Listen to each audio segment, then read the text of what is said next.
live on YouTube. I just can't see it. Give me 1 second to figure this out.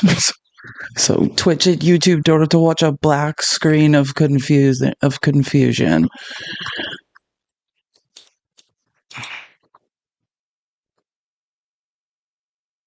Okay.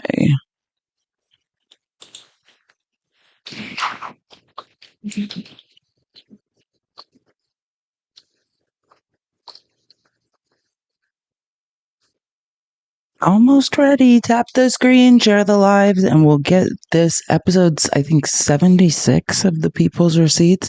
Hey, Leah! Time flies when you're having fun. Like my vest? I got it yesterday. Someone got it for me for my Amazon wishlist. Thanks, Dust Bunny. It's cute, right? It's like I'm wearing a suit, but not. It's awesome. It's comfy. Thank you. And thank you for these headphones because I need these headphones I wear. These ones are breaking, so that's perfect. I think Dennis got them for me. Thank you so much. Yeah, the reason I'm late is because I just found out I've been banned from the Creator Fund. I got in trouble for a lot of things I didn't know I got in trouble for. I don't even know what they are. I'm not even quite clear. Apparently, when you get enough violations, they all add up. But I don't even know what I did. I just finally, I had noticed that I was watching another creator.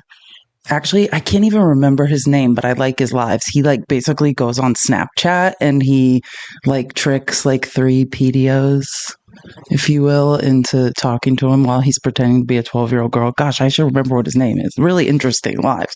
But I noticed that he has these things called star comments. They're like super chats on YouTube, which I like super chats because that way they're cool. Because then if people have questions or whatever, you can see them and they're pinned and everyone can see them. And I was like, oh, they have those on TikTok now. Why don't I have those?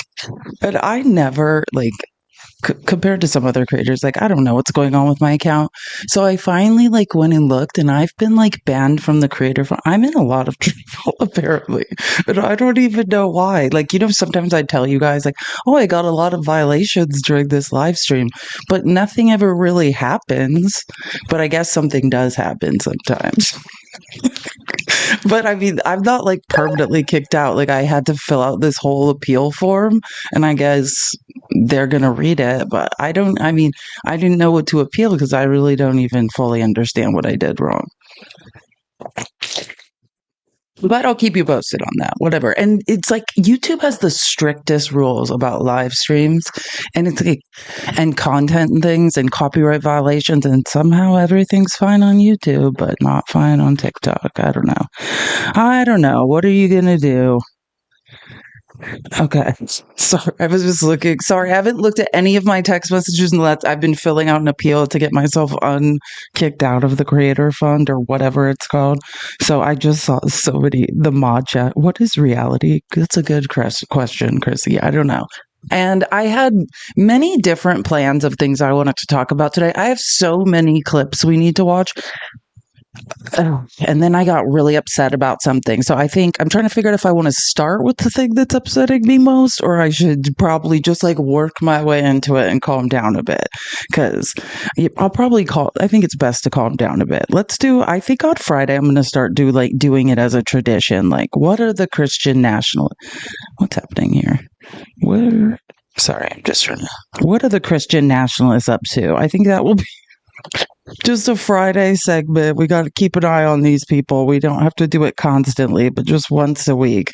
I just will check what the Christian nationalists are up to. Which, not to say this is not going to enrage you, because it is, but I just have to laugh or I'm going to start crying. And then we're going to move into, I know, I wanted to really make sure I focused on us all being robbed, the last few days and not get distracted because I felt like Trump was purposely trying to distract everyone from the fact we were all being robbed by him. So, but other stuff has been going on and I do want to talk about those other things. And when I talked about a second ago, I don't know if I should start with this because I'm so upset. Oh, I thought I got another violation from TikTok. First, I just got an email from TikTok and I was like, oh my God, I'm really getting kicked out of TikTok. No, I'm not. Never mind. Everything's okay. Ugh. Um, so what I was saying when I said I don't know if I want to start with this because I'm upset. Do you guys remember not this last Monday, but the Monday prior, I did a live. It was like the only live, it was the only People's Receipts. I did like debating that week, but that was pretty much the only People's Receipts I did last week was on Monday. And I was really upset about Mayor Ross Baraka of Trenton, New Jersey, or I'm yeah, I think it's Trenton. It's Trenton or Newark being arrested, right? Remember this? And I was showing you protests in New York City that had happened over the weekend. And I think some of us cried. Newark. Thank you, Marion. Yeah. So, and I was showing all of that. And I was like, this is crazy because I had watched so many hours of the footage and different angles. I'm like, he never touched a person. Like they let him through that gate and then they told him he shouldn't be inside the gate and he walked back out. Oh, yeah. So they've dropped the charges on him and decided to, charge a Black congresswoman with like felonies. And I finally, like, I knew it happened and I was upset about it, but I knew it was going to require me doing like a deep dive and I was probably going to have to watch a lot of videos to, and really get into and read the charging documents. Well, I finally just did it. And you are going to be so upset by what I have to show you. I mean, the only thing possibly worse than Mayor Ross Baraka being arrested and having a sham trial that when he did nothing wrong is an actual Black congresswoman now being charged instead. They basically, in my opinion, they looked over the footage and they're like, okay, like who can we jam up because nobody did anything wrong. I can't wait for this trial. They basically are trying to force LaMonica McIver, Representative LaMonica McIver. They wanted her to like just take a plea deal and say she did something. She's like, no, I'll see you in court. Like, good luck getting a grand jury to indict me, which I just watched hours of video.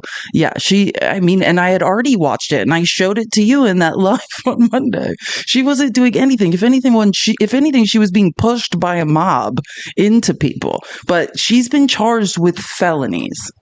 So we're going to go over that, but I need to calm down a little because that is enraging. Between that and me being banned, being in trouble from TikTok and not knowing, they really need to make a better system to let people know if you're in trouble. Or maybe I'm the only one that doesn't know how to check if you're in trouble on TikTok till it's like way too late. Anyways, if you're just joining, all those violations I'm always saying I'm getting during live streams and I'm like, I don't know, like it's not like my lives get banned. Well, I figured out where that whole list is and I got banned from the Creator Fund. Well, I have to appeal. I'm almost banned and I have to like explain myself in writing. Which, by the way, is very confusing because it doesn't have anything to do with live streams, right? I'm talking, as far as I know, the Creator Fund is like getting paid from content you make. So it's really confusing. I'm so unclear on the whole thing, but somehow I'm in trouble, and the child in me does not like being in trouble. I'm a perfectionist. Okay, so we're gonna start with what are the Christian nationalists up to. Then I'm gonna go through the sham charging document of LaMonica McIver, and actually the Washington Post did a really good job putting together like the different angles. They watched 5 hours of footage and put together like different angles and cut it together. And thank God I found that because I was like, we are not watching all of this. So, and then we'll go through that. I don't even want to tell you what Trump's up to right now. It's so embarrassing. Trump's embarrassing us all and ruining our financial futures in the White House currently. And then if we have time, I do also want to touch on the lies about what Trump did to the South African president in one of his one of his major distractions from robbing us all this week. I do want to touch on that as well.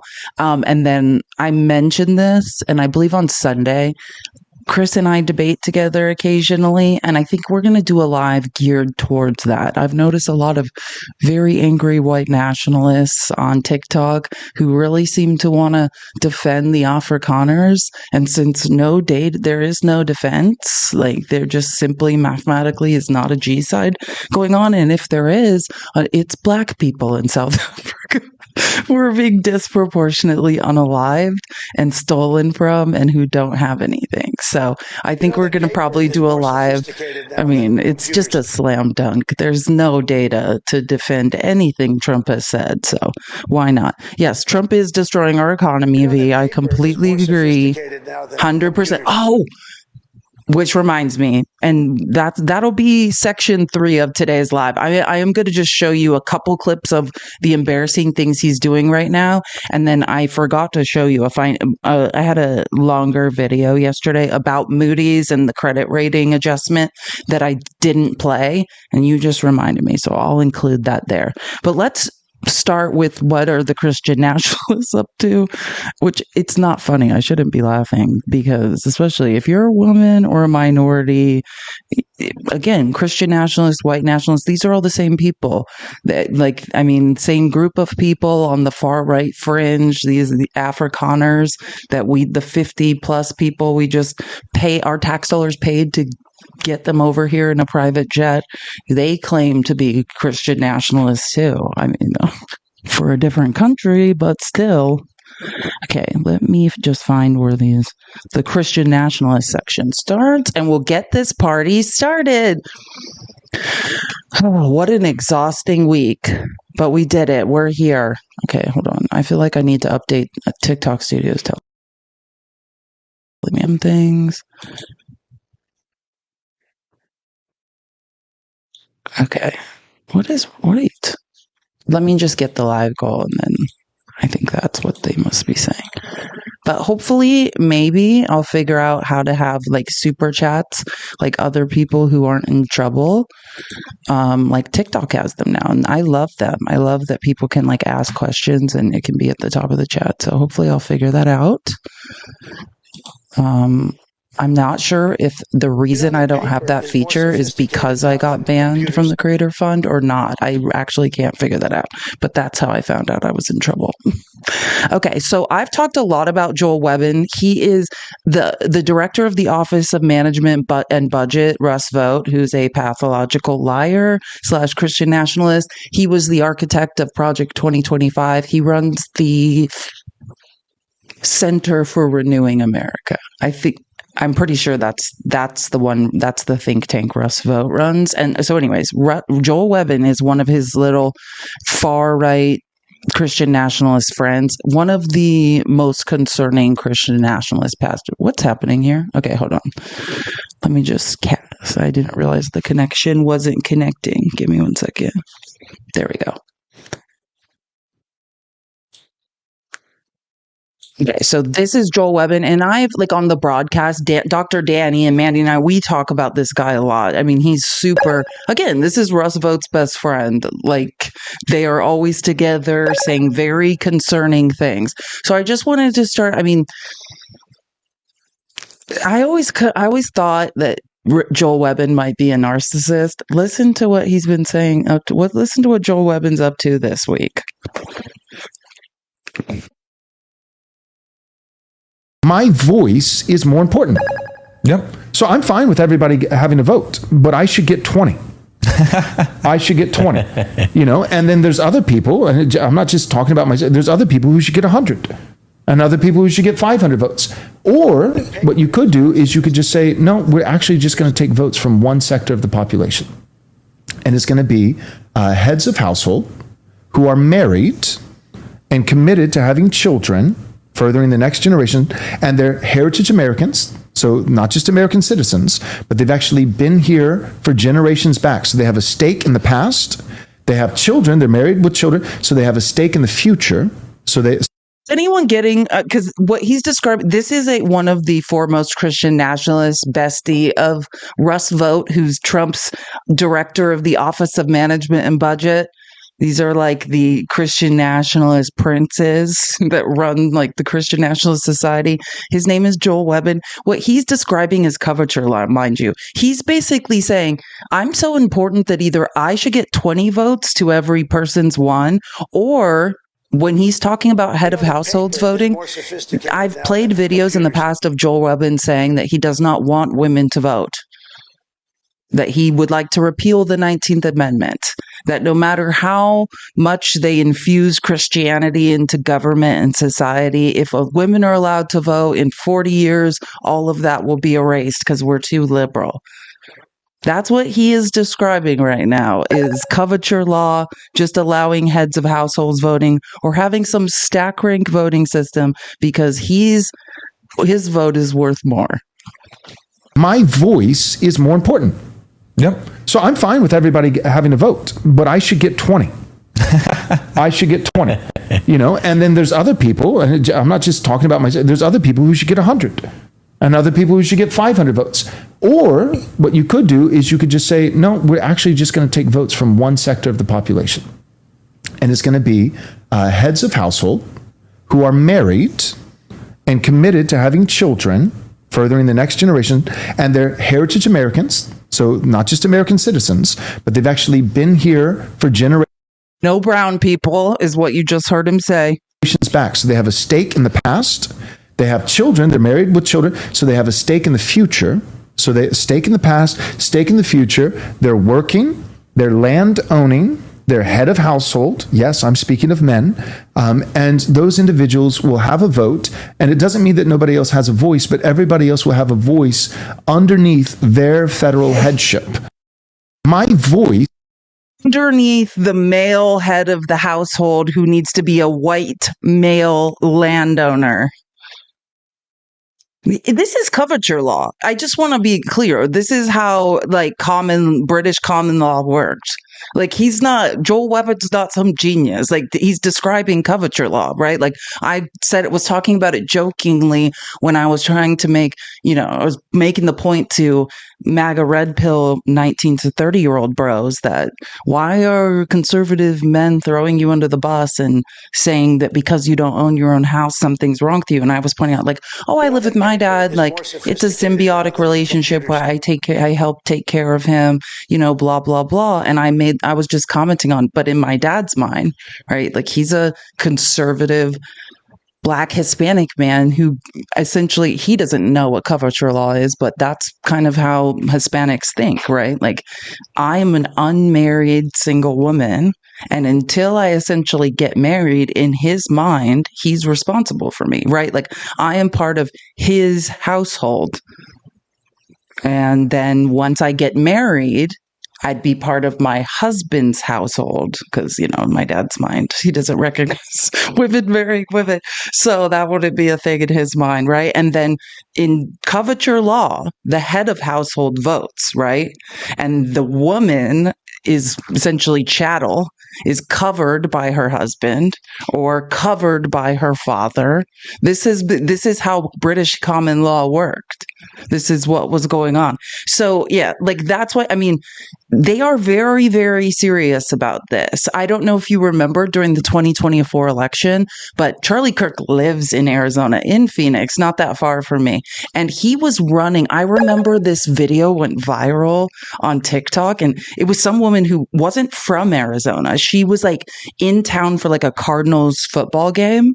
And she was almost in tears, shaking with anger because she's I'm in the bathroom at Cardinals Stadium and there's a political ad playing. And she's at first I wasn't listening and I tune in and it's Charlie Kirk telling women in Arizona, if you don't vote the same as your husband, you're a bad wife, you're a traitor, that's coverture law. Charlie Kirk ran or part of that whole campaign, especially in conservative areas, was bullying women into believing if they didn't vote with their husbands, which, we talked about the numbers. This is also why the Republicans would love, regardless of if it's red states, blue states, registered Republicans or not, the maths. If women don't vote, conservatives win 100% of elections. That's why they're interested in things like the SAVE Act that make it harder for married women to vote. They don't really care. Even if you're wait, I'm a Trump voter, you don't want my vote? No, because they know mathematically, if they just X out women, they'll never lose again. Okay, so anyways, so he's talking about how only the male heads of straight, white landowning households should technically be allowed to vote or whatever. And then I just am and he's my vote should be worth 20.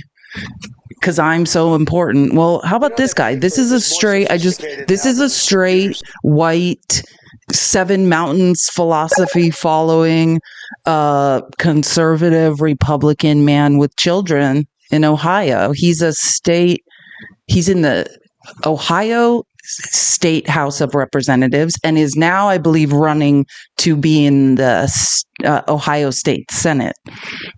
Should he get 20 votes? Is this the kind of guy we're looking for? Let me just give you some background because I don't want anyone to be accused. This is a MAGA Ohio State representative. He has been accused of essaying his own daughter. The Ohio State House now refuses to expel him.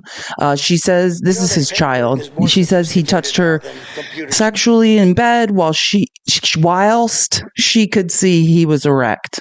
Rodney Creech does admit to lying in bed with teen daughter in his underwear many times, but claims a lot of parents he had talked to regularly do the same thing. Should this guy get 20 votes? Yeah, because you guys are such fine, upstanding citizens. Preble County prosecutors declined to file charges at the same time. Even the sheriff admitted to having a conflict of interest and said he should recuse himself. Months later, the teen daughter disclosed the allegations during an interview for an unrelated case, and it was properly investigated by a neighboring county sheriff. They wouldn't even, I believe that this guy he's an Ohio State MAGA representative.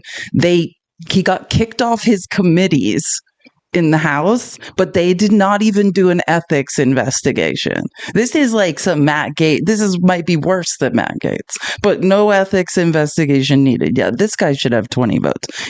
His name's Rodney Creech, by the way. But no sexual, nothing like that. That's Preble County state lawmaker Rodney Creech denying allegations of sexual misconduct in an interview with Ohio BCI. It's disgusting to even think about. The recording is part of a case file we got. A teen girl who is known to Creech accused him of inappropriate touching. Documents show she first told someone about the allegations in May 2023. About 2 months later, Preble County Sheriff Mike Simpson told me the alleged victim's stepfather called him about the allegations and provided text messages. The BCI files we got include a recording of agents interviewing the alleged victim's mother. At one point, agents told her this about her husband's direct call to the sheriff. You should have walked into the sheriff's office. I need to make a report. Period. Done. The sheriff told me Wednesday his office did not produce a report nor interview Creech or the teen. And there's no way we would have not investigated that had that request been made to us. And I would tell you that had we done that, remember. That's when, in the fall of 2023, records show the allegations were disclosed again, this time in Montgomery County. The Montgomery County Sheriff contacted Simpson about that information. Simpson and the county prosecutor recused themselves because of conflicts of interest. Ohio BCI investigated. Guy is still running for Senate. They did not even do an ethics investigation in the Ohio State House of Representatives. He just was kicked off his committees. This is a story about a different girl, not his daughter. We're getting to the story about his daughter, which is going to make you puke. Clark County prosecutor Dan Driscoll took the case as a special prosecutor. In the case file, Driscoll wrote, Creech's behavior during the time of the investigation was concerning and suspicious. Driscoll told me Wednesday that included the time prior to the investigation. But he wrote in October in documents, however, the evidence falls short of the threshold needed for prosecution.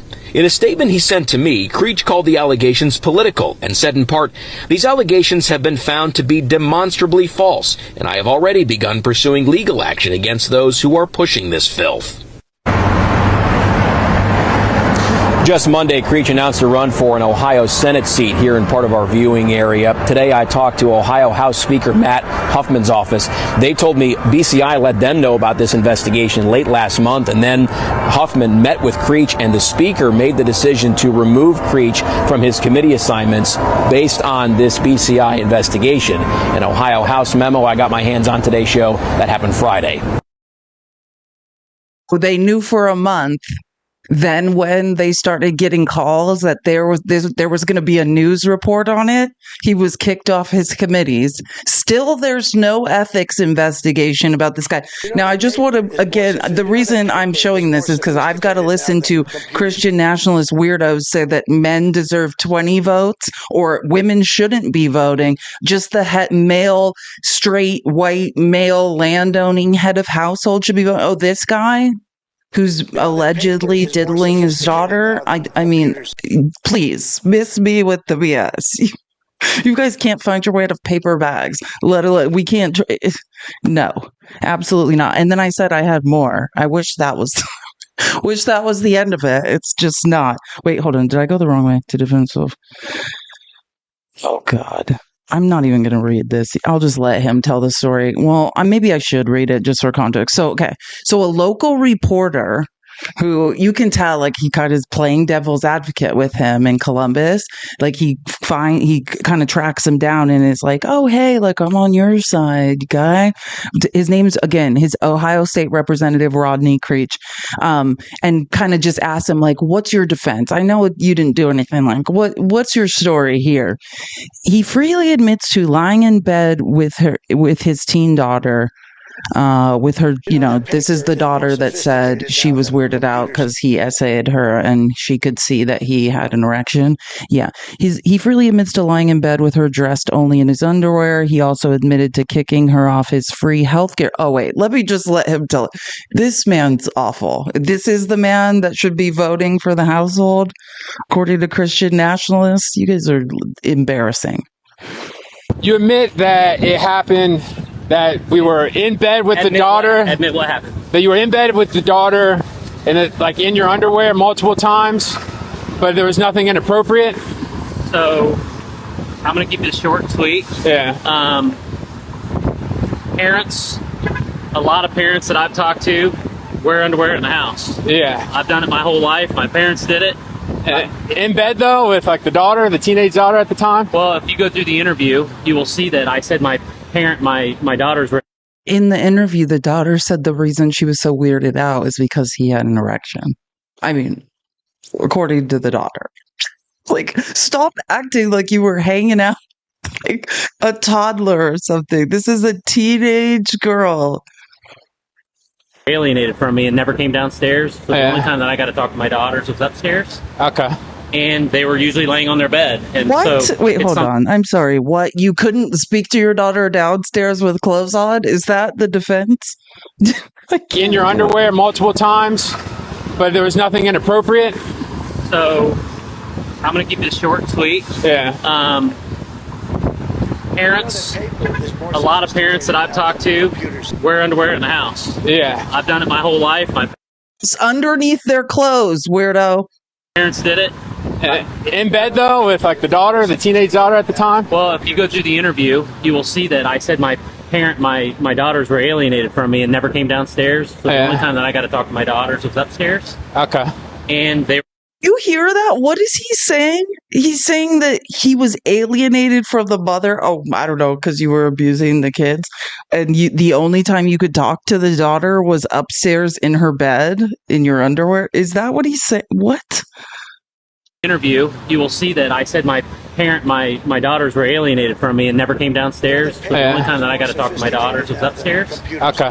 And they were usually laying on their bed. And so it's something that, I would always go in their rooms before I went to bed and say goodnight, talk to them. They was probably on the phone with their friends or whatever, but. Because I heard about these allegations last summer and it was being investigated. Mm-hmm. When did it become a problem for Huffman? When did they know about? The only time I could see my daughters was when I cornered them in their bedrooms late at night when I didn't have clothes on. They were actively avoiding me throughout the house for the rest of the day. So only when I cornered them at night, they were in very vulnerable positions, was I to entrap them to spending time with me. What the...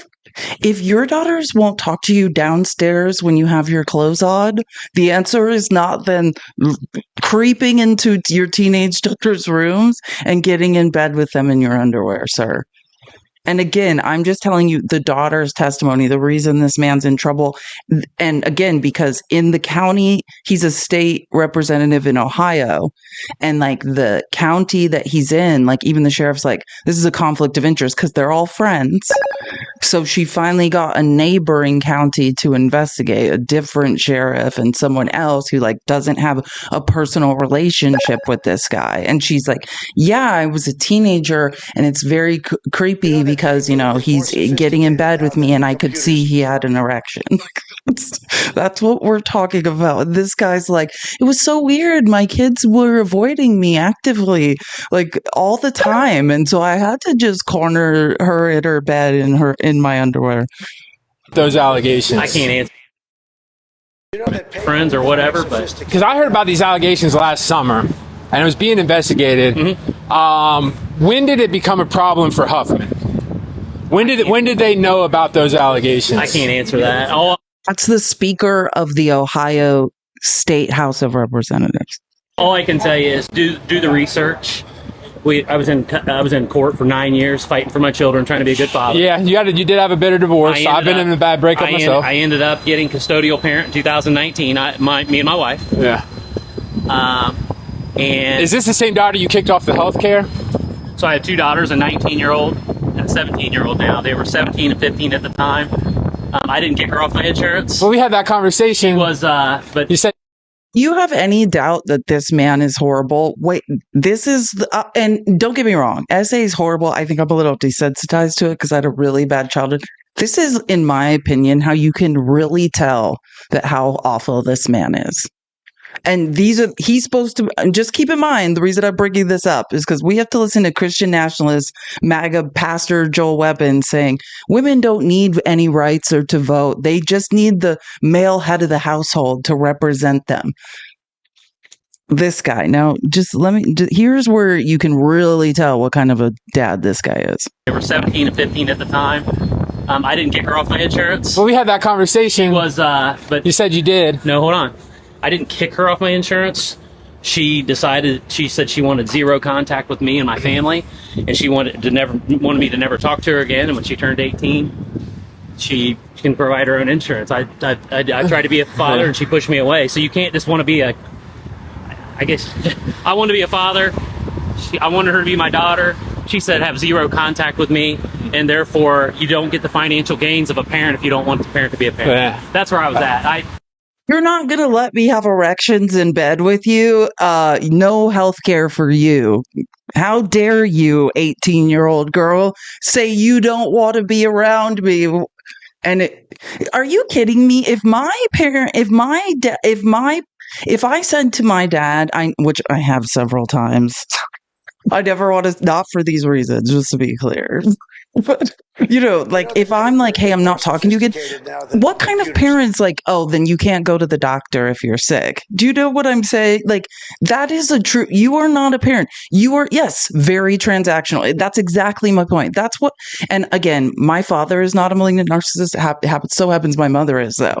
And that's how it is. This is a transactional relationship. Hey, if you're going to make a big deal out of me getting in your bed in my underwear and cornering you there after you won't talk to me at any other point and are actively avoiding me, and then you just get a little weirded out because I have an erection. And so now I'm not giving you health care unless you give me what I want. But let's cancel the 19th Amendment. His daughters don't need to vote. He's got this. He's the spiritual head of this household. You see, we should, ladies, why aren't we trusting men? Why don't we just let men make all the decisions for us? What could possibly go wrong? I think it's going to be fine. I think maybe we're overreacting. We should help them repeal the 19th Amendment. I did nothing wrong. It doesn't. I'm not worried about it. Yeah. My family life is very personal, and unfortunately, it's been brought out to the public. I do agree. I think 9 out of 10 parents would do what I did. I do agree with I do believe that Phil Plummer is using it for political gain. I do agree with that part. Is this something you expected? Is this something you think he's going to carry in? Because he's running against you for Senate. We know that. We'll see. We're ready. I've lived a good life. Well, if I was running against you for Senate, I might bring up that you repeatedly trying to climb in bed with your daughter with an erection. Yeah, I might bring it up. And in fact, you think it's no big deal? I might use this video in a campaign ad personally. Yeah, I think it's probably pretty compelling. I've been on, I mean, you can kind of see, go on my Facebook page, you're going to see the. Was his excuse. That's the part I would use in the campaign ad where he's like, hey, I thought about taking accountability for being a weirdo, but then I talked to some other parents and they told me they always also get into their kids' beds with erections. I mean, he didn't say the last part, but he's like, I think it's just totally normal. I think a lot of parents wear underwear. Yes. And then they have clothes on over that underwear and are not becoming sexually aroused from their children's bodies. I think is the major difference that you, in my opinion, allegedly, I don't know. I'm just, going off what her daughter is saying to sheriffs in a neighboring county. I don't know. Community support that I'm getting. I live a good life in Columbus. I live a good life. Here's what I worry about, because you say you're not a politician, even though by definition you are. I understand. You hate the government, you hate the big buildings, and now you're climbing the ranks. You want to spend more time in Columbus. Hey, we need more good people in politics. All right, bro. I appreciate it. Please, I'm going to get Plumber. Oh, thank you. I'm going to tell you this. Yeah. I'm going to get Plumber. I think you do a good job of actually reporting the truth. Yeah. Do your research. Go look at our custody case. I can give you more information. You would be shocked if you saw what my family and I have gone through over the last 10 years. I believe that. Hey, he said something true. I do believe. If we read all the documents in your divorce case and all the filings in the custody battle, yes, I do believe that we would all be shocked. And, this helps me sleep better. Of course, women should just give up the right to vote and go back to coverture law. And the fearless leader, white male, straight Anglo-Saxon landowners will lead us to the promised land. What could or diddle us? One thing, what or the other? I'm sure it'll be fine. Like, I can't even believe again, if you were like, where was this going? This is I'm going to start a Friday tradition of what are the Christian nationalists up to? I'm just giving a general update on what the Christian nationalists in this country are up to. Oh, here's another special one. Thank you for subscribing, Cassandra. Really appreciate it. Guys, this is the sub goal. I'm trying to get back to 500 subscriptions, which is a common thing you'll hear me say. If you would like to subscribe, I think the yellow star is in the bottom left-hand corner. Yeah. Hold on. I'm probably okay. TikTok Studio did it again. TikTok Studio is behaving so weirdly. It went black again, and then it started working. Okay.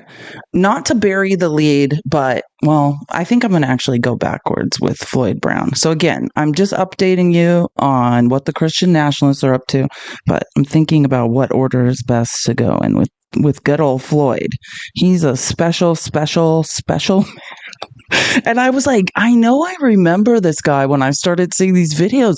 Who is this guy? And I was like, oh, yes, I do remember how I know Floyd. Oh, thank you for the giveaway sub. Hopeful. I like that name. That's exactly how I feel most days. Okay. Chris, if you don't remember who Floyd Brown is, this MAGA Christian nationalist actually worked on scary fake Senate campaign.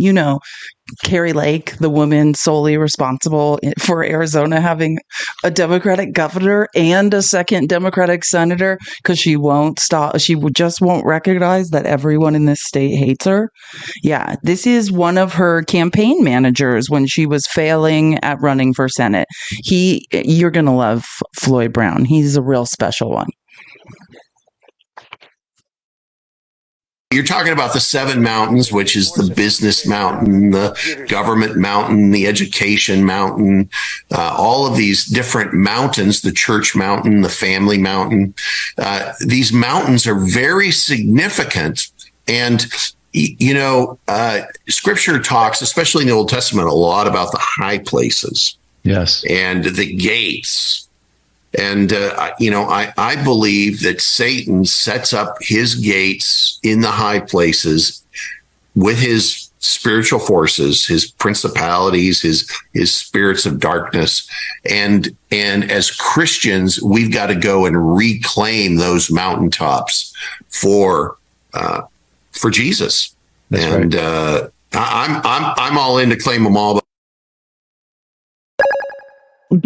Someone said, "What if we're afraid of heights? Get up there. Floyd's up there. If Floyd could do it, we could do it." If you don't remember what the Seven Mountain philosophy is, this is what one of the major Christian nationalist philosophies.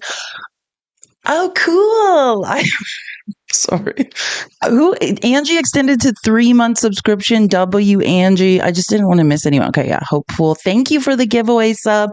W, thank you so very much. I need to update the gift goal, I think. But again, the Seven Mountain philosophy is like all of these Christian nationalists like ascribe to it. It's basically like their takeover philosophy, like entertainment, business, politics. That's why part of the biggest part of the Seven Mountain philosophy is this belief that if you're extremely Christian, if you're a Christian nationalist, you need to get involved in politics. That's what MAG is up to. That's what Moms for Liberty uses the Seven Mountain philosophy. Like, that's what they're all doing. That's why all of a sudden they're all running for school board and things like this. It's this belief that there's 7 parts of society, and it is the job of Christian nationalists to take over every part. Okay, let me go backwards because I want to show the first clip of Floyd Brown. Okay, yeah, here it is. So this is Floyd Brown. Yeah. I mean, you could hear he breathes the Seven Mountain philosophy. This is what it sounds like. How do we take back America? We do it by you taking back your street. We do it by you occupying your neighborhood. We do it by your local church taking over your town. I love Jack Hibbs. He's done it in Chino Valley, California. He's done it. Or Chino Hills. He's done it. His church runs town. And every church should run their town. Every single one of them. And we'll get to Jack Hibbs. You're like, who the F is that? Oh, don't worry. I'll show you. These people all know each other. Like Christian, like the way I would describe it is there's a very small group, like Charlie Kirk's one of them, Russ Vogt, who runs the Office of Management and Budget, is one. These Christian nationalists, they're a small group of very small, insecure men, and they all are related. Like you could hear them shout each other out all the time. They all know each other. It's quite sad. Okay. Now, here's the reason I wanted to show you Floyd Brown. What is he up to now after running Scary Fake's second failed campaign in Arizona? Oh, look, what is he up to? He's the VP of development for the Kennedy Center. When Trump took over the Kennedy Center, Trump's trying to take over media in the United States, much like who did that? Mustache Man, and redirect what type of message media and Hollywood sends in general. Oh, that's what Floyd Brown is doing for Trump. He now is listed as the VP of development for the Kennedy Center. And gross. These people are gross and desperate. But I do think it's important that we keep an eye on all of them. Did I give this? Yeah, Floyd Brown, who's serving as campaign chairman of Kari Lake's bid for U.S. Senate, says that everyone is, don't want to ruin it. Here's one of my favorite clips of Floyd Brown. I've been grieved since Barack Obama became president. We've actually gone backwards in race relations, and he's created so much division. And these DEI programs just really they're negative for everybody, including Black Americans. Because Ben Carson was one of the great all-time surgeons, and yet now because of DEI, when you see a Black surgeon, you get a question. Ben Carson left. I mean, what? I don't know what one of the greatest all-time surgeons even means, but what? In your mind. And what you want is the Blacks that are on top, that do succeed, to be there on their merit, because they absolutely have as much merit as anybody else. Again, that's Floyd Brown. I just want to be clear. And anybody who wants to take this debate, which you won't, and I'll just set you up. I also don't want to waste my time. My time is money, is valuable. So but if anyone ever wants to, I will defend Biden's choice of cabinet and you can defend Trump's, and we will go through each person's resume and we will decide who's qualified to be in the positions they're in and who's not. And here is the surprise. Trump has hired a bunch of unqualified, mediocre white men. The only through lines seem to be that either they've been credibly accused or helped someone else cover up SA, and that they are of lower intelligence. That seems to be the only through lines I can see, and will pledge undying loyalty to Donald Trump, which I think those things are pretty, synonymous. If you're of low intelligence, if you will pledge undying loyalty to Donald Trump. And in any case, your loyalty is supposed to be to the Constitution in America, not to a pathological liar who's running us all into the ground. Why are so many people requesting? Are these insecure men who think that this is time to hear their opinions? Ew. The paper is more sophisticated now than Lil computers. White Prizzle? What kind of name is that? Are you guys opposition? Do you want to debate? You want to debate what these people are saying? What your Christian nationalist friends are saying? I'm just confused why so many insecure looking men would like to talk to me. Yeah, are you talking about this man saying the blacks? Yeah, it sounds... Okay, Jesus Christ. Well, you're not even requesting anymore. The person that said, sure, you're not requesting. I'm not even opposed. Listen, I'm not opposed to debating. I just don't know what you want to debate. What do you want to debate that? Here. It's Friday. I'm bored. Hi, what's up? Fit loads. Hey. Hi. Did you vote for Trump? Yes, ma'am. Were you having some feelings about what I was talking about, or what this man was saying, or what was it? What's going on? You can argue that he's sort of a boomer and the way he speaks is dated, but you can't argue what he was saying was wrong. Do you disagree with the merit of what he was saying? Fact that I disagree that any of this. I think. Well, no. Listen. Let me say, anybody. I validate anyone's feelings. Like, if you're having feelings right now, and that's why you requested, feelings are valid. Well, it's not Nothing this man said is factual. You've spent all day can I just talking clarify about really Trump. quick? Can I clarify what Democrat something? policies do you support that you think are going to turn America around? Okay, well, can we just take... Do you have any actual arguments besides Orange Man bad, or is it everything just look at these cringe boomer Christians? Let me know when you're done silly. Being hysterical. It's not hysterical. I'm asking you a simple question. Do you have an argument? Ask me 5 questions and you won't let me talk. So I don't know which one you want me to answer first. Okay, well, first of all... question. Okay, well, is it my turn, or... I can give you 2 minutes to say anything you want to say, and then go I ahead. can go.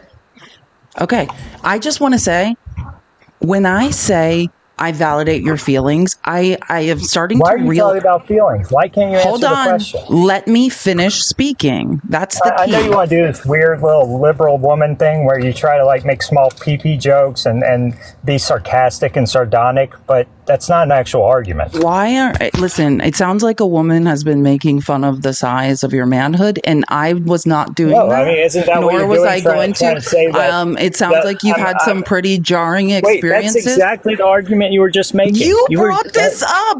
I have no idea what's going on. I feel like you said it like 3 times in the last 30 minutes. And then when I come on and ask you this, you say, you're in your feelings. Okay, but I did not say that you, I did not say you had a small straight men, but when you have these gay-ass liberal men, you don't make fun of them.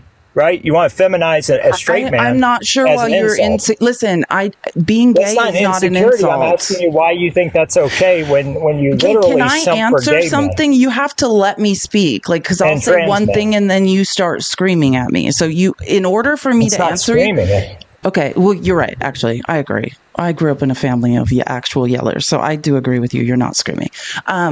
So let me just, I'm trying to just establish a baseline, just really quick. I'm not trying to insult you. I was trying to explain. Like, I think what is happening is when I say the word feelings, you think that I'm insulting you. I was just trying to explain the difference, right? If this gentleman, Floyd Brown, who ran Kerry Lake's Senate campaign and now is the VP of development for the Kennedy Center for Trump, if he feels like, right, Black people are unqualified for jobs or getting jobs that they're not qualified for, I recognize that I can validate people's feelings. Factually, that is untrue. How is it factually untrue? Well, in the example I was giving, I said we can look at Biden's cabinet, we can look at everyone's resumes, and we can see that all the Black and brown people, the gay people that were working for Biden were overly qualified. Or like here's another example. The most educated cross-section. Wait, let me just hit you with this real quick. The most educated cross-section in America is who? Is more sophisticated. Yeah, I know you're going to say Black women, but it's not. First of all, what you need to say is you feel like it's not. It absolutely is. Where did he go? I did not drop you. I don't know how to drop anyone, so I don't know where he went. I don't know where. I did not drop him. I don't even know. I barely know how to let people up on lives, let alone drop. So if you're still here, are you still here? Is he still here?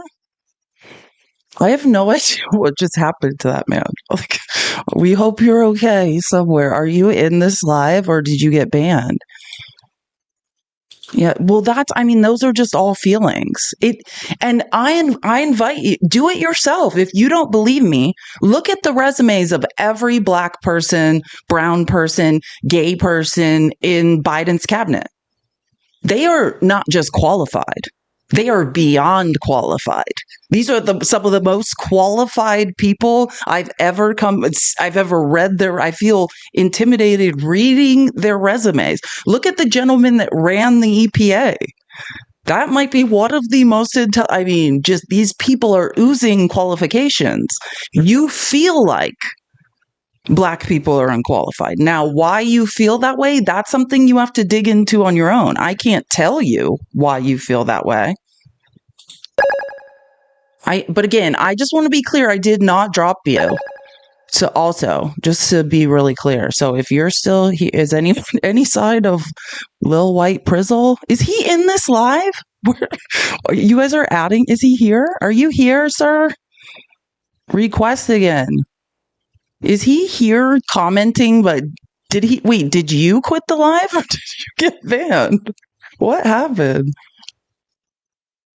Yeah, so you're not even, I thought maybe you were like banned from the live. Where is he? Sorry, TikTok studio looks different. I have to find where he commented. Oh, there you are, sir. Why don't you want to talk to me? Oh, wait, maybe you can't. Can I not give a request for you to come up here? Are you banned? He might be banned. Because it won't, I don't know. It really won't let me invite him like usual. Yeah. Oh, you are banned. Maybe you'll win the appeal. I don't think you said anything too bad. I mean, you were talking about your penis, which was a little uncomfortable. But outside of that, I didn't really think you did anything wrong. Let's just see. Maybe there's another angry man that wants to scream at me. Hello? Are you angry at me? Sir?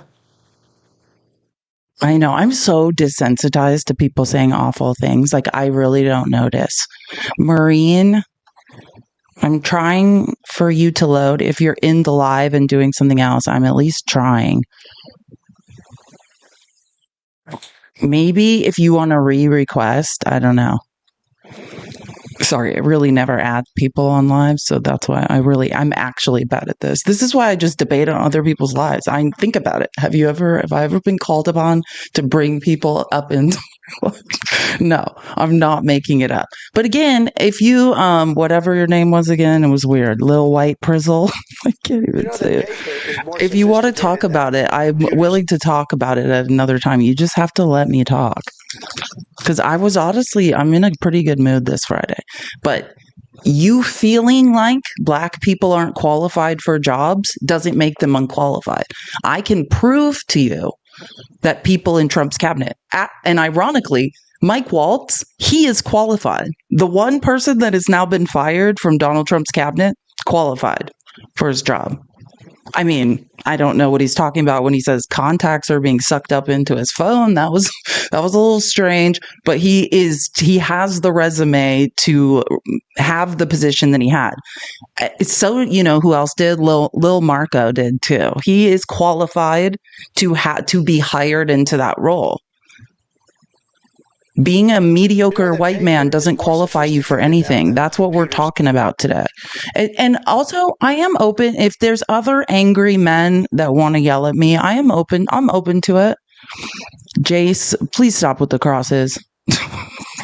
Unless you want to come up and tell me why you have so many crosses in the chat.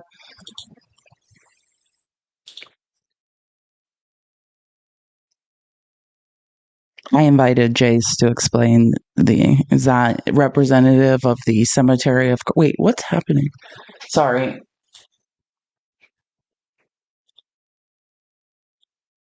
Oh, I followed you, it's Prizliz. Sorry. I read your name wrong. I did. I followed you though, in case you want to come back up whenever you're allowed to. I totally read your name wrong. Sorry. I can't close this window. Sorry. This is blocking my Twitch chat. What is happening? So, I don't know. I can't close this. Sorry, windows are opening. It's TikTok Studio. It's opening windows over other windows. Okay.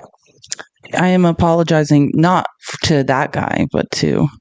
Anyways, I guess if this is pissing people off, then you can request. It is Friday and I'm bored. But again, I would advise you to have some facts. Not, I feel like Black people are unqualified. That's not going to work. You have to actually have facts. You can name some Black people who've had jobs they weren't qualified for. And I'm not talking about Billy, the guy that worked at the convenience store where you bought ciggies. Okay? I would suggest, Jace, if you keep with the crosses, I'm blocking you. This is not, I don't know what you're doing now. It's getting super weird. And Jace is a creep. Okay, so let's move on. Or probably a Christian nationalist. I did invite you one more time, Jace. I don't know why you keep doing the cross. You're not allowed to do the crosses, but you can make some argument for Jesus or whatever you're doing.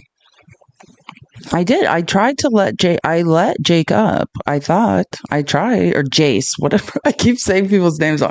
I did let him up, or tried to, but he doesn't want to talk. That's the thing. These people don't have anything to say. They're enraged and they don't know why.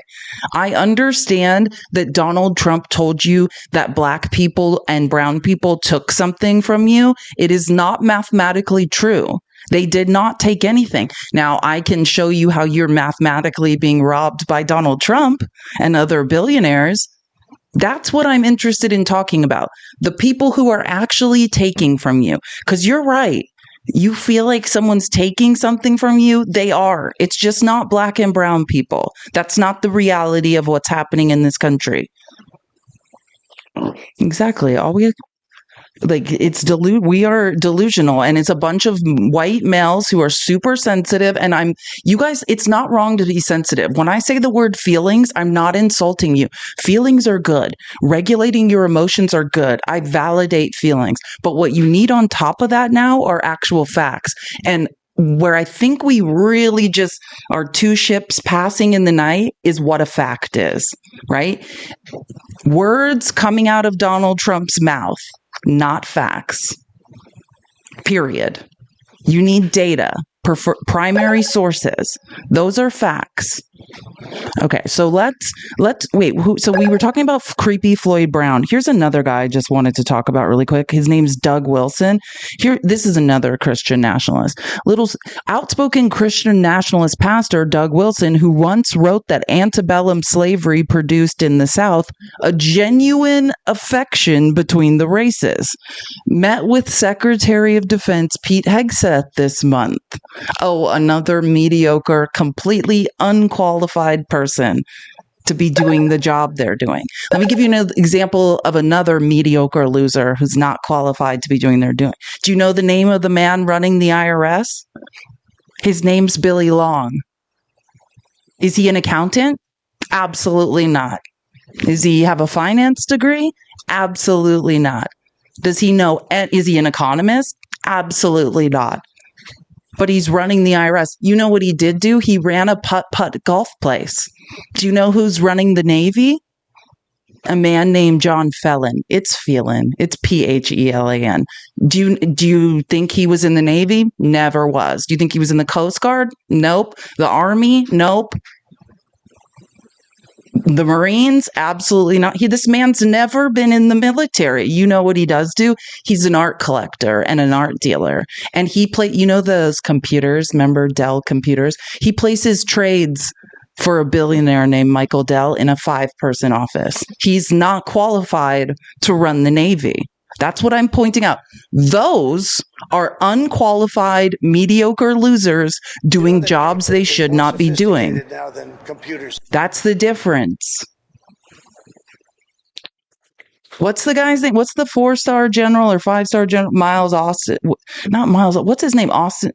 What? Why do I always say the name of like a receiver for the Cowboys? What is his name? The guy who had to get... I'll figure it out. Lloyd. I always say Miles Austin was a receiver for the Cowboys that briefly dated Kim Kardashian. And I don't know why, but I cannot stop saying his name. Lloyd Austin. Thank you. Not Michael Irvin. No. Miles Austin was a different guy. Lloyd Austin. Yeah. I mean, now there's a qualified person to do their job. He's black and qualified. Both things can be happening all at the same time. Pete Hegseth, not qualified.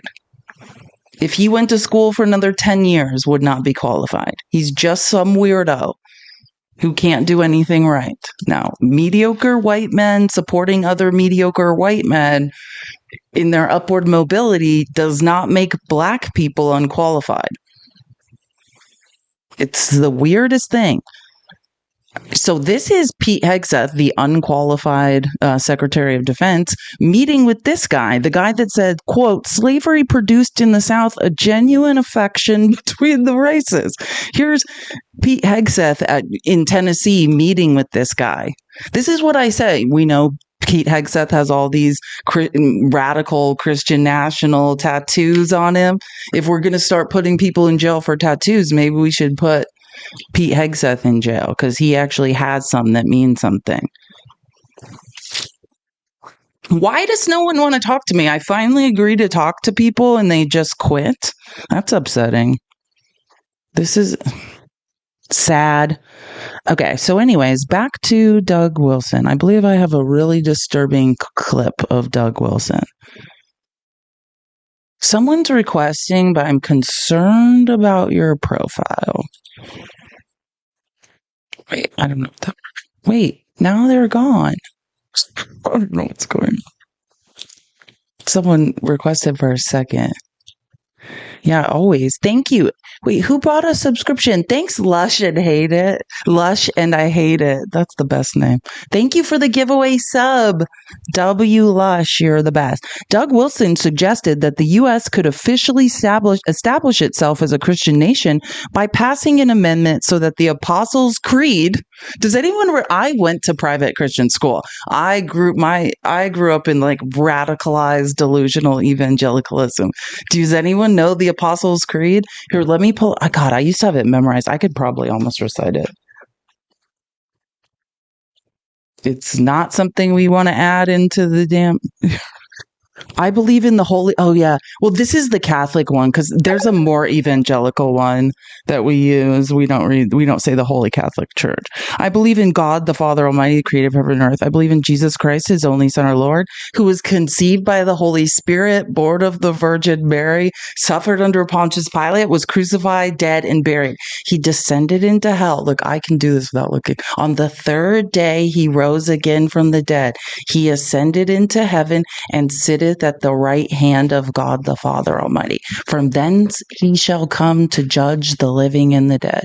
It's like the last part. Yeah, I believe in the Holy Spirit, the Holy Christian Church, the communion of saints, the forgiveness of sins, the resurrection of the body, and the life everlasting. Amen. See? Don't ever accuse me of not. I'm a real Christian. I've read the Bible like 100 times. I was a evangelical Bible quiz champion, and I have to listen to embarrassing, mediocre white men tell me I don't understand Christianity. You don't understand anything. Like, anyway, so this man, it's puzzle piece time. We've been wasting an hour. Embarrassing, mediocre white men. Doug Wilson suggests that the U.S. could officially establish itself as a Christian nation by passing an amendment so that the Apostles' Creed could be incorporated into the Constitution. This is who these people are. This is who Pete Hegseth just met up with. The president could issue a proclamation that acknowledged that Jesus rose from the dead, and Congress could authorize the funds to have that proclamation printed and bound, read in all the schools, and posted in all the federal courthouses. That could be fun. The Supreme Court could take up a new religious liberty case, ideally one with Jack Phillips in it, and in their decision they could reaffirm and reboot the decision of the Supreme Court in the 1892 Holy Trinity versus the United States case, in which the court determined that the United States was in fact a Christian nation, and had been such from the beginning. Or the Apostles' Creed could be incorporated into the Constitution. None of these actions would establish a particular Christian denomination as being the mascot of the government. You know what's really sad about all these evangelical Christian nationalist pastors? How dumb they are. Yeah, I would be one of these people too if I was insecure and I couldn't succeed in life any other way. Like facts weren't really working for me, so I had to make up like an ulterior fantasy where I had value and women didn't. Like this is, and I mean this. Like I want to hug Doug. You are deeply insecure, sir. And you have to live inside of a fantasy land in order to feel that you are special. That's super sad. In a real meritocracy, just put your head down and compete, and the cream rises to the top. What is wrong with white men? You have every advantage in the world, and yet you're scared to just compete against brown and black people. It's super strange. I thought you guys loved meritocracies, but now you're trying to stack the deck. With Jesus, no less, too. It's the strangest thing. Leanne, thank you for the $20. I love your new empathy tactic with MAGA men. It is, I guess you could say I have many tactics. They're all survival tactics, but I was raised in the patriarchy. Like, I just recited the Apostles' Creed from memory. I can recite chapters of the Bible. Like, I understand patriarchal, evangelical authoritarianism, and not just what it did to me, but I mean like what it does to men. Like I was raised, I was a Division I athlete for all intents and purposes. Before my younger brother was born, like, my sister I had an older sister who was like, not to say I'm not pretty, but, she was like rail thin, like, kind of a model. And I was a tomboy. So it was just, my dad's like, I guess if I don't have a son, I'm just going to beat her, treat her like So I do get like how damaging the patriarchy is, how shit is always rolling downhill. I understand why men are punching down. I understand why they feel left out. I understand all of that fundamentally. I also understand like when you think that feelings are bad. Do you notice how men on TikTok, like if I say, hey, I validate your feelings, that they take it as an insult? Like in certain circles, that's a very nice thing for someone to validate your feelings. But to men, to even point out that by the way, we all have feelings. Anger is a feeling. Anger is an emotion. Men are like, I'm angry. Like, yeah, you're having a feeling right now, and you should dig into that. But if you say to men, hey, I validate your feelings, you're insulting them, because men don't have feelings. Men aren't allowed to have feelings, right? Like, that's the truth. It's okay to feel. Yeah, someone's in the car. Yes, laughing my ass off. Yeah, that's true. You say that to a group of men, it's literally a slap in the face. And it's almost why I do it, to point out, like, it's funny because it is. There's no bigger insult than being like, hey, you're having some feelings right now. But it's also the key to freedom. If you want, and that's why I say, like, I was born a woman, but I was a Division I athlete who was raised in a lot of toxic male environments. And the way out of there, the irony is being okay with having feelings. And being able to regulate your emotions. That's when you'll be able to stay calm and have conversations without screaming at everyone. So it's kind of ironic. It's like the thing that will set them free that you're not even allowed to talk about. So it's like you're trapped in a prison of your own making. Like, being able to regulate your emotions, to talk about your feelings honestly, is how you unlock the prison you're in. That's why you were not allowed to feel. You were abused into stopping feeling, stopping correctly identifying emotions. And the only way out of that, and to be embraced, especially by women, who I think you do want attention from women at the end of the day, is to work through that pain. It's going to be okay. It's okay, Christian nationalist, mediocre white men. It's going to be okay, I promise you. Look how far I've come. I've been in therapy 6 years just to get to this point, and I'm still nuts. You don't have to lose that crazy edge. You can still keep it. You just got to learn to acknowledge that feelings aren't wrong. Feelings are fine. But then you also have to start looking at data, right? Sophisticated now than computers. Okay, Jay, thank you for the $20 on Cash App. For even as much as I yell, I would never yell at you. Oh, Jay, that's two what? PTSD people in a pod. That's what I was trying to say. 2 PTSD people in a pod. You're my favorite, Jay, on the internet. Thank you for the $20 on Venmo, Michelle. Thank you for all that you do. No, thank you for being here. Thank you for the support, or I wouldn't do it. Every decision made by wondering if my dad would be disappointed. See, look, we're helping him. I know, Simon. Me too. Still to this day. You don't realize, like, this is the truth. Like this. Okay, I'll say this, and then we're gonna move. We'll wrap up the what are Christian nationalist men up to section, and we'll move on.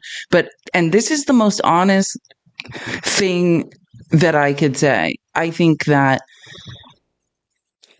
men don't realize how emotionally broken they are. And it's not your fault that you weren't allowed to feel, that the patriarchy damaged you into burying your emotions deep down inside, never to be brought up again. And you started just punching down, right? Shit rolls downhill in the patriarchy, and you are punished for having feelings.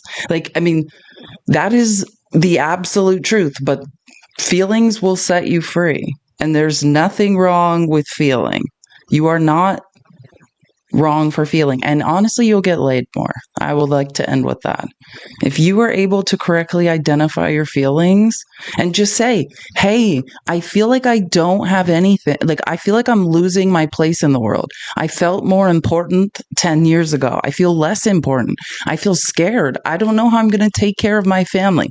When you can say vulnerable things like that and express them, that's when other people will truly be able to see you and connect with you. We can understand those things. Yeah, me too. Like, it's okay to be not okay. Like, I'm also scared. It's, Brene Brown, I love Brene Brown. Like, she says it, the way back to each other is our vulnerability. And the patriarchy ripped that away from you. It said, oh, feelings aren't okay. It's not ever okay to say how I'm truly feeling. And I'm telling you, you need to get away from that. Because making up lies about other skin colors is not going to help? Saying, hey, I feel lost. I feel like I don't have enough. I'm scared I'm not going to be able to have a financial future, right?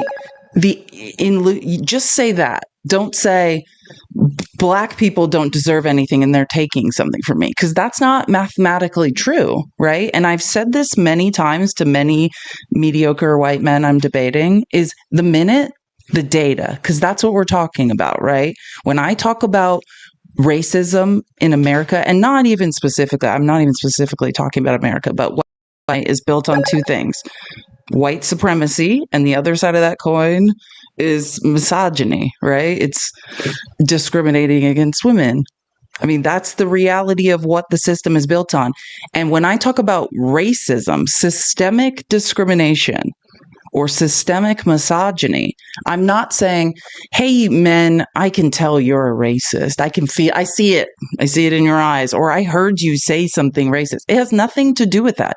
We are talking about statistical analysis, mathematical systemic oppression, right? Systems that interact with each other that we know that are mathematically suppressing groups of people, oppressing groups of people. We know that Black people are, once it's dark, they're statistically less likely to be pulled over because cops can't see in car windows anymore. That's systemic oppression, right? We know Black women are 4 times more likely to unalive during childbirth than white women. Now, do I think doctors are like, oh, this Black woman's about to give birth, like, I'm going to give her shittier care? No, it's unconscious bias. I'm not saying that you are sitting there on your couch planning to be a racist. I'm saying through unconscious bias that is baked in society and legislation, conservative legislation, some democratic legislation that disproportionately sets up systemic discrimination. That is the difference. I keep hearing white men say, I'm so tired of hearing that we can't experience racism. I think you're confused about what people are saying. Racism is systemic mathematical oppression. When we run things called impact studies, it's statistical analysis. Then we can tell mathematically which legislation is discriminating against which minority groups. That is racism. Now, can someone hate you? Can you be discriminated against? Can people be just in general be like, hey, I keep watching things be easier for white males in this country and that's kind of feels shitty? Yes, you can be experiencing all those things. It's just not systemic mathematical oppression. There's a difference. So I think that sometimes there's a lot of emotions and then you're not even men aren't allowed to even say what their feelings are. You are being robbed. That is a correct thing you're feeling. You're like, someone is taking something from me. I don't have enough. And you're looking around for who it is. It's rich people. We are all being robbed by the same people at the top of the economy. Transfers of wealth straight to the top of the economy. Those are the facts. I promise you, oppressing brown and Black people will never bring your money back. Period. But the feeling is right. Someone is taking something from you. You are being discriminated against by rich people. And I know they told you were special. The best book I recommend, read the book. Charlie There's a book Kirk called, engages in a fiery... Sorry, I didn't mean to do that. There's a book called The Wages of Whiteness. And it essentially talks about this, this unholy agreement between actual people with money, the capitalists, to say, hey, we'll let white men feel special. Maybe they have privilege in society. They're pulled over less or valued more for their skin color, whatever it is. But in reality, you're still being robbed, right? That's the wages of whiteness. Maybe you have social capital that makes you feel like you're important, but that deep down feeling of, wait, something's still wrong. Someone's robbing me. Yeah, you're correct. You're just wrong about who it is. Okay, remember that guy mentioned Jack Hibbs, claims that, this is the guy, one of the other Christian nationalists was like, oh, Jack Hibbs, this is the guy who's now claiming that, well, I'll debunk the claim in a second, but just listen. Did you know that in our nation's history, in fact, the one who broke the rule, anybody remember JFK? John F. Kennedy? Do you want to know why it was very controversial for him to become a president? Very good, because he was a Catholic. We had never had a Catholic president. Did you know that our founding fathers refused to allow a Catholic to be not only in Congress, but to be a president? Because they wrote it. They said, the person may be very moral and very, very knowledgeable, but the problem is, for a constitution to work, if he's loyal to the Catholic Church, it will mean that he's loyal to the Pope. And we can't have the Pope interfering in the operation of the Constitution. They didn't want to have that distraction. Think of that for a moment. Man, you mentioned that today, and it's like, you can't say that. But you can't say it because it's not true. That would be the main reason you shouldn't say that lie, is because it's not true. Like, I do like to point out to Christian men that, the founders were deists, right? They had a problem with Christianity in general, or they didn't want it in religion in general in government. That's what the separation of church and state was about. But Christians, and you have to remember the times. I have a history degree, right? Like, yeah, anybody should have had like disdain for the Catholic Church back then. I mean, this is the days of the Spanish Inquisition, where if someone pointed at a woman and said she was a witch, you were going to be thrown into an icy river. If you could swim, then they were going to unalive you for being a witch. If you drowned, then you weren't, but you were dead. It was not a great time to be living. But Christian nationalist pastor Jack Hibbs claims that the founding fathers banned Catholics from serving as president or in Congress. They did nothing of the sort, and the Constitution explicitly prohibits religious tests for holding federal office. And then I like this other fact check because I like this account. If the founding fathers intended to ban Catholics from serving in Congress, that must have been a surprise to Daniel Carroll, a Catholic who signed the Constitution and then served in the very first Congress. What scares me the most is that all these white male pastors are just screaming lies.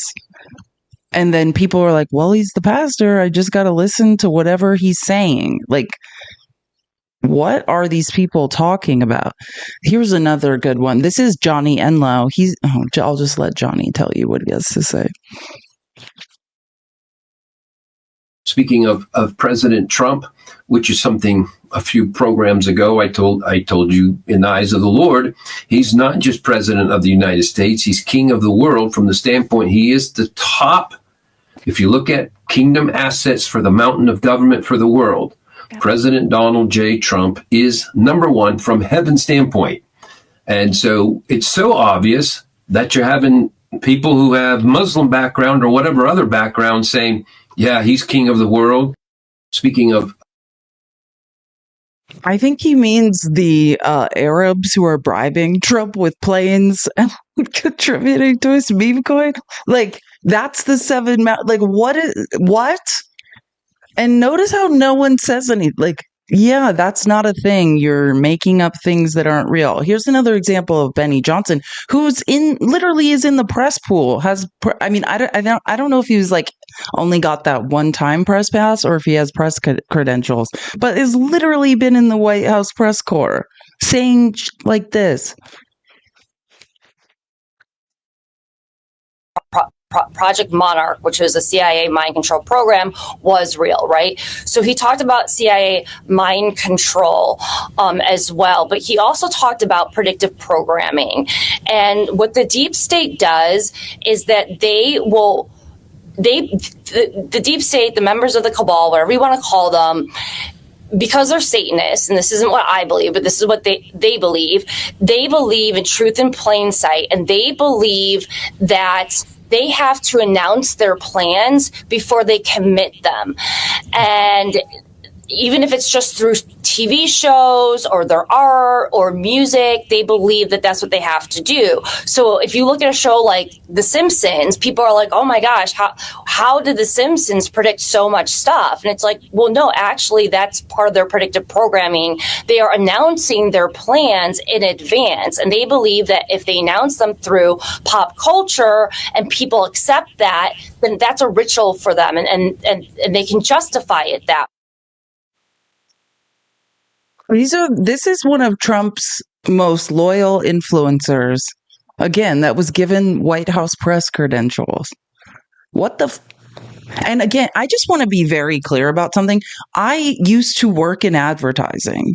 Specifically, after I was an elementary school teacher, before I disappeared into South America, there was a period of my life I worked in advertising and I was very good at it. And the reality is that advertising, sure, or you could say psyops, whatever you want to talk about. My job was to reverse engineer ideas into people's heads.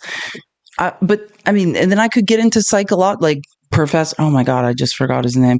But there's a professor, it's Robert Sapolsky, right? We don't even have free will. I could get into all the types of ways in which free will, we can be causal agents, but do we have free will, right? I could show you scientific studies that say you're more likely to be paroled by a judge if he makes that decision after he's eaten.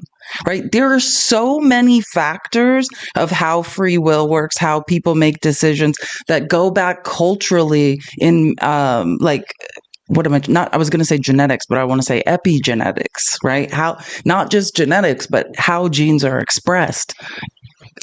Sorry, I know this is what I think about in my head. But so what are you talking about? This is the reality of what Trump is talking about. Okay. And then there's always, because you know how I feel about Trump's I want to get her title right. White House spiritual advisor. What if Paula White? Because she's always grifting. I think the reason Trump's like, yeah, like I do like these pastors is because they remind him of himself. Like these people are grifters. This is Jim Baker. Listen to this. What better way to get people to give you money than just let everyone know that they're about to unalive? There's a possibility that we're going to have an atomic bomb dropped in this country within 2 years, maybe sooner.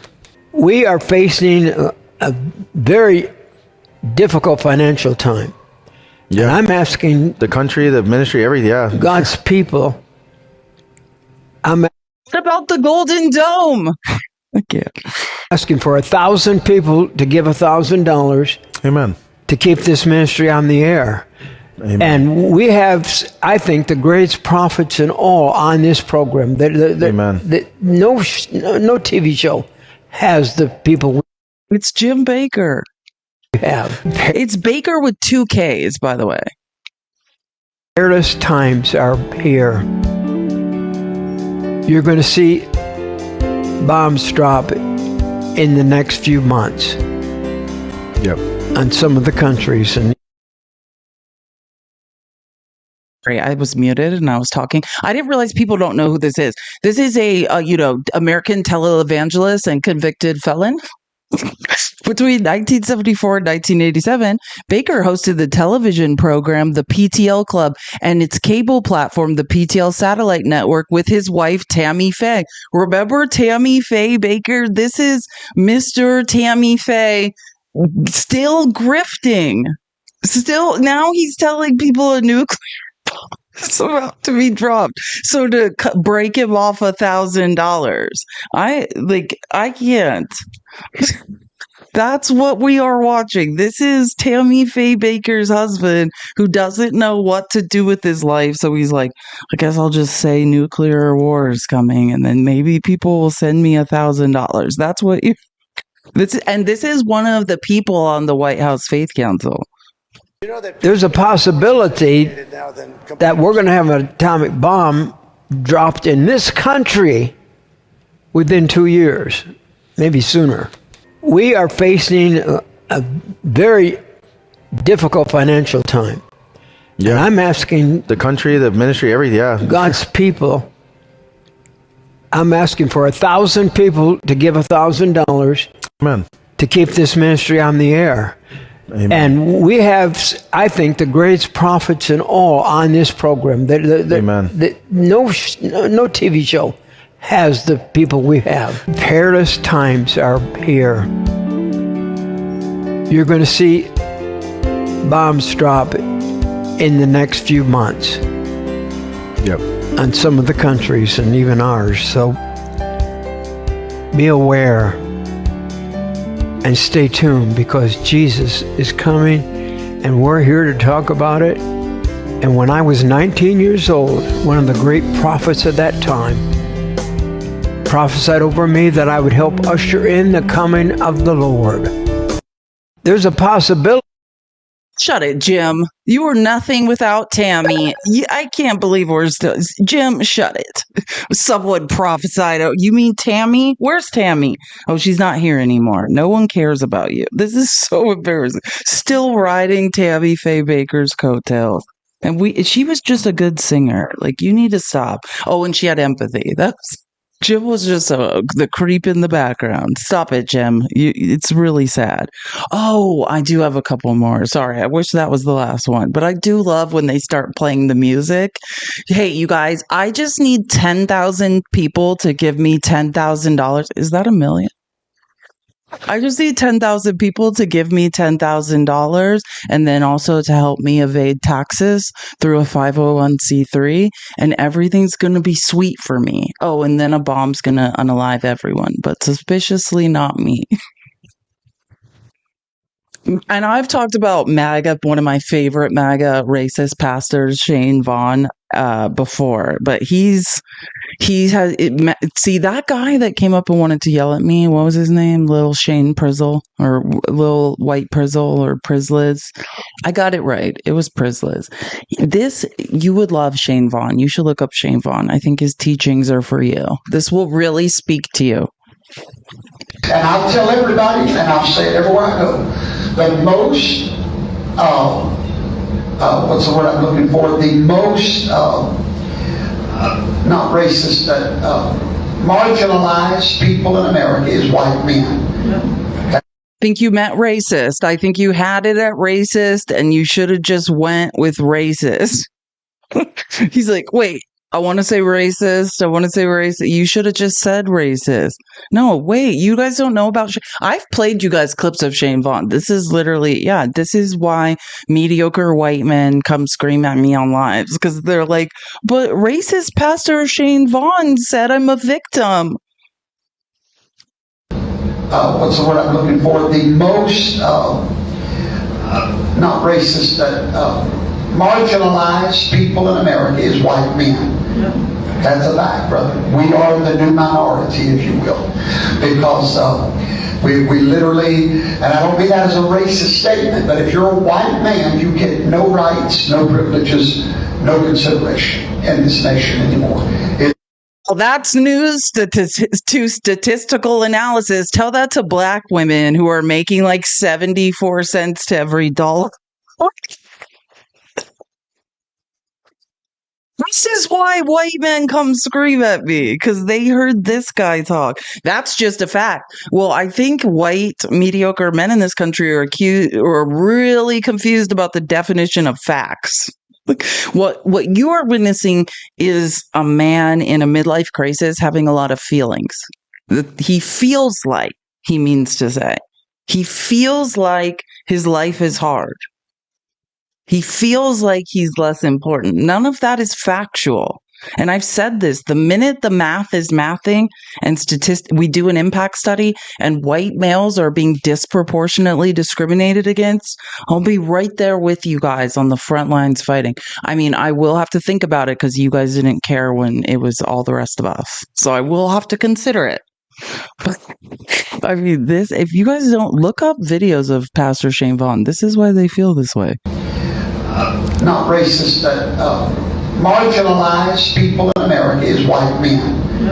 That's a fact, brother. We are the new minority, if you will, because we literally, and I don't mean that as a racist statement, but if you're a white man, you get no rights, no privileges, no consideration in this nation anymore. It's been taken over by DEI. Next, it's the truth whether you want to hear it or not. The truth, whether you want to hear it or not. No, you had a feeling and then you screamed it out and then you just screamed that it was the truth. It's not the truth. It's a feeling that you had, which again, I can validate feelings if you will recognize that they're feelings. They're not reality. Oh, here's another one. Oh, I should have put this. This is Doug Wilson again. I should have put this back with the Doug Wilson piece. I forgot I have one more clip of Doug Wilson, and it's the worst one of all of them. Evangelicals in the Trump administration. Yep. Yeah. And the environment they're in is one that wants to say, hey, we're going to draw the line at transgender, and we're not going to trans the kids, and the boss is all in on that. And so here we go. And they're like, yeah, look, we're doing it. But like all the sodomites are still there and just totally, and we're not going to talk about that. Yeah. And I'm like, watch out.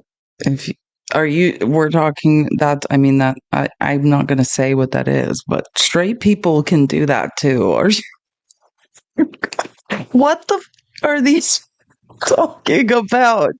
Do you know more? I know more straight white males, and I'm being honest. I'm just talking. These are this is anecdotal experience. I'm not saying this is fact or like data driven. I'm saying most of my friends growing up were straight white males in Arizona.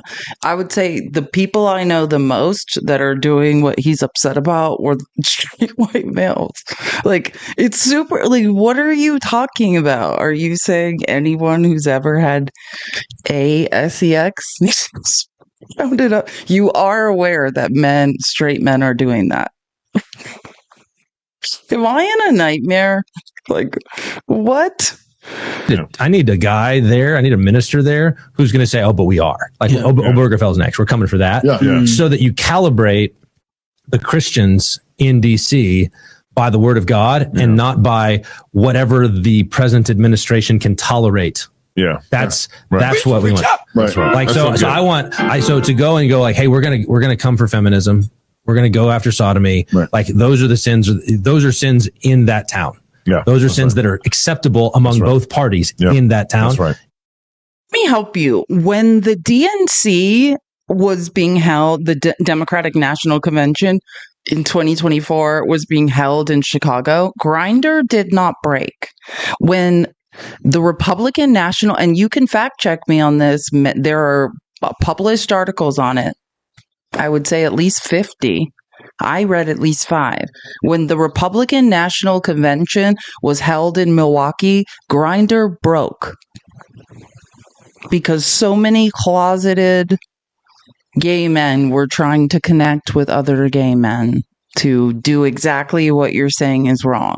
So I would say, let's work on cleaning up your side of the street. And again, the best thing up to me about the Republican Party is all the closeted gay men. Like, that's the part I like. That's the only okay part. I mean, I think they should stop. I don't like their voting records, but Grindr says that you don't worry so much about everyone else. Worry about yourselves and why you're all in denial. Like, don't worry about us. These people are completely out of their minds. No, I think this is my last one of what are the Christian nationalists up to this week? Never anything good. But today, while we're talking, God is saying, do we not call George Washington one of the fathers of America? Yes. If he was the father of one of the forefathers of America, is not President Trump one of the fathers of America?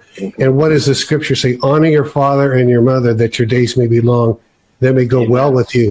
Days may long means doing this weird religious Trump's my daddy thing. What? And again, just further evidence of Grindr didn't shut down when the Democratic National Convention was in Chicago.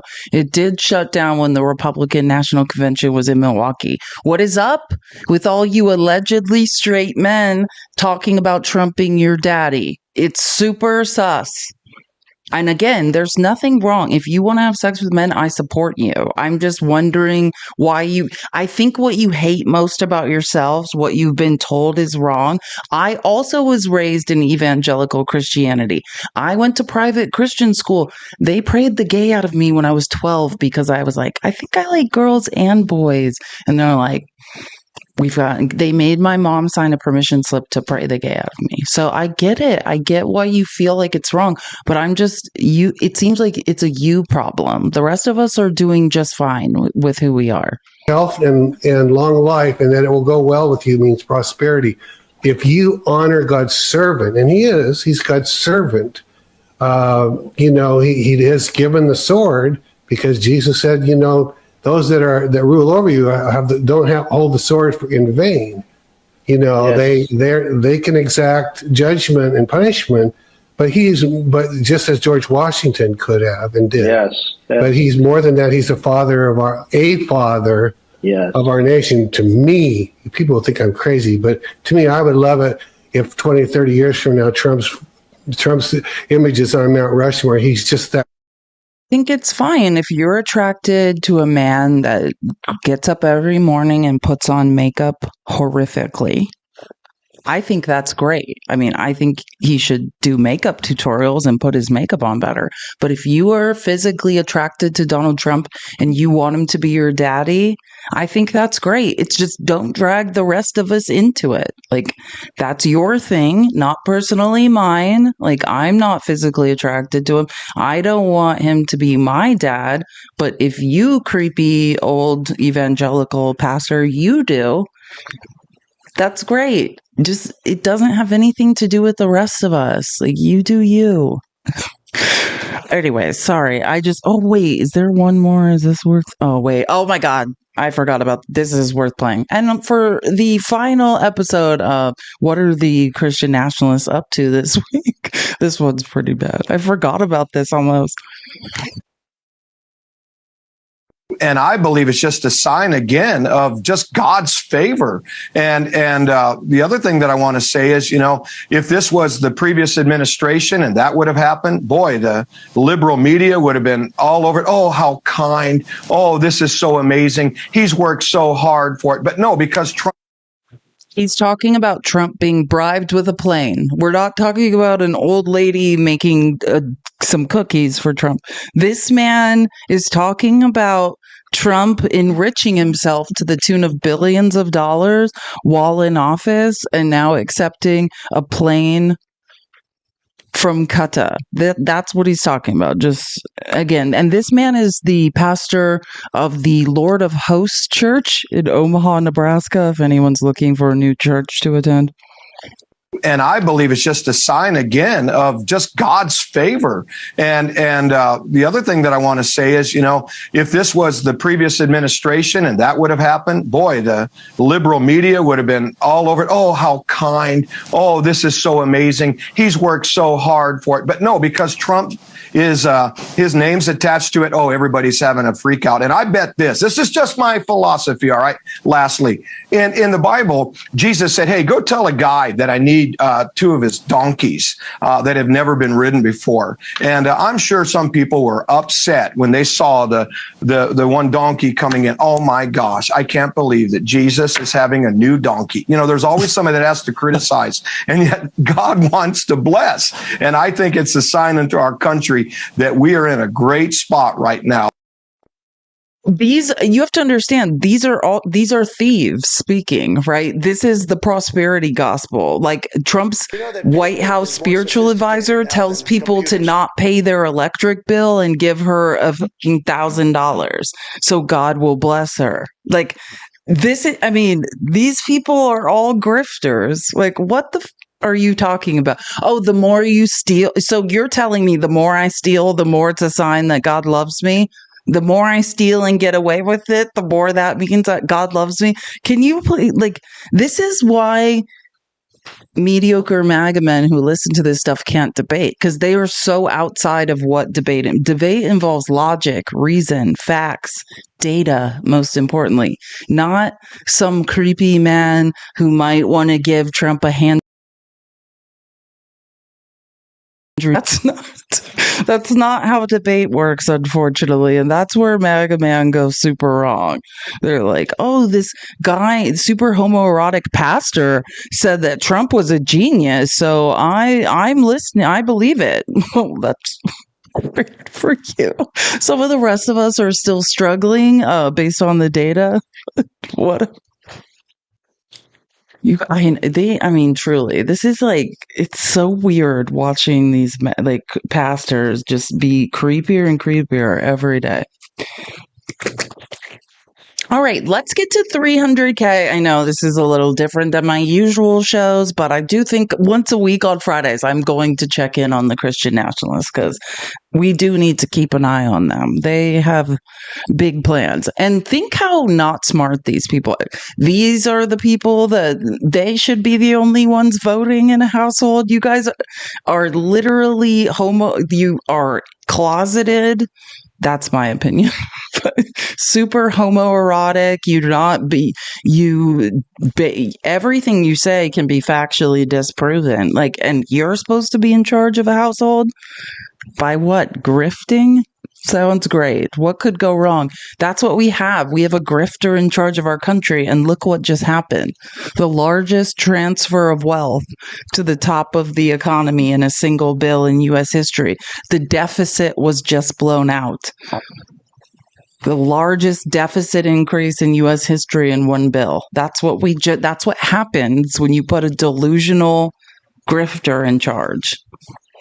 Okay, and I was telling you guys because I've been looking around for just additional facts about the big, beautiful bill, and I told everyone to follow More Perfect Union. You don't have to follow them on X. They're on TikTok. They're on YouTube. It's a great account, but I really liked, because that's what this is. There's just a bunch of handouts in this bill. Our tax dollars are just going to billionaires in different ways, and this was one I hadn't I've only personally read. That bill's over 1,000 pages. I probably read 200 something. But this is one I didn't know about, and I think will interest. I've never seen that. I love gifts. Thank you for the pretty gifts. My ADHD thanks you. And I'm remembering I didn't take my ADHD medication, so I'm going to go do it. Leanne, thank you for the $5. For between the Tate Bros and Christians, we're screwed. I know, between the red pills and the creepy Christian grifter pastors and where the two meet, I do think we're screwed. But I mean, they won't be screwing me. We just, as women, don't have sex with anyone ever again. And by no one, I mean men. You can have sex with yourself or with women. Don't have sex with men.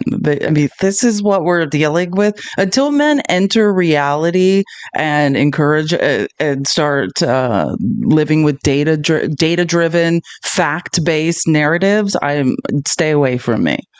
Like, the same men that show up and attack me on the internet will then hit on me, by the way, in messages. I should show you. They don't know if they're in love with me or they want me to unalive. That's what the THREATSs look like. They don't know. They're like, wait, do I want to have sex with her or do I want to smother her with a pillow? They're not sure. It's the weirdest thing. And when I discovered I was in trouble for all the violations I got in my live streams today, because I was like, I better take a look at things, on the back end of my live streams. Do you know who comments the most in my live stream? Like, it's men. I was reading through some of the comments. They show you accounts. Yeah, it's Republican men.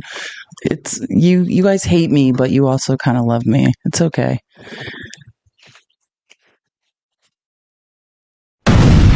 Here's a scheme Republicans are cooking up to let AI steal your job, jack up your rent, and deny you health care.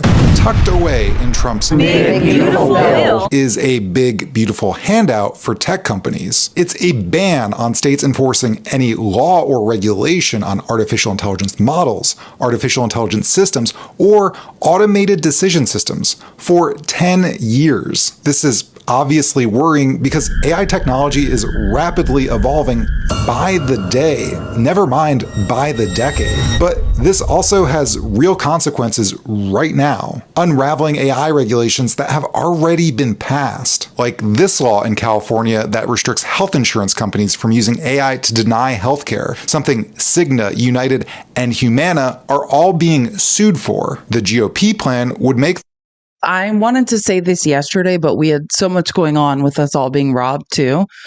Yeah, that's another problem. Healthcare companies want to use AI just to automatically, basically the same thing United Healthcare was doing with pre-authorizations, automatic denials, but using AI to do it.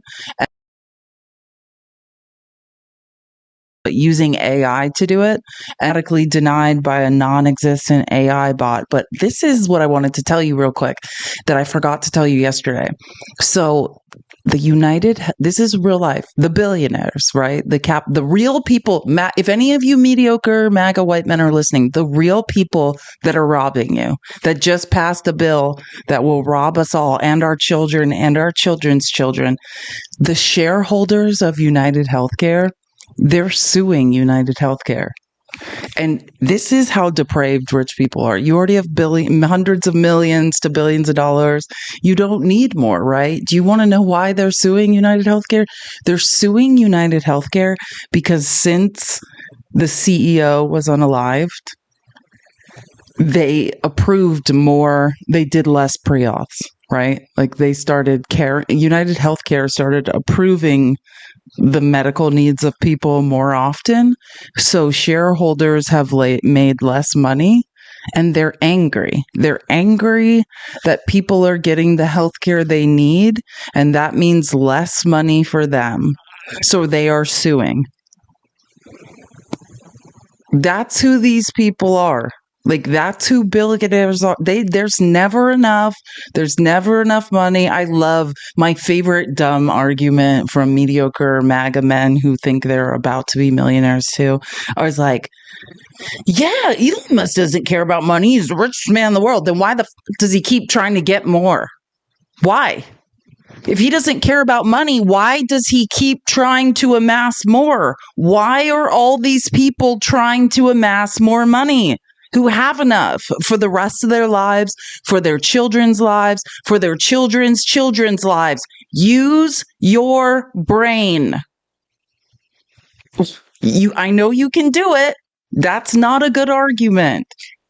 Law unenforceable. These bills in Virginia and New Jersey, which ban landlords from using AI to inflate rent prices, null and void. This Colorado legislation preventing companies from using algorithms to discriminate against employees and consumers for the color of their skin or disability status, thrown out. Republicans say banning state regulations would allow the federal government to create a more consistent set of rules. Ted Cruz said at a Senate committee meeting that he wanted to create a regulatory sandbox for AI to prevent overregulation. It's a weird argument from the party of states' rights, but also clearly strategic. Most states have already passed or proposed some AI regulations.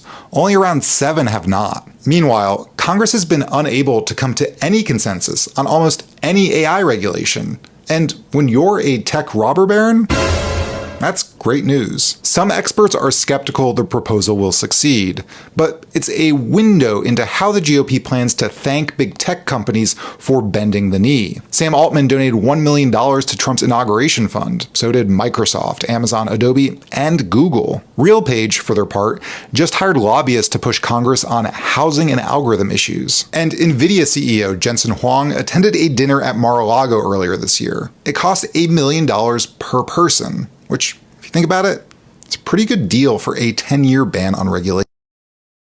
We live in an oligarchy. If you can't figure out at this point that your enemy is not brown and black people, mediocre MAGA white men, you are beyond help.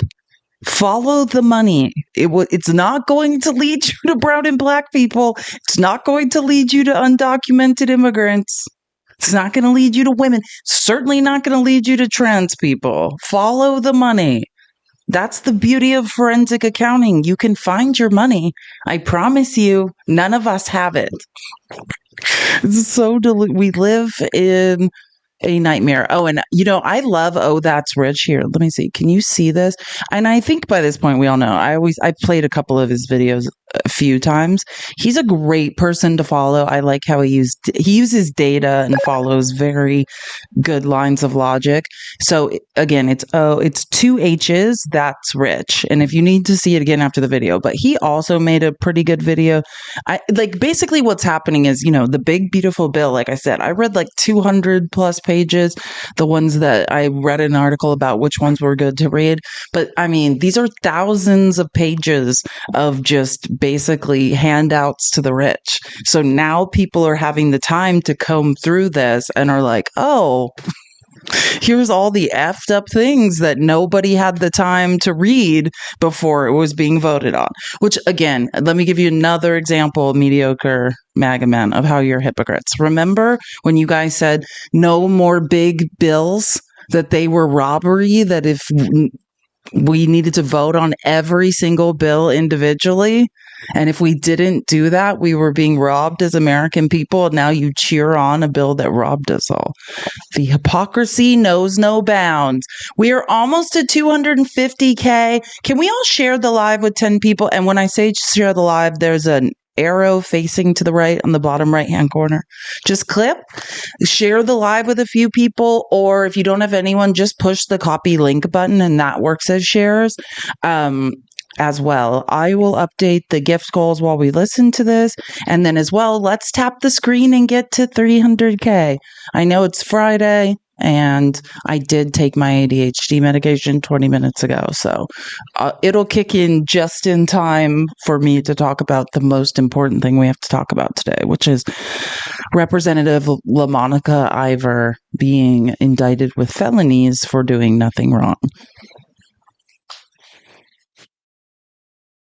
Republicans tried to pull the most Republican move ever with this House bill, and I'm going to walk you through it, but it's going to take a little bit. First, this House bill that they barely passed, it is strictly a budget bill, and it has to be a budget bill because in order to get it passed through the Senate with 51 votes instead of 60, it can only affect how we spend tax dollars. As soon as you start trying to change or create new policies, you have to get the 60-vote majority to get it through the Senate, which they can't get without Democratic votes. So in this House budget bill, which is supposed to be about tax dollars, they added a line that would prohibit judges from holding people in contempt of court if they ignore a nationwide injunction when an injunction bond was not issued. An injunction bond is something that is paid to the court by somebody trying to file an injunction. An injunction bond, correctly employed, serves to protect people from having lawsuits frivolously claimed against them. But whether or not an injunction bond is set is at the discretion of the judge. And so if you're remembering that judges used nationwide injunctions to stop Trump from doing all sorts of unconstitutional shit, you may be wondering, rightly,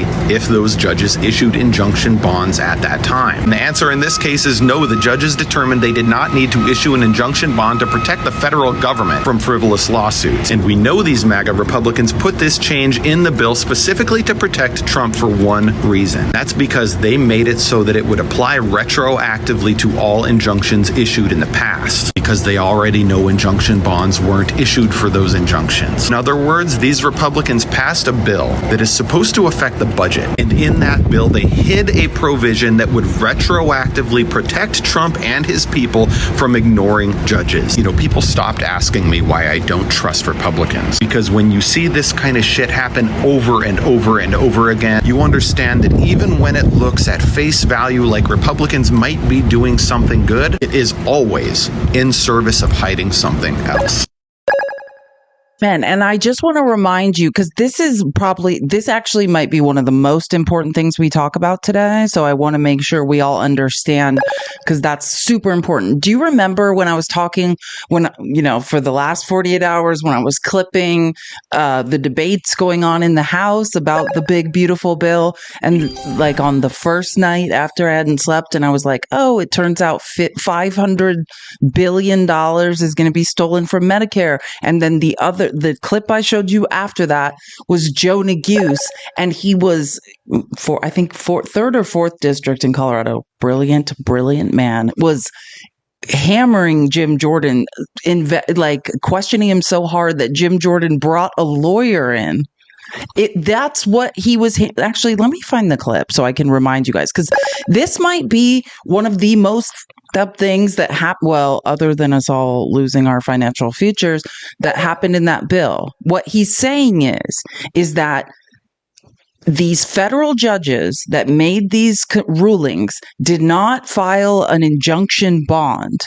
And the language, and that's why Joe Neguse was like, why does it say nationwide? Why is it retroactive? If you remember, that's what Joe Neguse was saying. He was accusing Jim Jordan of saying, you're trying to invalidate all of these past judges' nationwide federal rulings. They are. And this is what we have to watch, because in order reconciliation, right? The reason they didn't need any Democratic votes is only about the budget. They can only financially rob us, move things around from bucket to bucket. If they're changing laws like this, then we could filibuster it. So that's why this is so important. And this is what we need to watch. But it's like, think how exhausting this is. Like, there's thousands of pages, and now we need to root out what kind of shady ass, weird, illegal things these people are up to. Let me find these Joe Neguse clips real quick. I think it's that important to just remind everyone of when Joe Neguse was like, what the F are you doing? This is why he was so mad. Oh, sorry. I'm just trying to figure out. Oh, yeah. They're at the beginning.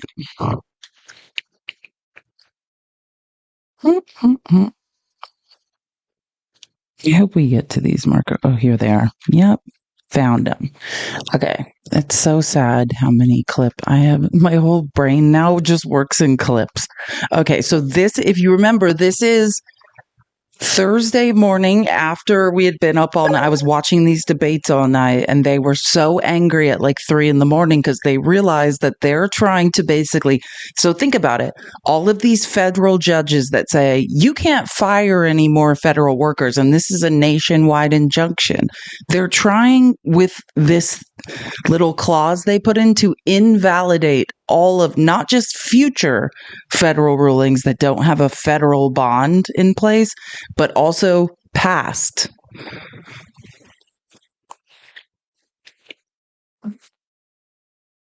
We'll walk through it together here.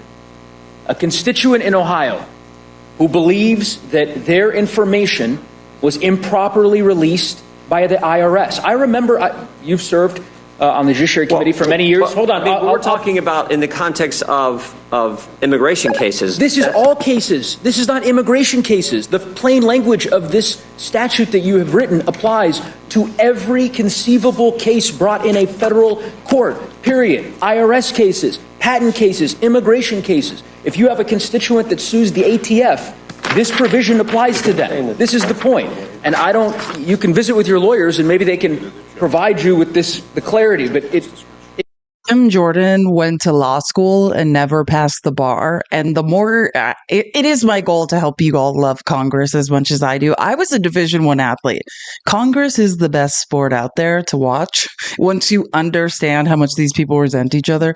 He's basically saying, like, you're not a real lawyer. And Democrats point this out. Jim Jordan is the chair of Judiciary Committee, which is the big boy lawyer committee. Most of the people on that committee are lawyers who, have passed the bar, and Jim Jordan has never passed the bar. So he brings lawyers around with him everywhere to explain things, and then they mock him. They're like, oh yeah, if you were a real lawyer, you wouldn't need another lawyer to explain to you what me, a lawyer, is trying to explain to you.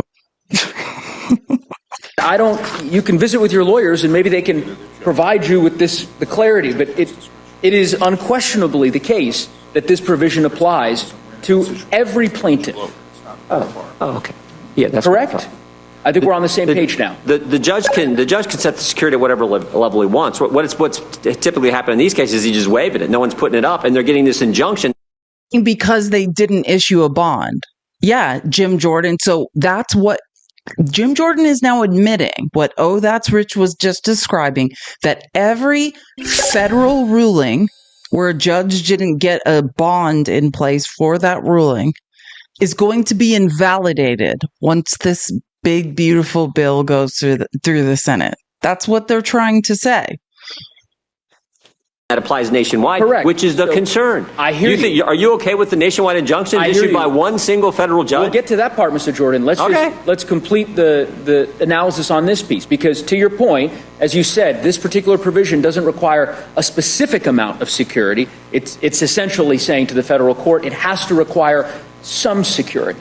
And my point is that this is a deep deviation from existing federal law. This has never been the case. We've never said to constituents, hold on, Mr. Jordan, I'll give you a chance to respond. We've never said to American citizens and constituents that in order to vindicate their rights in federal court, they're going to be required to provide a security when their constitutional rights have been violated by their government. And I find it astounding. I'm not sure that many of your colleagues understand the full import of this. They will by the time this gets to the floor.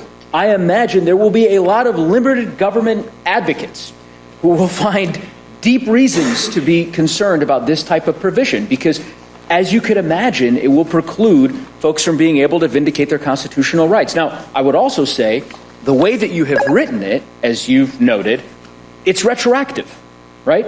So this applies. This is the best part. They're trying to invalidate all federal nationwide rulings that have gone against Trump already in the past. It's retroactive, right? So this applies to any... I just want to say the situation we're trying to address is what's been happening around the country. Jim Jordan started to be like, it's no big deal. Shut up. Like, yeah, we know exactly what you're trying to do. This is a bill about budget reconciliation. I thought you were just robbing us. Oh, no, you're not just robbing us. You're also trying to make it so Trump doesn't have every federal ruling that has gone against Trump, which is pretty much the majority of all of them, will be invalidated if there wasn't a bond secured in each of these cases, which there weren't. You didn't write it that way. As you know, a single federal judge gets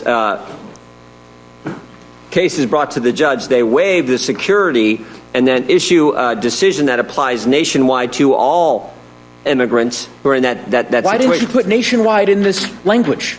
Well, we can look at the language. I mean, it's 6 a.m. You're voting on this thing in like 10 hours. What are we talking about? These people are embarrassing. So here's part 2. Immigrants who are in that situation. Why didn't you put nationwide in this language? Well, we can look at the language. I mean, it's 6 a.m. You're voting on this thing in like 10 hours. What are we talking about? We've had weeks. You could have put nationwide in here. That's not what it says. This applies to every one of America's 330 million. What Jim Jordan is saying, which by the way is still shameful. Like, I just want to explain, because I know it's very confusing if you're like, ugh, I have a job and I'm exhausted and I have no idea what the F they're talking about. What Jim Jordan is saying is exactly what is concerning to me. Jim Jordan is saying all these federal judges that ruled against Donald Trump, and that, by the way, that's the only job of the federal judiciary, to make rulings on whether or not the law is being followed, exact limits on the executive branch. That's their function. But he's saying the judges who made these rulings that were like nationwide injunctions, they want them to be instantly invalid if they didn't secure a bond when this passes the Senate. And Jim Jordan is saying, and what Neguse is saying is, you didn't say nationwide. You said any ruling ever made by a federal judge in this country where a bond wasn't secured is now going to be invalid. And Jim Jordan's argument is like, I was trying, but I was just trying for the nationwide injunctions. Like, think Judge Kaczmarek, the federal judge in San Antonio that doesn't have anyone else sitting with him on the appeal circuit. Like, that man just rules against women's bodily autonomy. I wonder if bonds were secured in those cases, because they're saying that all of these rulings will be invalidated. So I don't know. Maybe that could also work in our favor in a lot of ways. But that's what they're talking about. And they're supposed to be robbing us blind and our children and our children's children so that billionaires can get the third yacht. They're not supposed to be doing all of this. As a bond is a financial security. Like when in order to be bailed out, you essentially get like a bond. You have financial backing behind the ruling.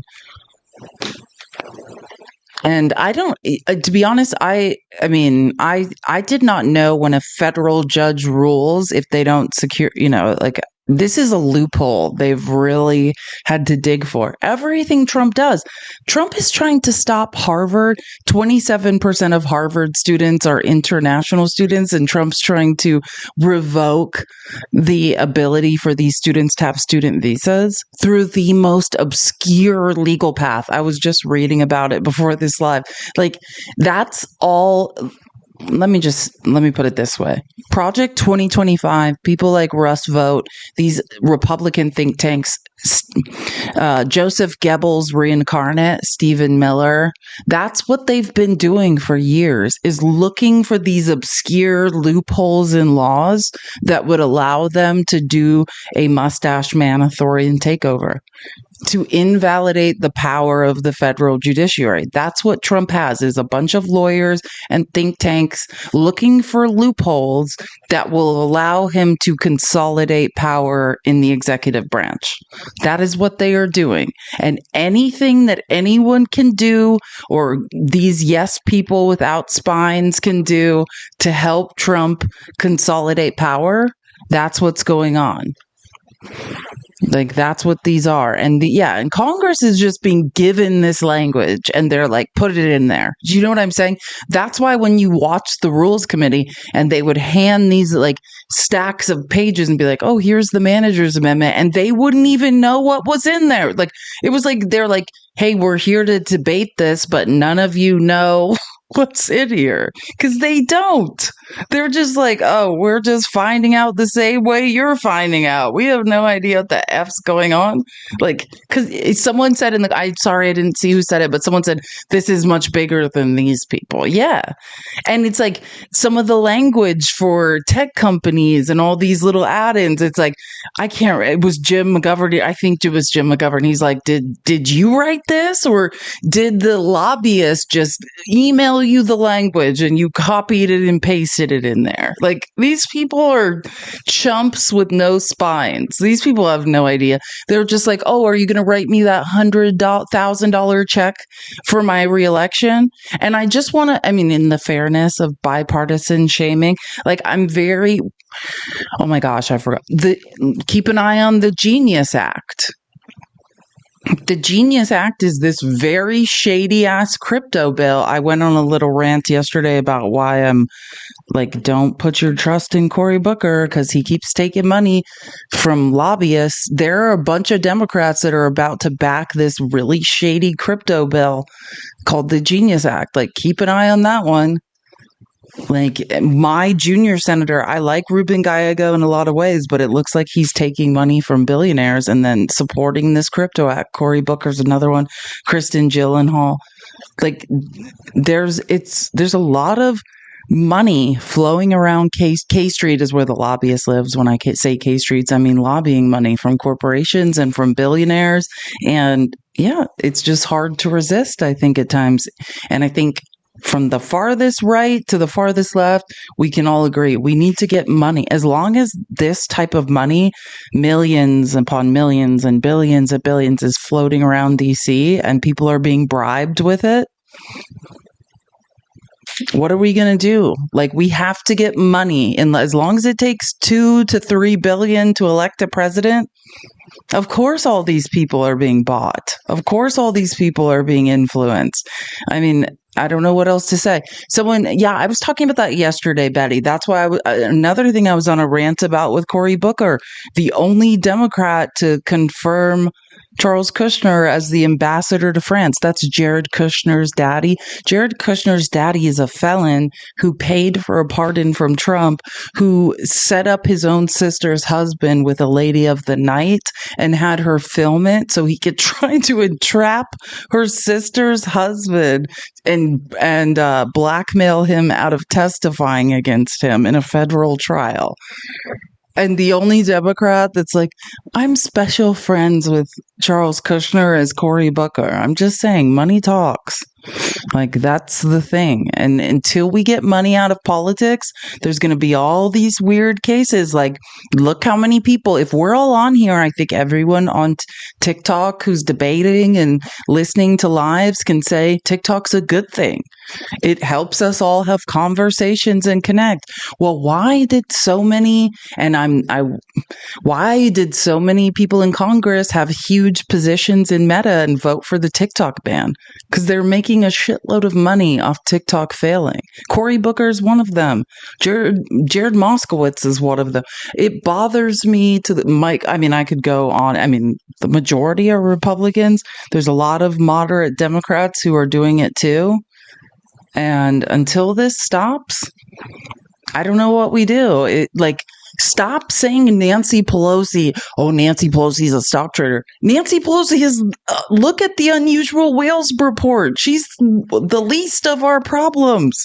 And by the way, it's not illegal unless we make it illegal. We have to force these people to stop this shit.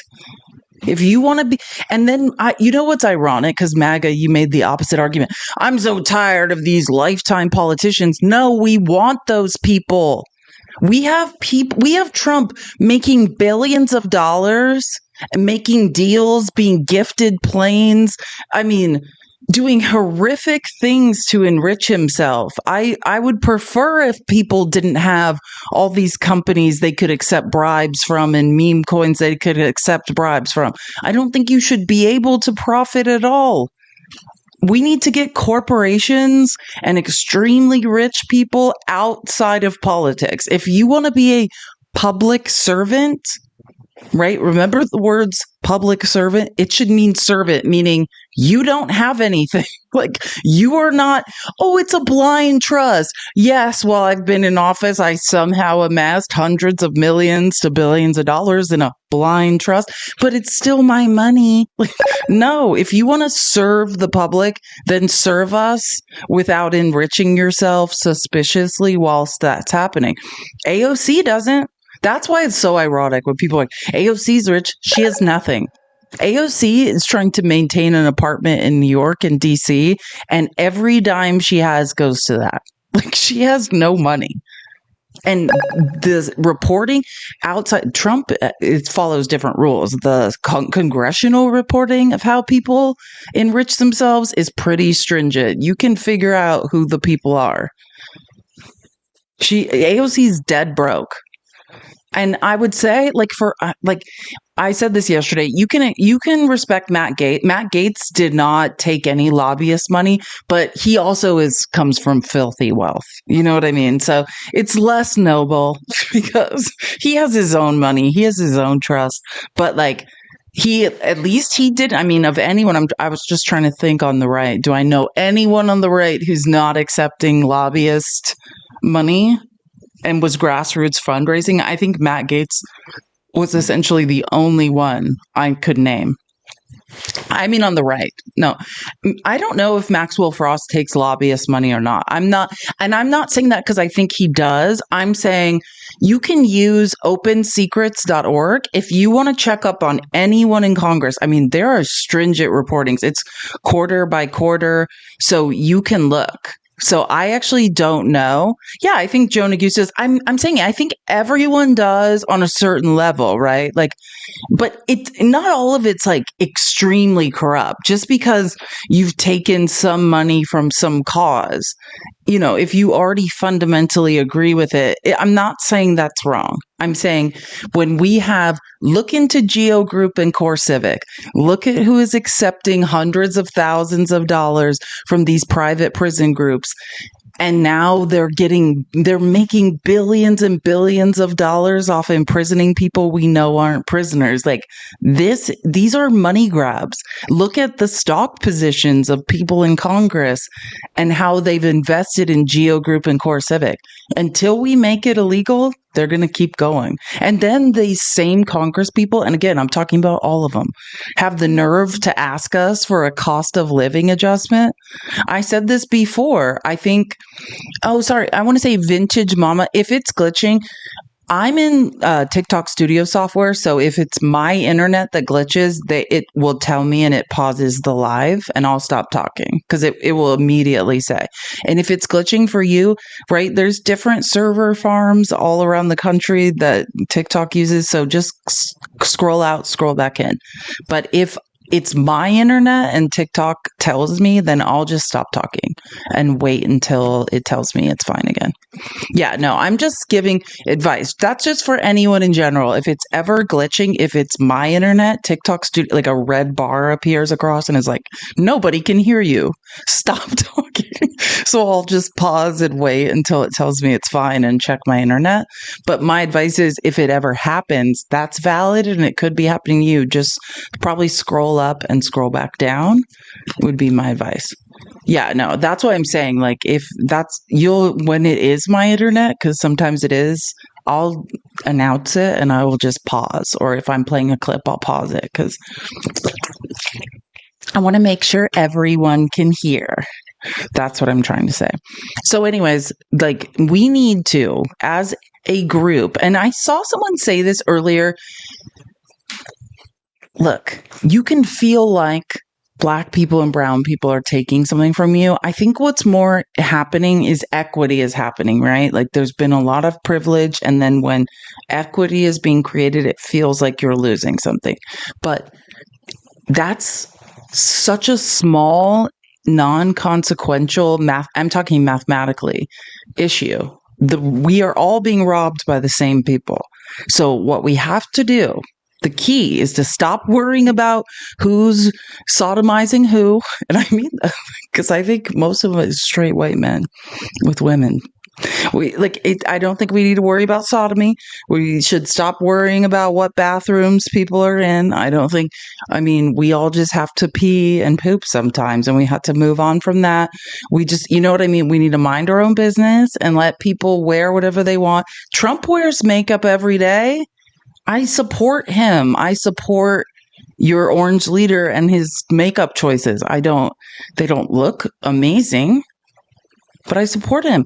Did I criticize Matt Gaetz when he made himself look like a blow-up AI sex doll with his filler choices? No, I did not. I supported Matt Gaetz through those choices as well. So I think we need to not just be critical of the choices other people are making, what people want to wear, where they want to go pee. We need to just all join together and be like, hey, there's a group of people robbing us and nothing else matters until we do something about the people that are robbing us. Oh yeah. That's a good one too. And Jack Sparrow, JD Vance and his eyeliner choices. We don't know why JD Vance is desperate for that under eye black eyeliner every day. Who told him to have under eye black Jack Sparrow eyeliner on? Thick too. He's a Johnny Depp fan. Great for you, JD Vance. You wear your makeup, talk your shit, couch boy. I support you, except for if you continue helping people rob us. That's all that matters. Yes, who wasn't a goth? I hung out in Hot Topic. I was angry in junior high. We were all goths. JD Vance is going through an anger phase. That's fine. Express yourself. We need to stop worrying about where people are peeing, what makeup they have on, who they are effing, how they are self-actualizing, and just all join together and be like, hey, can we focus on who's robbing us? People are breaking into our houses and taking our livelihood. And that's what should matter now. Stop worrying. I know. I don't know where Hot Topic came from. Remember Hot Topic? I used to hang out at the mall. I used to get dropped off at the mall. Didn't we all? Remember Hot Topic? I used to have this pierced. Marilyn Monroe piercing? I did. I was very angry. Younger. I was very angry I know we all did. Remember, this is like the oldest reference I'll make. Do you remember, I think I got a cell phone when I was I can't remember, 10 or 11 or something, 12. But before that, I would get dropped off the mall. Remember when you would call collect and instead of you'd just be like, pick me up and hang up from a payphone to your mom? Did you guys ever do that? Blacklight posters. I had lava lamps. Don't get me started on everything in Spencer's and Hot Topic. The money I wasted. I was a very angry kid. So that's why I'm saying let's support JD Vance through his black eyeliner phase. He's going through something. So did I. We all were there. I realized black eyeliner doesn't look good on the bottom. You know when I realized it? When I started making videos on TikTok and I got hundreds of messages of people just being like, please stop. That's what I realized. I was like, but I'm still angry. I know. I would go back to Hot Topic. Maybe we should all go back to Hot Topic. That was a great place. But the point is, none of that matters. Somebody is robbing us. None of our own personal wardrobe choices, what type of makeup we all want to wear, how we identify, none of that matters. We just need to handle the fact that a bunch of rich people are continuing to rob our financial future. That's it. It's the only thing that matters. We're all on the same team. All of us. Poor people being poor together. Oh, Johnny, thank you for the super sticker on YouTube. He said, I'm 1.5 behind and I'm 1.5 behind and the dude is hysterical. Am I missing? I'm sorry if I don't understand quite what that means. I'm also way behind. I'm also having issues with TikTok just spinning. Oh, I'm sorry. I'm sorry if it's behind, or are you guys catching up on the live? I'm not sure, but I think the live, again, all these replays post to YouTube. If you're like, what the F are we talking about? You can catch up later tonight. It is Friday and we'll all be free soon to do whatever we want. So again, what we are talking about, we were pointing out, I played a video from Oh That's Rich. I'm going back to the presentation really quick, today's, where he was identifying what I was talking about on Thursday morning, which is that there are these provisions inside the big, beautiful bill that basically will invalidate federal judges' rulings that haven't been backed or secured by a bond, which is basically none of them. And I'm sure they purposely went through and figured that out and looked for that loophole, wrote it in. And then Joe Neguse is like, this doesn't say nationwide rulings. It says any ruling. So any federal judge's ruling that wasn't then secured by a bond will be invalidated. And Jim Jordan's response is like, oh, I just meant nationwide, which is still bad. Think about how many times Trump has been struck down in federal court in the first 100 days of his presidency and beyond, and how many times those were not secured by a bond. It is a loophole in which all of the federal rulings against Trump will suddenly be invalidated if this bill passes the Senate. And the point that the creator, Oh That's Rich, is making is, in order for this to be a reconciliation bill and to avoid the Democratic Senate filibuster, it has to be specifically about the budget. It has to be about it has to be about robbing us, not about somehow Trump gets this or gets that. So we need to keep an eye on this, which is wise advice, and I will do my best. It's just this bill is so large and there's so many things going on. It's hard to know. Okay, I wanted to play some more. I think I have more. Wait. I know I have a couple more things. Oh, yeah, I do have some good stuff. I'm remembering. I'm just deciding whether or not to stay on this tariff line of logic because I need to get to the Representative McIver stuff. But I want to play a couple more. I'm in the wrong place. Further up.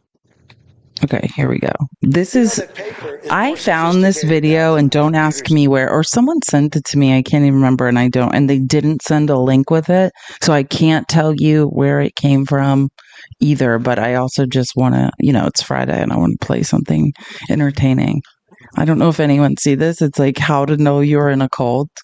Somebody sent me this, but again, not with a link. Send it directly to me.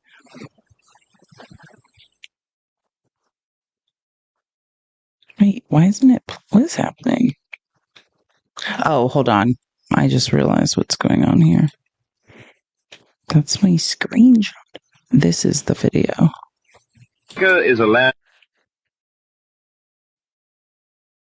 America is a land of freedom, independence, and individual thinking. But sometimes an idea comes along that's just a little different. And before you know it, whoops, you're in a cult. Honey, where are my eggs? Dear leader says Joe Biden took them. The signs are crystal clear. Learn how to spot them in How to Know You Are in a Cult. First sign, good leader. For a cult to work, it needs a good leader, and a good leader is never wrong. If something bad happens like high gas prices, a recession, or even a plane crashing, President Trump says it was Joe Biden. he needs to be able to shift the blame. Second sign, don't question. In a cult, questioning the leader can be dangerous. The moment you think for yourself, poof, you disappear quicker than an aging wife. Disappear quicker than an aging wife. That's scarily accurate. Third sign, loyalty wins. A good cult leader must reward loyalty. And if you're a billionaire, well, you can do whatever you want, even to the least deserved. Fourth sign, see things his way. Even if you saw things with your own eyes and ears and every shred of evidence points in one direction, if he says otherwise, see things his way. So how do you know you're in a cult? Simple. If your leader is never wrong, punishes his enemies, and lets his richest friends run amok while convincing you that everything bad is someone else's fault, well, congratulations. You are in a cult. America is a land of freedom, independence. That's you, MAGA. That's who you've become. While you're being robbed by these people, you swear allegiance to them. Someone asked, my hat is an owl, and it says wise ass. Like a wise owl. I love these hats. I talked about this hat company. I'm kind of obsessed with them. I get addicted to weird things, but it's all the rage with the children. Like it's called Gorin Brothers, Goorin. 10 of 10 recommend. I think it's, I just noticed in movies and stuff that cool Gen Zers were wearing these hats, and then I looked up what they were, and I just think it's fun. You can express your personality through them. Is that video from 1953? No, it's supposed to look like it is, but it's just made to look like that. I just think it's funny. Thanks, Lisa, for the $5. You have a beautiful brain. I wish I could do more. You're amazing. Thank you for being here. And the best way to support is to tap the screen and share the live. Okay. Oh yeah. And I have a second.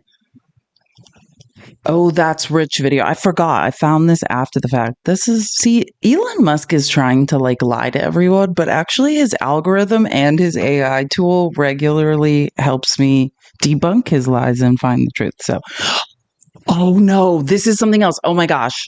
Sorry, I got a little confused. This is not a No That's Rich video. This is actually a quiz. I forgot what this was. I heard this video and it did come to me in in X's algorithm, and it doesn't make me upset. Does this sound, tell me how you feel when you hear this man saying this. Like, it just makes you think about how different people have different experiences at different times in life. Because I'm like, you're describing a period, like, as a history major, like, nobody, I mean, it was not that great of a time. Like, what the F are you talking about? But it's just, I think it's an interesting to understand, like, hey, your lived experience is anecdotal versus maybe what statistically the country's experience might be.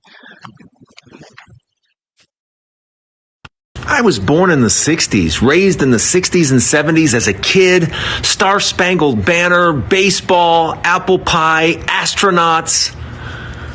We're not that country anymore.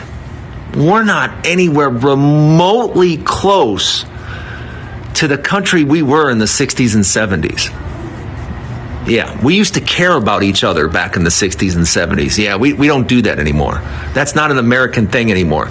We just had a party this morning vote to damage the country like never before. I mean, do real...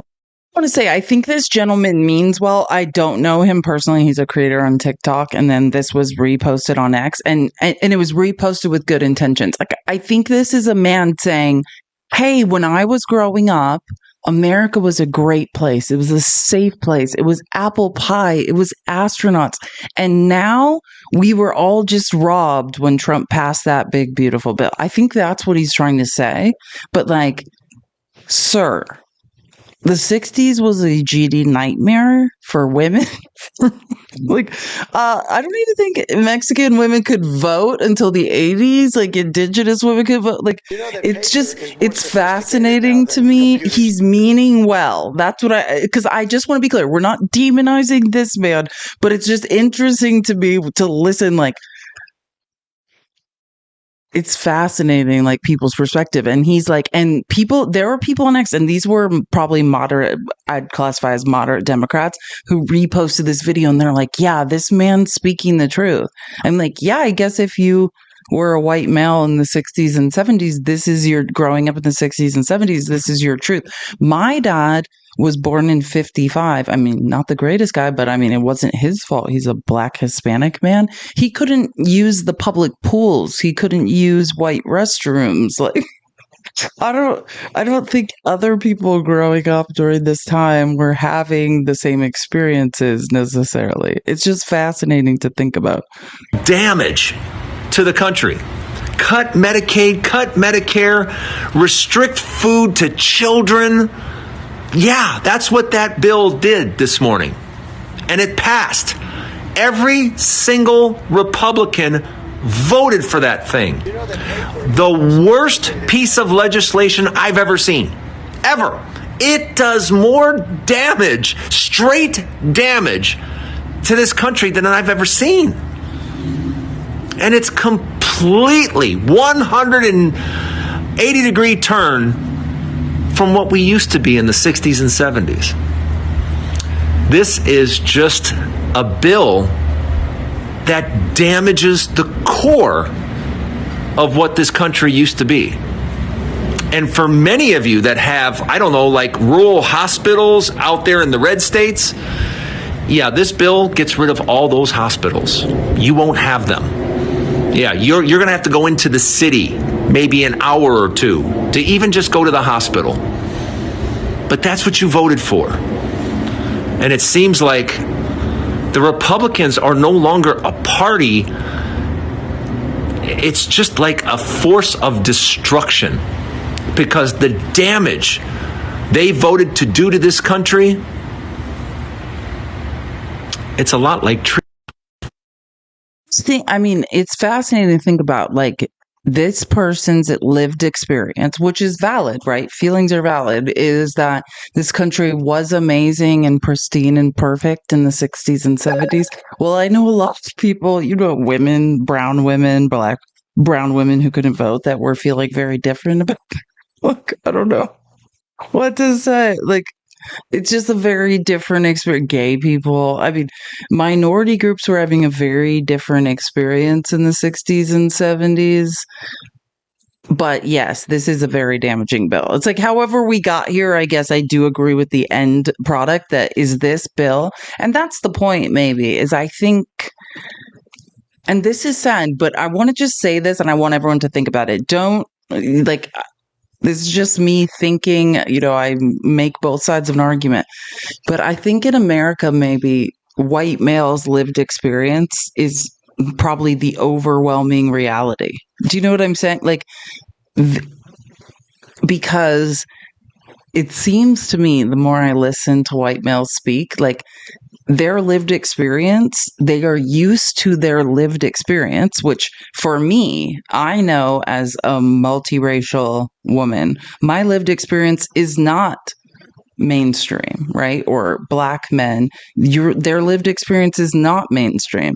And I think when I try to analyze in my head why mediocre white men are so angry, it's because their anecdotal lived experience used to be taken for fact. Does that make sense? Like their lived experience, what they experienced when they would say it out loud, people just be like, yep, that's true.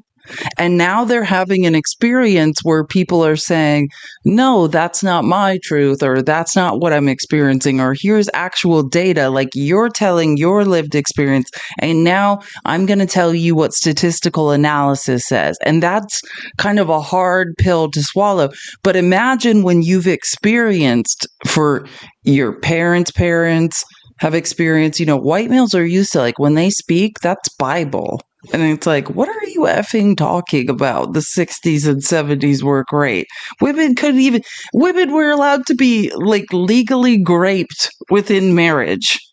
It wasn't great for everyone, bro. Like, but you do apple pie and astronauts.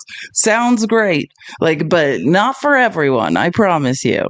Like, but I think that might be what's happening is white men were like, I used to speak and give my perspective, and people were like, yeah, that's 100% true. And I think they're like experiencing some sort of like cognitive dissonance on that, right? Like where people are now being like, no, that's not your lived experience. Your anecdotal experience is not fact. And that's hard for some of these men to just deal with. Yeah, I mean, I think because, and I'm not saying, I just want to be very clear. This man means the best. Like, he means well. He's just trying to say, God, things have gotten bad. But like, for some people, they have always been bad.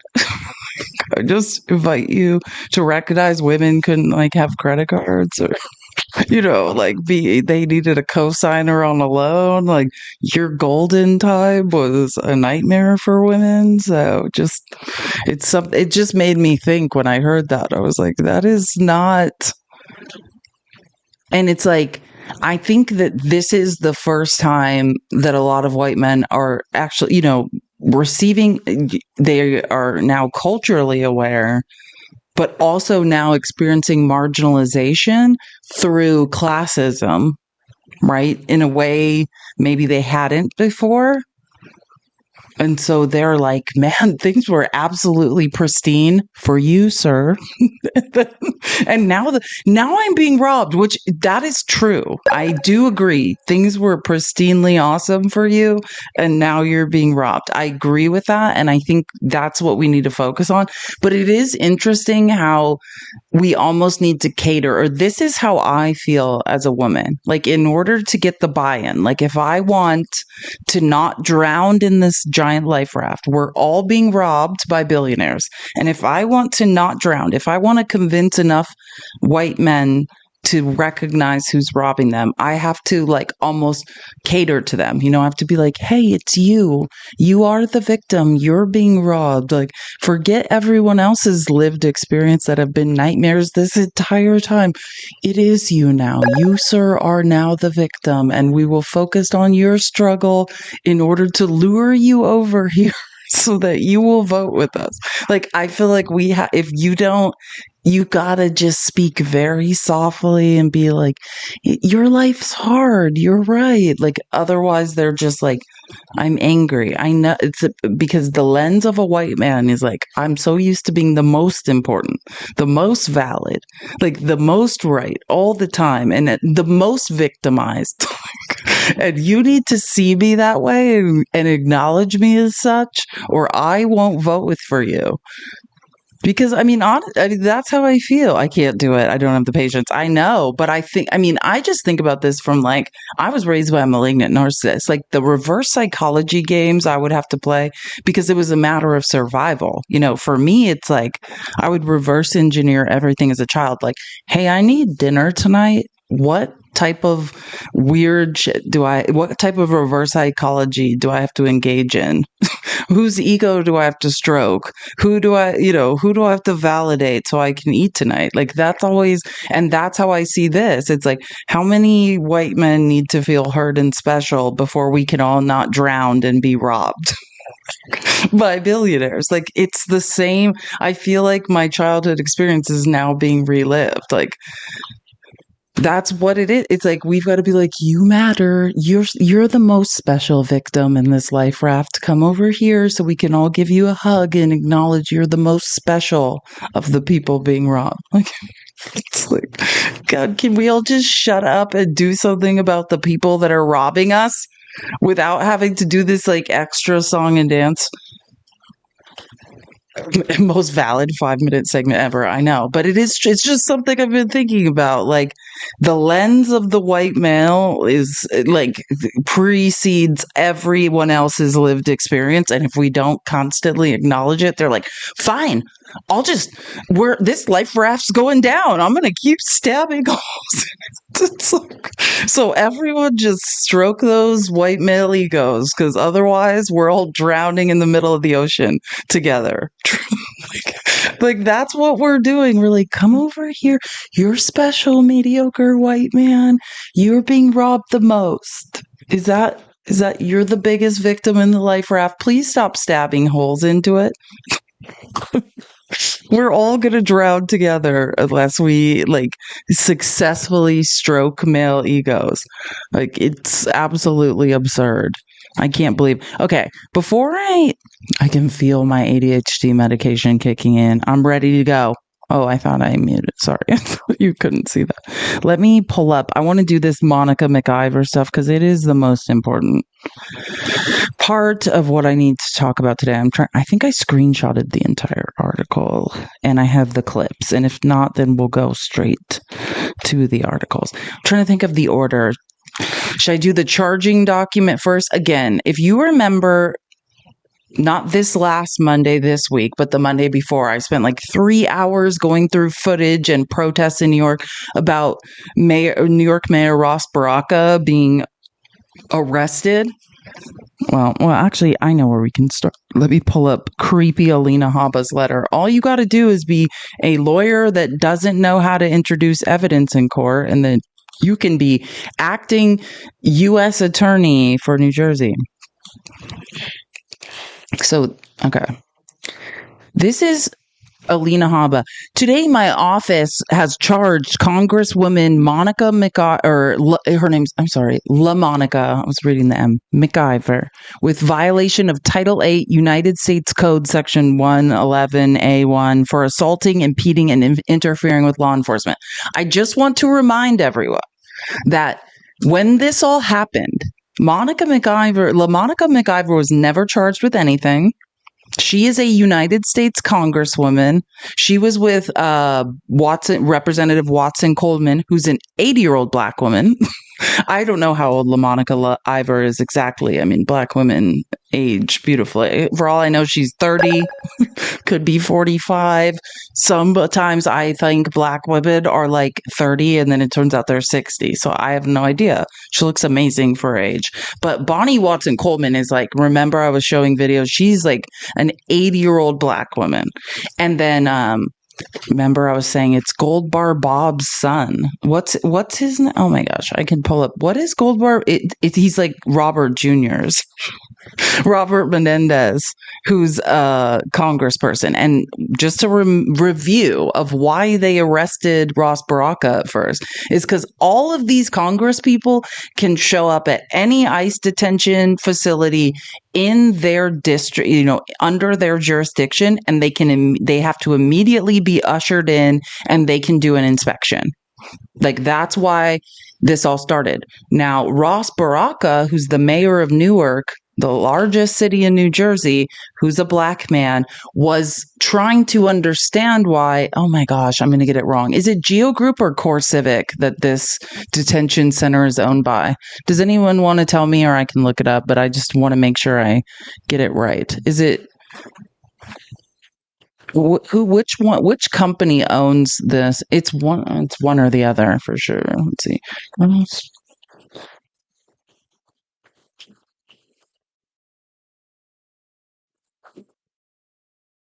I know. I feel like it is Core Civic. I wanted to say Core Civic. That's what I have a really good memory. Oh no, it's Geo Group. Thank God I checked. See, yeah, the Delaney Hall. Okay, here we go. So here we go. Newark. So this was May 9th. Think about it. It's now May 23rd.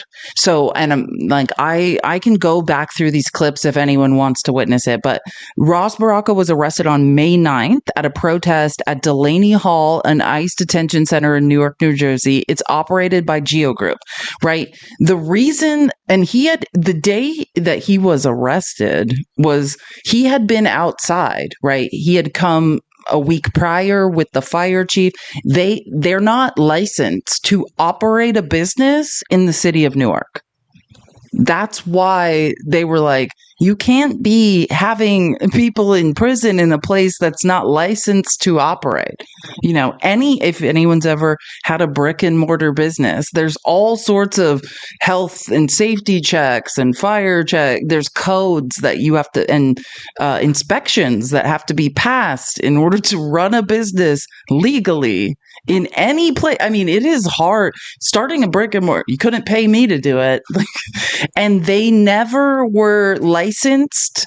I mean, to run a prison, do you understand how many licenses and inspections have to happen? They were not licensed. So that's how this all started. Actually, let me just show one clip just to refresh everyone's memory of how insane what we are talking about truly is, because I just need to paint a picture that this is literally, they just reviewed the tapes and they're like, clearly Ross Baraka did nothing wrong. And if we try to charge him, not that LaMonica McIver did, she also did nothing wrong. But I think it's fascinating to watch them just be like, God, we got to blame this. Who can we blame? Who can we blame? Let's blame her. Oh my gosh, I just pulled up. So he was arrested on May 9th. This is my presentation for May 12th, if you remember, when I had all these clips and I was pissed because I had been watching all these protests over the weekend and reviewing this footage for hours of what had happened to these people. Let me find I'm just going to show a couple clips of some of the protests. Okay. I want to show the clip of him protesting the week before, because I think that's what's most important. It's not like they just showed up there out of nowhere. They were very concerned for a long time. Oh, I love Olya Scootercaster. This woman's a genius. If you are on X, I'm sure she's not just on X. You could probably find her on Blue Sky too. This woman is amazing. Olya Scootercaster is this woman who rides a razor scooter around New York. She's in New Jersey all the time. She's in DC all the time. She takes the train everywhere, and she gets the best footage on protests and what's going on. I know, it's how is this woman everywhere? She best person to follow. If you want to see real raw footage of New York protests, New Jersey she's amazing. But again, so this is not the day he was arrested. Let me make sure I get this right. Yeah, this is May 6th. So this is 3 days before Ross Baraka, and the whole incident that is now in question happened. This is 3 days before. Mayor Baraka, fire and police, so the fire chief, the police chief, attempted to to raid Delaney Hall Detention Center in New York, New Jersey. Newark Mayor Baraka was refused access inside. Again, these people were never licensed to operate a business of any kind in the city of Newark. Never passed fire code, fire inspection, nothing. And just started operating some sort of detention facility. And they were like, what the is going on here? Like, who do you have in here? And so the police chief's like, we need to make sure this place is up to code and it's not going to like burn up like a tinderbox. That's how this all started. They were just trying to be like, we need to do an inspection and figure out what you guys are up to. Yeah, right here. That's Ross Baraka, the guy in the brown coat and the hat, by the way. Country up, and it's a shame that the IRS is sharing information with ICE. It's a shame that people have died against a giant without legal representation and without the support of anybody. They denied our people entry yesterday. The health department, code of UCC officials, fire department, they denied them entry yesterday. So we all came today, collectively to make them let us into this place today. They're saying that they have to wait for ICE to give them permission, which is not true. They own it. Right, ICE doesn't have to give them permission.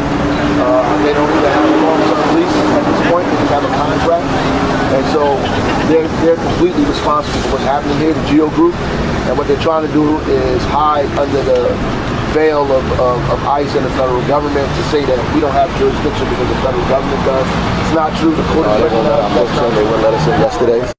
Saying GEO Group is saying they don't have to pass health and safety codes, fire codes, anything a normal brick and mortar business has to pass. Prisons have to pass these codes inside any sort of municipality. This is legality. And they refused to let them in and just said, Trump said, basically. The federal government said that we can operate anywhere we want and you have no say, which is ludicrous.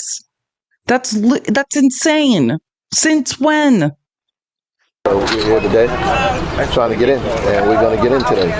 Who do you believe is inside? It doesn't matter who's inside. I think they may have detainees in there. They're not supposed to be in there. That's our position. Nobody's supposed to be in there. We've allowed the courts to negotiate this when there was no detainees in the building. It was just workers, GEO, and us. ICE don't have a long-term lease with these folks, so GEO is completely responsible. They're hiding behind ICE right now.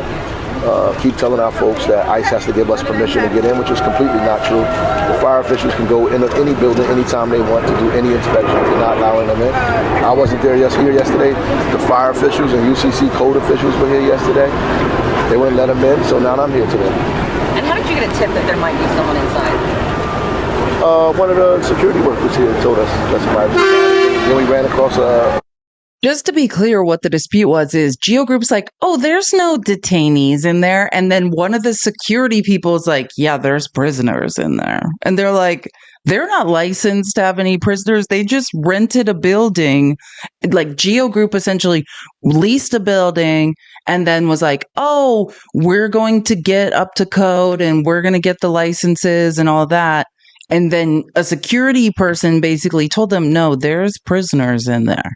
And that's why this became such a big deal, because they're like, you can't be imprisoning people in a building that has not passed any fire codes, any health codes. Like, we don't know, what do you think you're doing? And so, yeah, that's why I want people to really understand, and this is just going to get worse and worse, but I think it's important for people to understand why this started. Like, Trump's story is that a bunch of Congress people assaulted ICE officers and broke into a detention facility. None of that is true. This is the origin of all of this, that GEO Group was just like, hey, we're leasing a building. And they're like, that's cool. You can lease a building, but you can't operate a business till you're licensed to. And the fire chief comes and inspects and all of this stuff. None of that ever happened. And then they found out they were holding people prisoner in there. Individual, a woman at the press conference, told us that she ran into somebody who's wife was in here, and then we searched that guy down and had a conversation. So we know for a fact that people. So. In our state, no fear, no hate, no eyes in our state, no fear, no hate, no eyes in our state.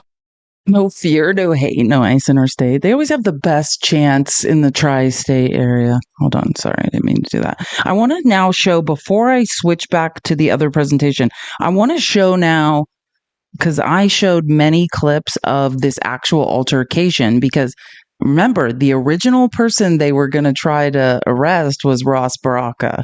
And now they're arresting LaMonica Ivor and charging her with felonies. And what I personally think happened, and why I knew, like, why I spent 4 hours on Monday showing you guys footage of this is, yeah, Ross Baraka never touched a person, never did anything wrong. I'm not saying LaMonica Ivor did. She didn't either. Nobody did. This is going, in my opinion, unless Trump like blackmails a bunch and fix it and like somehow stacks the jury, I can't see any of this going anywhere. But Ross Baraka never did anything. Basically, they were ushered in, and I just want to wait, actually, I think I have a screenshot. I think I screenshotted the law during this presentation. So let's just refresh our memory on what the actual law is. Because any congressperson within their jurisdiction, I did. Oh yeah, Rob Menendez posted this when it happened. So this is like the day after Fox News started lying about this. And let me just, the conflicting reports, and I explained this on this Monday, which is, again, if you want to rewatch this episode, it's May 12th, Monday, May 12th, which all the replays are on YouTube.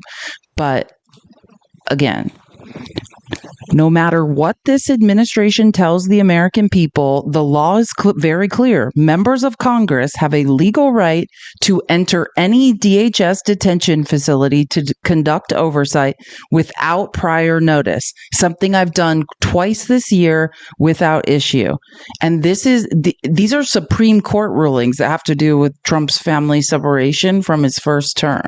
Like, there are multiple, I think 3 total court rulings confirming that any congressperson can conduct an on-the-spot inspection of any DHS facility in their district anytime they want to check on the health and safety of individuals. And that's why Ross Baraka got Representative Watson Coleman, got Representative McIver, and got Representative Robert Menendez to come, and because they knew they would have to let them in. That's how this all started. They wouldn't let Ross Baraka in. They wouldn't let the fire chief in. They wouldn't let the police chief in. So then they're like, well, you legally, through Supreme Court rulings, have to let Congress people in.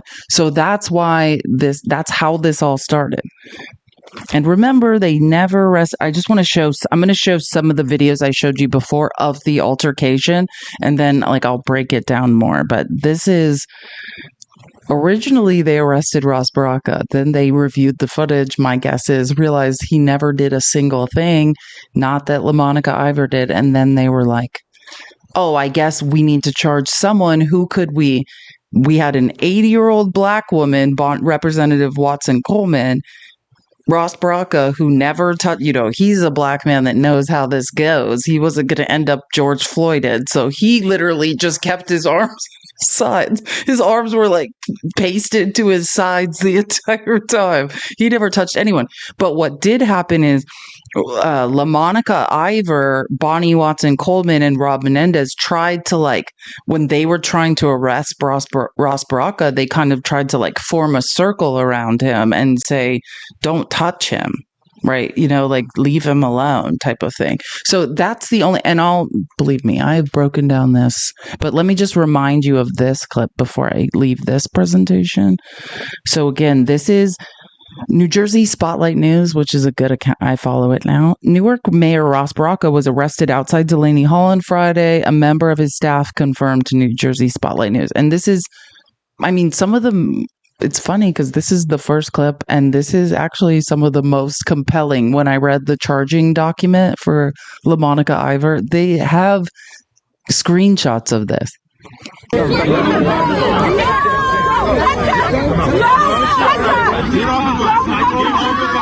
You can hear LaMonica Ivor screaming, "Don't touch us." She's saying, "I'm a federal official, don't touch us." And her and Bonnie Watson Coleman and Rob Menendez are basically like hugging Ross Baraka and trying to keep. So again, they're saying Fox News reported that 3 Congress people and Mayor Ross Baraka stormed an ICE detention facility. That's a lie. They were let in and then given a tour. That's a complete lie. 20 ICE agents, most with masks on, came out and attacked these people. That's what is happening. There were other protesters outside the gate that just had signs, and LaMonica Ivor and Bonnie Watson Coleman and Rob Menendez are trying to shield Ross Baraka and keep these people from dragging him. Yeah, thank you, Katie. One of the headlines says she body slammed ICE. I've heard so many things. I heard she gave an elbow to the face. Oh my, don't worry. I have all the clips of this. Washington Post actually did a great job. They have highlighted, enlarged clips of all of this, but it's ridiculous.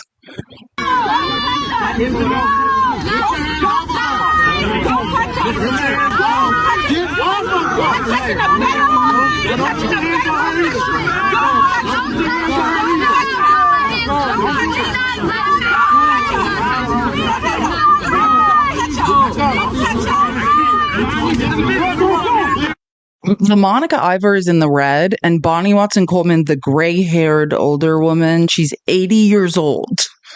And LaMonica Ivor is trying to protect Ross Baraka and trying to protect an 80-year-old woman. What would you be doing? I'd be doing the exact same thing she was doing.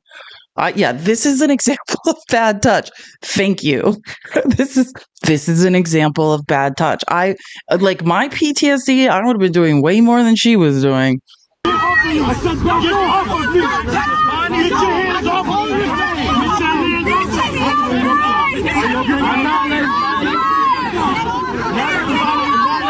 I'm not letting you. You cannot push. You cannot push. You cannot.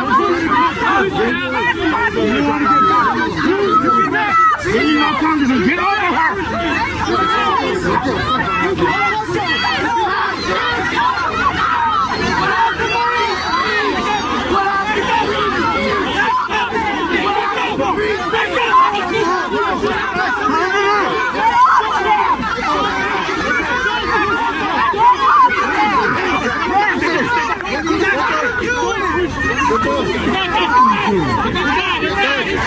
You can see they're pushing the Congress people back inside the fence. If they broke in, why are you pushing them in there? They're pushing the Congress people back inside the fence and separating them while they're all screaming. Now, there's 5 ICE agents for every one other person, with masks on. These people have masks on. You tell me, again, they didn't break into this facility. They walked in. Then, even after all of this happened, they were given a 2-hour tour. But I just wanted to remind you, does LaMonica Ivor, woman in red coat, look like she's assaulting people or being pushed around in a sea of panic?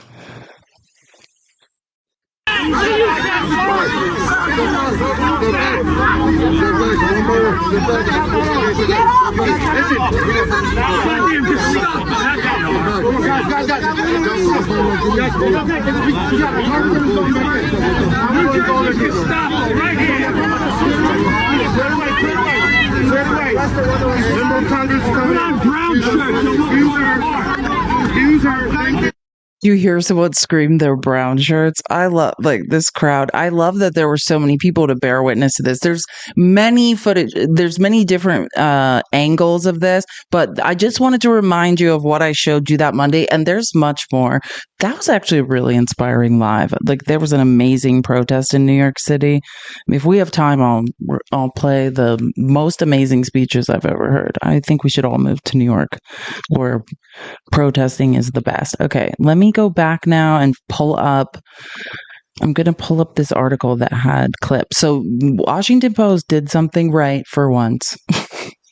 they reviewed like 5 hours of footage. And here, let's go through I want to go through some of this. So if you want to look up this and look more into it, because this is I hope, what I suspect is they're not even going to be able, I don't see how any grand jury is going to indict LaMonica Ivor with felonies for being assaulted as a U.S. Congress member. This is insane. But if this does go to trial and this becomes bigger than it is, I might just get a tent and sleep outside the courtroom, because this is this thing is going to keep me up at night. So again, if you want to look up this article, it's called Body Slamming. Body slamming, exactly. Body slamming, officer aggression, how an ICE clash led to charges against a congresswoman. Visual evidence sheds light on a tussle at a Newark detention center involving Democratic Representative LaMonica Ivor. And remember, for a week, for about 5 business days after this, they were going to demonize the black man. Ross Baraka was charged with trespassing, even though they ushered him through the gate. And then when they asked him to leave, so that I think they realized, like, oh, there's no case there. That man never had his hands at his sides the whole time. Like, can't accuse that man of doing anything. And so they're like, well, can't accuse the 80-year-old black woman who was almost unalived in the fray. Like, that only leaves the black woman in the red coat. That's honestly why I think this happened. And they're like, they didn't want to. So, and the reason was, did you ever hear in official announcements they dropped the charges against Ross Baraka? When they dropped the charges against Ross Baraka, they didn't want to admit, oh, we demonized a black man who did nothing wrong, who's the mayor of Newark. So in order to cover that up, they're like, but we're going to just make up fake charges against LaMonica Ivor. That's how they... because that's what happened in reality. They dropped the charges against Ross Baraka and then brought these other ridiculous charges. But again, if you want to look up the article, this is what it is. Just take a screenshot. It's a good article. Actually, I'll send it. When I play some of these clips, I'll send it to you guys as a gift article. So the crowd outside, I don't want to read. Here we go. Just trying to read the relevant parts. In court documents made public Tuesday, the Justice Department alleged that amid the ensuing scrum, that's really what it was. You know, if you don't know what a scrum is, it's in rugby where just everyone's locked up and like fighting each other and stabbing each other's eyes out. LaMonica McIvor struck one federal... Oh, I love this because this is all, again, video evidence proves this not to be true, but this is what it says. LaMonica Ivor struck one federal agent with a forearm, slammed her arm into another, and reached out and tried to restrain the arresting officer. Well, McIvor, who's 38, was charged with 2 counts of assaulting, impeding, or interfering with a Homeland Security. See, I said she looked 30. Black women look amazing for their age. I was like, I think she looks 30, but I don't know how old she is. She's 38. McIvor has accused the agents of, quote, roughing up members of Congress, and 2 other lawmakers who attended the protest, that's Watson Coleman and Rob Menendez, have said agents were the aggressors. Well, yeah, video says agents the aggressors. She has denied wrongdoing, calling the charges political and saying they mischaracterize and distort my actions. Amen. Tell the people. Wait, which way do I need to go? To assess the conflicting accounts and illuminate the fuller context, Washington Post analyzed over 5 hours of video and dozens of still images taken of a range of vantage points. That's the beauty when you're at a protest. So many people have footage inside and outside the facility's perimeter. The video includes live streams posted on social media and federal agent body camera footage. The Post also reviewed images and footage, some of it not previously made public, taken by nearby protesters, news photographers, videographers, and a contract cameraman for public access television in Newark. Oh wait, and so once you get into this, because believe me, I've done a deep dive. 4 physical interactions highlighted in the criminal complaint. It's an 8-page criminal complaint, no videos, just screenshots that are BS. Which I would liken this to. Can I just tell you what the screenshots in the charging document look like? Do you remember when Space Karen, also known as Elmo, also known as Elon Musk, decided to do the Sieg Heil at the inauguration? And do you remember how MAGA's response to defend Elon Musk deciding to do the mustache man salute was to then do they would look for speeches done by like Hillary Clinton or Kamala Harris, and maybe they were like waving their arms like this, and they would like take a screenshot of their arm looking like a seagull. And then MAGA still to this day, they will do it in debates. They are this not smart. This is how unintelligent MAGA is. They're like, I saw a screenshot of Kamala Harris doing the same.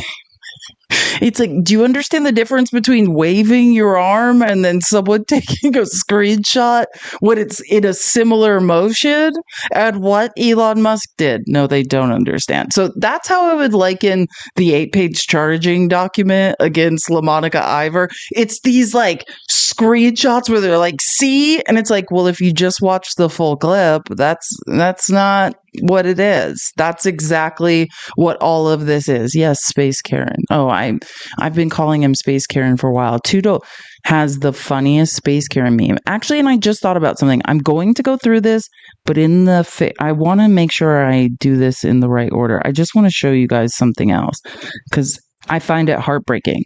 I forgot about a major piece of this. Do you know how LaMonica McIver found out like 7 days it's like 10 days later that she was charged with felonies?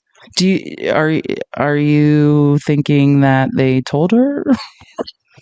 What are you thinking? She found out on social media. Like, it's not like creepy Alina Habba, who, again, if you're like the acting U.S. attorney from New Jersey is who? Just to remind you, that's one of the women Melania really didn't like Trump being around because it seemed like they had a creepy relationship. And she was his lawyer in the second E. Jean Carroll trial, and she did not even know how to introduce like an exhibit into evidence.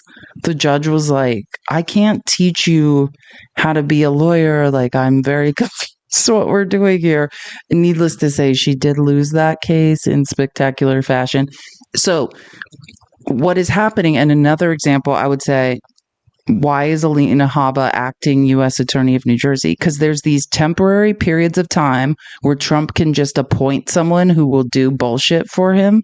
And then enough time will pass and they'll need to be confirmed, right? They'll need to either like be confirmed by Congress.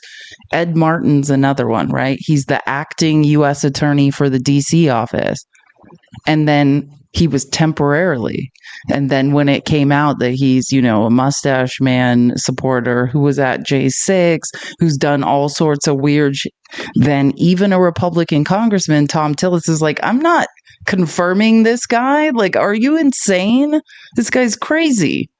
So now he has like a special job. It's like head of weaponization for the DOJ, but Ed Martin can't be in charge of the DC office because nobody, even Republicans, won't let him. So I'd say that's the same. Oh, you know who is the new acting head of the DC office? I don't know if I mentioned this. Boxo Wine, Judge Janine. Judge Janine from The Five on Fox is now in the job Ed Martin was doing. She's the new temp. Boxo Wine, Judge Janine. And if you're wondering why Trump would choose her, oh, it's not that weird. Her husband, Albert, paid Trump for a pardon. Their history is deep. Like, they paid Trump millions for a pardon. Yeah, you saw her. Yeah, Judge Janine is now like doing it's awful. I saw one and I was like, I refuse. I might in the future start clipping Judge Janine's press conferences, but I don't have it in me this week. Too many bad things have happened. I literally do not have it in me. But I want to show you for LaMonica McIver, who's being railroaded and lied about. I want to just show, because there's a clip of her when basically they find her in the halls of Congress and they're like, do you know that you've been charged with a felony? And she's like, no, I didn't know. And this is before there's information out and, like, you know, people have poured over hours of video. Like, McIver charges absurd, former White House ethics lawyer. They are absurd. And so the Hill got it right. Again, this is creepy Alina Habba. Today, my office has charged Congresswoman McIver, blah, blah, blah, which is ridiculous. What she meant to say was, we don't have any video evidence against Mayor Ross Baraka, so we had to pivot.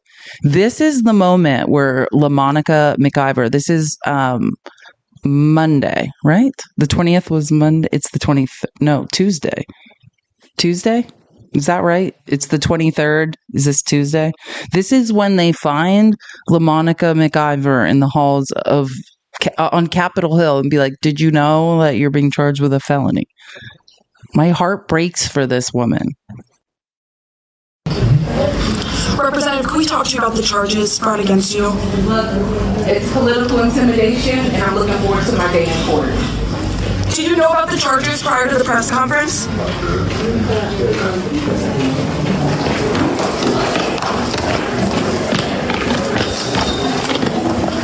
What have you heard from your fellow Democrats? Have they been supportive? I just want to say thank you to everyone who's been supportive, you know, both Democrats and all of the folks, you know, around this nation who understand and know what this administration, you know, has been doing to judges, to political leaders, lacking people of undue process. And so at the end of the day, we just really look forward to the day in court. Do you think they're trying to intimidate you? That's the obvious. Right? Were you made aware of these charges before it was put on Twitter? That's how you found out? Correct. And do you receive any charging documents or anything like that in some leverage? As of this morning, our attorneys have the charging documents. And is your plan to turn yourself in, or did they become new? What is the process? That's the end of my questioning, guys. Thank you. Thank you. Imagine how Trump got calls from the DOJ. This is a man who was actually guilty of horrific things, and all the deference he was getting. She found out from creepy Alina Habba, who is one of the weirdest people, in my opinion, ever to exist, that she's being charged with a crime. We all thought it was Ross Baraka. They didn't want to admit that they had no evidence against him, dropped those charges, and just were like, let's railroad a 38-year-old black woman who's a U.S. Congresswoman. Let's not tell her. Let's just blindside her. And the reason they did that, I just need to express this because it's super important to the story, is they thought they would scare the shit out of her and scare her into taking a plea. Oh, just admit to something and then Trump gets a win. And she's like, yeah, see you in court, weirdos. Like, good luck with the evidence. They wanted her to just be like, oh, just plead to a misdemeanor and we could just button this up and it will all go away. And she's like, yeah, no, we're going to trial. Which I hope we are. I might literally camp outside that courtroom with a microphone because this is like a level of anger that I have not felt in a long time. Now, prepare yourselves to be even more annoyed. Sorry, Terry, thank you for the $5 on Venmo. You look beautiful as always, but I really want to tell you that you look extremely happy and healthy. Thank you for everything you do. I'm surviving, yes. I'm trying my best to take care of myself. Thank you, Terry. Love you. You're the best. I appreciate your support. Do you remember? Okay, because I hate is strong. Hate is strong. My therapist would not want me to say that. I dislike this woman you're about to have to hear from. Do you remember the woman when it went like 15 rounds to get Kevin McCarthy elected speaker? She was a freshman congresswoman. She is white. Her name's Kate Kammack, and she went on live Fox television and said that all the Democrats were drunk eating popcorn. Does anyone remember this? And that's when I knew that this woman was like, are you out of your mind to say something like what are you thinking? Or I don't know, she accused or said, does anyone remember this? It was a big deal, but that was her freshman year in Congress. And that was when I knew this woman's awful. Here we go. Well, Kate had some thoughts about LaMonica's situation. Prepare yourselves. Can I just zoom in on this screenshot? This is her, in case nobody remembers who I'm talking about. This is Kate Kamek. That's one of her better photos, too. I just alerting everyone to the fact this is one of her better photos. Anyways, just prepare yourself to not feel great about what you're about to hear, because it's disgusting. She absolutely was the aggressor. And just because you wear this pin, it does not give you privileges to have a double set of standards of the law. You are calling a black woman the aggressor when she's being attacked by like 20 masked male ICE agents. This should be a crime, what is happening right here. This is Karen, someone said Karen 101. This is the leader of all Karens right here. You want to talk about, this is a macro aggression.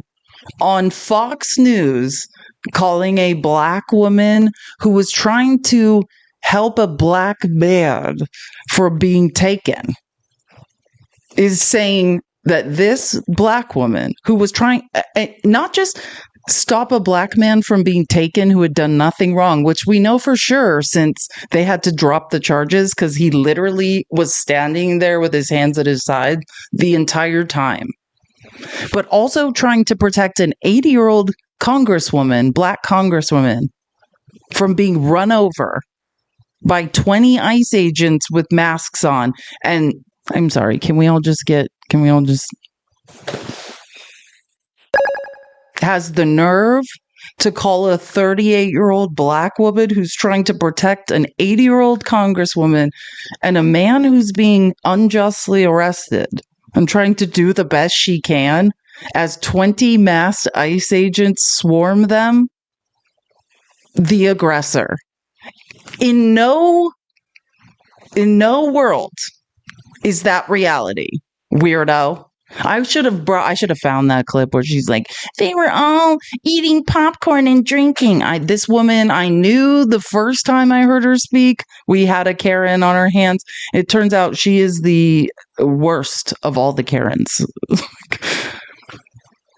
She absolutely was the aggressor. And just because you wear this pin, it does not give you privileges to have a double set of standards of the law.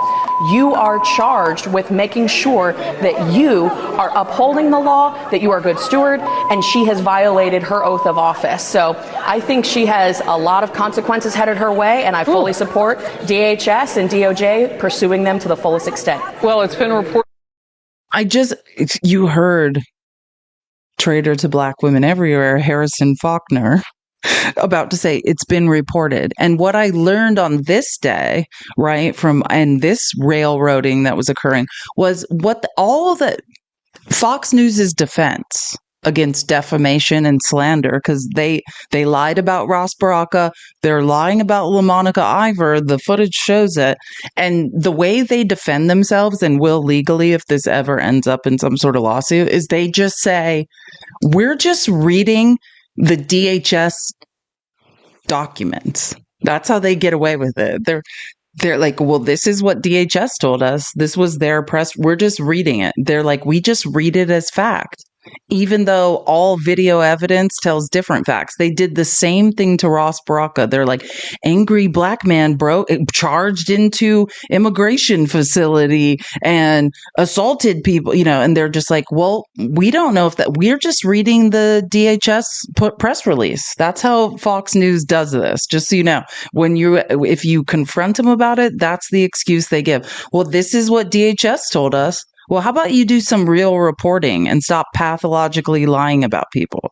Like, you were obviously wrong about Ross Baraka, and I promise you I'm about to prove to you they're wrong now, but I just need to, can we all just take a second and never forget? putting Black women in danger by lying on them to garner favor from a man that paints himself orange every day. Gross. That's gross of you. People don't forget. I certainly don't. Like, I will never get over her doing that. And then I just want to show, just to give an example before we get into like the breakdown of footage, like this is Seth MacFarlane. Now here, I'm not even saying they did an amazing job of covering it, but imagine what Fox News was doing. And then here's Seth MacFarlane from CBS. No preliminary hearing on the calendar, no arraignment on the calendar. The case itself is untraditional, but so is the timeline of how this has gone, Major. This was announced in a social media post last night by the acting U.S. attorney in New Jersey, Alina Habba, former personal lawyer to President Trump. The charging document wasn't filed for more than 12 hours later. The case wasn't actually unsealed for the public to see, or Ms. MacIver or her attorneys to see for 12 hours. That is just not the way the Department of Justice works. Typically, they speak through their filings. They don't preemptively announce cases they haven't filed yet or made public yet. What does that possibly signify? That there is a legal component to this and a publicity component to this? It's certainly a break from tradition. So you have a Department of Justice here. It's operating outside of its norms in how it announces or reveals a case. Break is the from case tradition. Can we just say that these are clowns who work for the head clown? Like, what? This is not break from tradition. This is a miscarriage of justice. Itself also outside the norms. That's an argument I suspect Ms. MacIver is going to make in court. She made it today in the hallways, as you see her there, telling reporters at the Capitol that this is, in her mind, a political prosecution. And she has made the argument that it was the agents who created the unsafe condition during. No, CBS is just trying to. Actually, hold on. I was going to say trying to avoid being. They are being sued. CBS is being sued by Trump for 60 Minutes. He's still upset that he didn't show up to his 60 Minutes interview and Kamala Harris did, and trying to make up lies about that. So I'm sure CBS is like, you need to dance around this. Now, I just want to show you. This was the morning when I was. This is. Yeah, Tuesday morning when Trump was in, let me make sure I get this right. Trump was on, it's the 23rd, 22nd, 23rd. Yes, Tuesday morning. This is when Trump was on Capitol Hill to threaten all the Republicans to vote for his big, beautiful bill. And Brendan Doyle's like, he's in there screaming at people and belittling them. Yeah, this is when Trump was on Capitol Hill and he was asked about LaMonica Iver's arrest by a reporter or indictment or whatever you want to call it.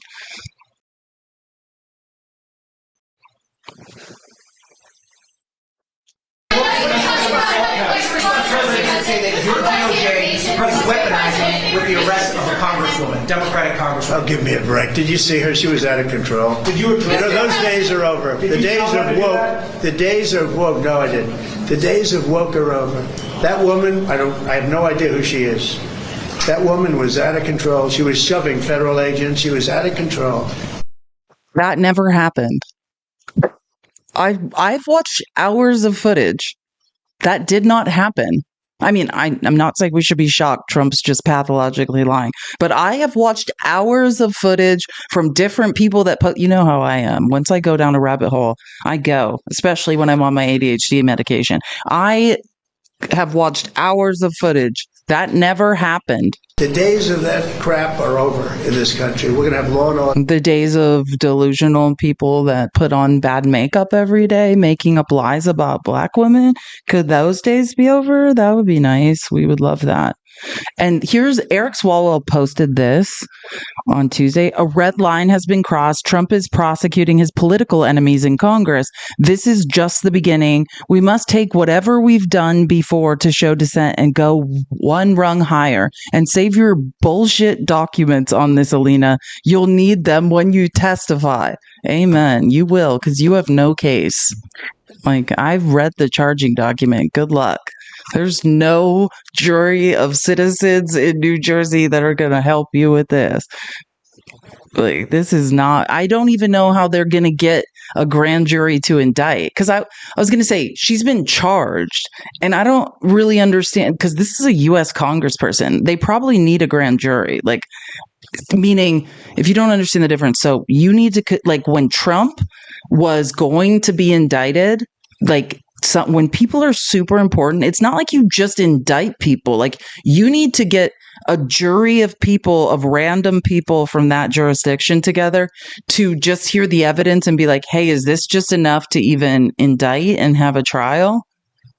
Like, so I think they might even need to do that for her. Like, good luck getting anyone to agree that she did anything wrong.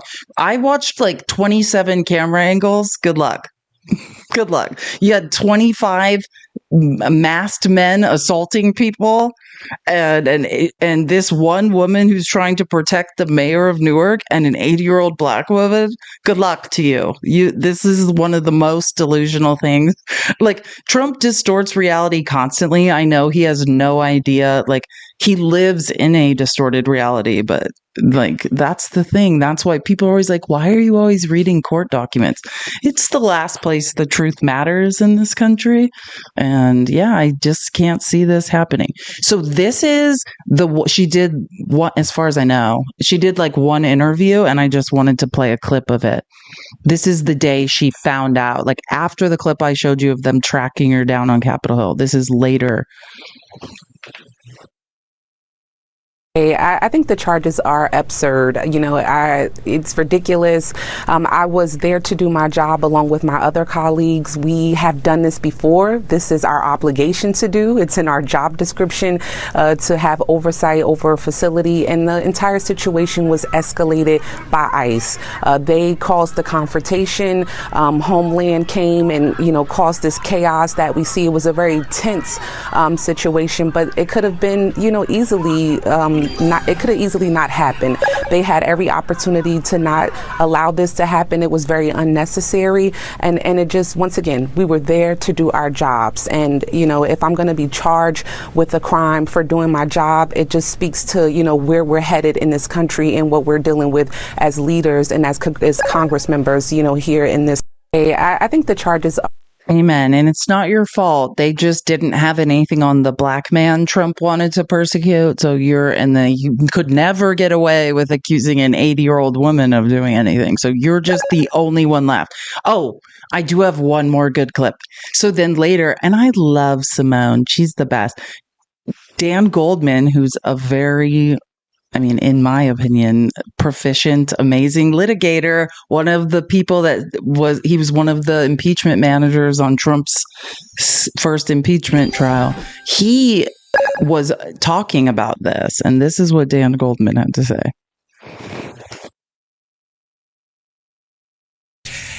I want to know what prosecutor is actually going to put his or her name on that indictment. And I want to see if, like what we saw in the Southern District of New York, where there was just a parade of resignations when they were asked to do something that was so clearly political and so clearly contrary to their oath of office. Alina Habba doesn't care. She's a hack. She doesn't even know how to introduce evidence into court during a trial. That's a factual statement. We saw it happen. And yet she's the U.S. attorney in New Jersey. She'll say anything. She'll do anything. But those prosecutors, those career prosecutors, and I was one, I would never put my name on that indictment. I would resign before I put my name on that indictment. And so part of what we need to do is explain where there are the pressure points, where are the leverage points, what's the next step? And that's true in this case, but it's also true with this reconciliation bill. It's also true with everything that they're trying to do, because to your point, Michael, everything they say is false. Mm-hmm. Everything they are saying about this reconciliation bill is false, that they're not cutting Medicaid, that these tax cuts are helping the middle class. It is established over and over and over again that these tax cuts are to help billionaires and the super wealthy. It is established over and over again by independent analyses that they are going to cut Medicaid such that 14 million people are going to lose their health insurance. Donald Trump spent his whole campaign saying one thing, and he has spent the last 4 months doing something else. And so what we need to do is get out in front and anticipate where are they going, because now when they go there, people are socialized and they're prepared for the lies. And so that is what we're doing this week against this reconciliation bill. I think this is what happens. It doesn't matter if you're like being a New Yorker just turns you into like a person I like. Like, I love the hardened, like, prosecutors in New York. Dan Goldman, I always say this, like, he's an example of you can have money and not be an a-hole, right? Like, that's one of the heirs to the Levi's fortune, and he's not a POS. Why can't other people have money and learn how not to be a POS? Because I think that when people are like, why are you bringing up New York City? It's because it's the great equalizer. Like, I think if every person, I don't care how little or how much money you have, if you're forced to just live in New York City for a year, it will change you.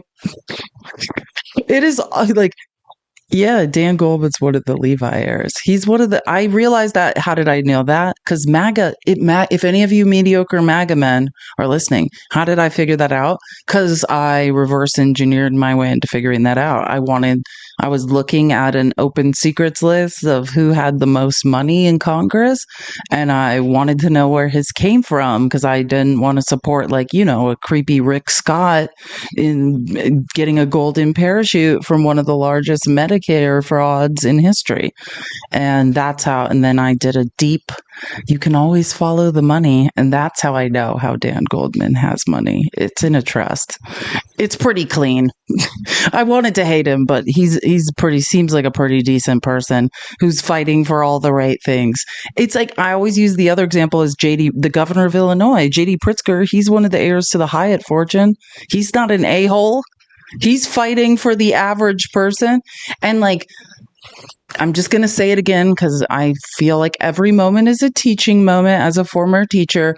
The difference is, because I know MAGA, you're thinking everyone's corrupt, everyone's has money, it's both sides. No, the difference is the reason most billionaires contributed to the most money to Trump's campaign is because they weren't contributing to someone's election campaign. They were buying influence.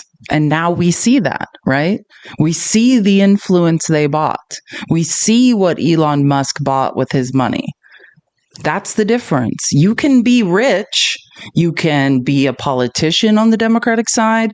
You can donate money like Bill Gates to the Democratic Party. You are not buying influence. Now, am I saying never have lobbyist groups influence people on the Democratic side? No, but I'm talking about the scale, right? This doesn't even have to do with lobbying groups. Well, I could tie it there, but that's a longer conversation. And then I would have to make you mediocre MAGA men hate Pam Bondi when you guys clearly love to give yourself Andrew Jacksons while looking at pictures of her. She's a lobbyist. I don't know, MAGA. You guys have changed so much. Didn't you guys hate the swamp? Pam Bondi is a lobbyist lawyer who's like basically operated as a foreign agent on U.S. soil. I mean, you guys hate the swamp, right? She's the lawyer that keeps the swamp churning. The Ice Maiden, Trump's chief of staff, same thing. Lobbyist lawyer. Like, you guys have no idea what you've ushered in. Yeah, the Ice Maiden is a lobbyist lawyer. Corrupt AF, just doing backstrokes in the swamp. Yeah, Fakata.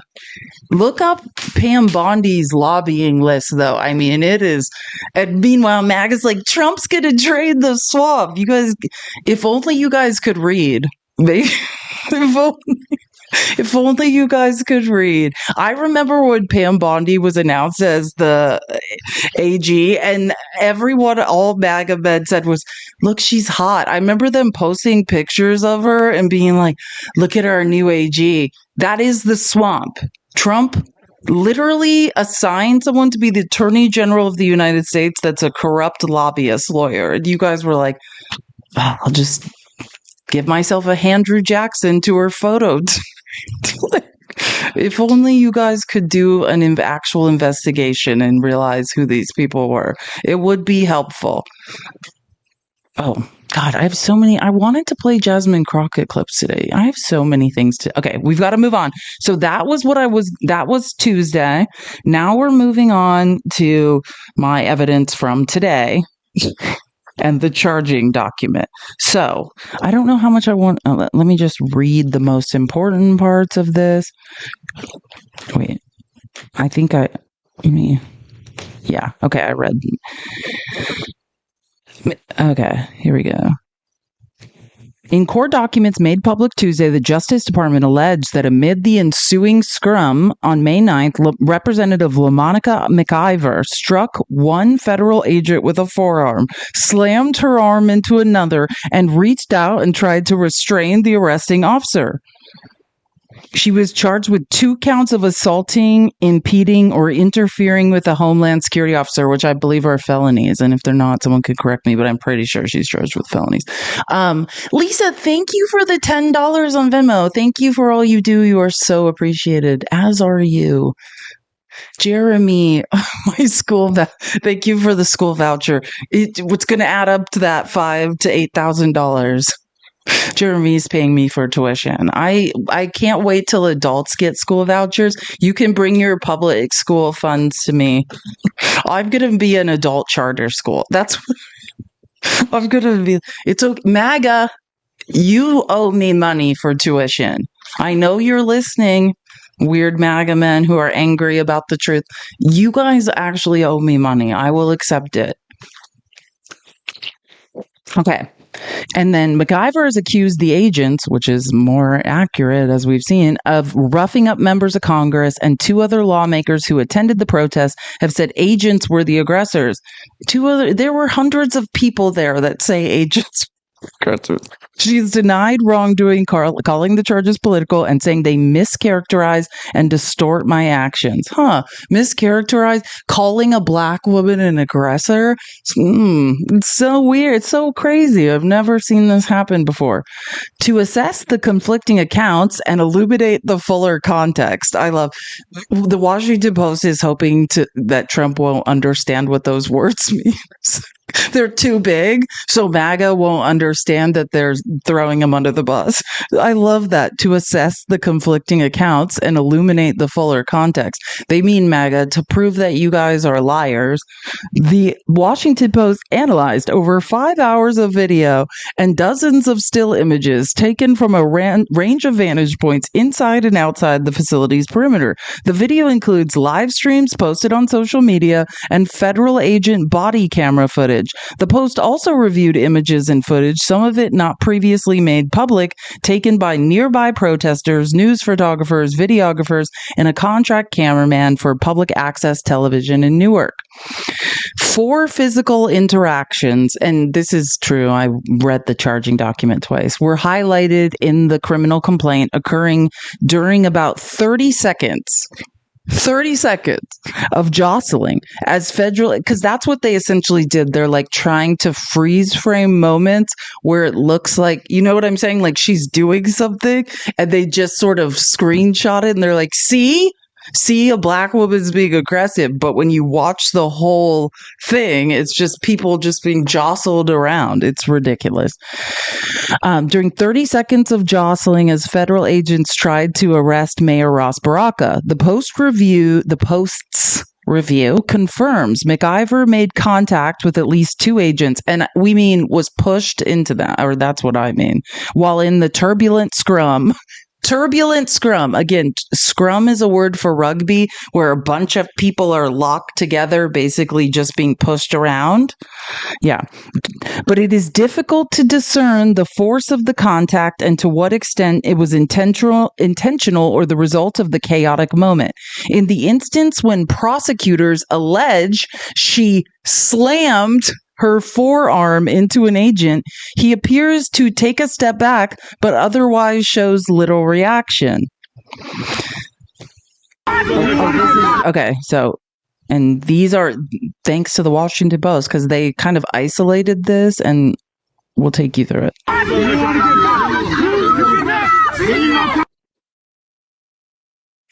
That's it.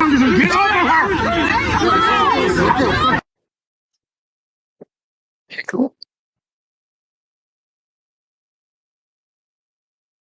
Here, wait, hold on. It's hard for me to see. I'm trying to figure out how to read the bottom of these videos from. Okay, wait. I'm gonna wait till the first one and then pause it and read what it says.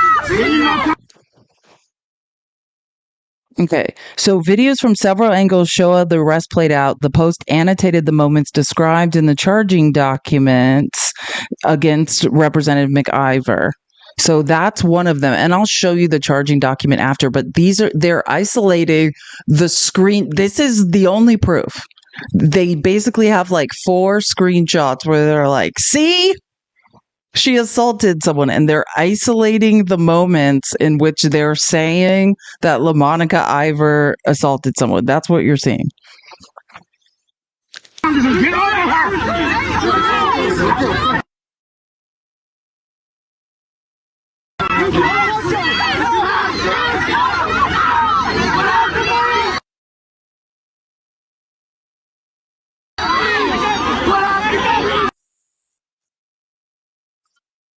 That's one clip, right? The highly unusual action by the Justice Department charging a sitting representative after a heated clash in which there have been no reported injuries prompted Democratic leaders to accuse the administration of using the Justice Department to intimidate Congress. Yeah, they're trying to scare the S out of people.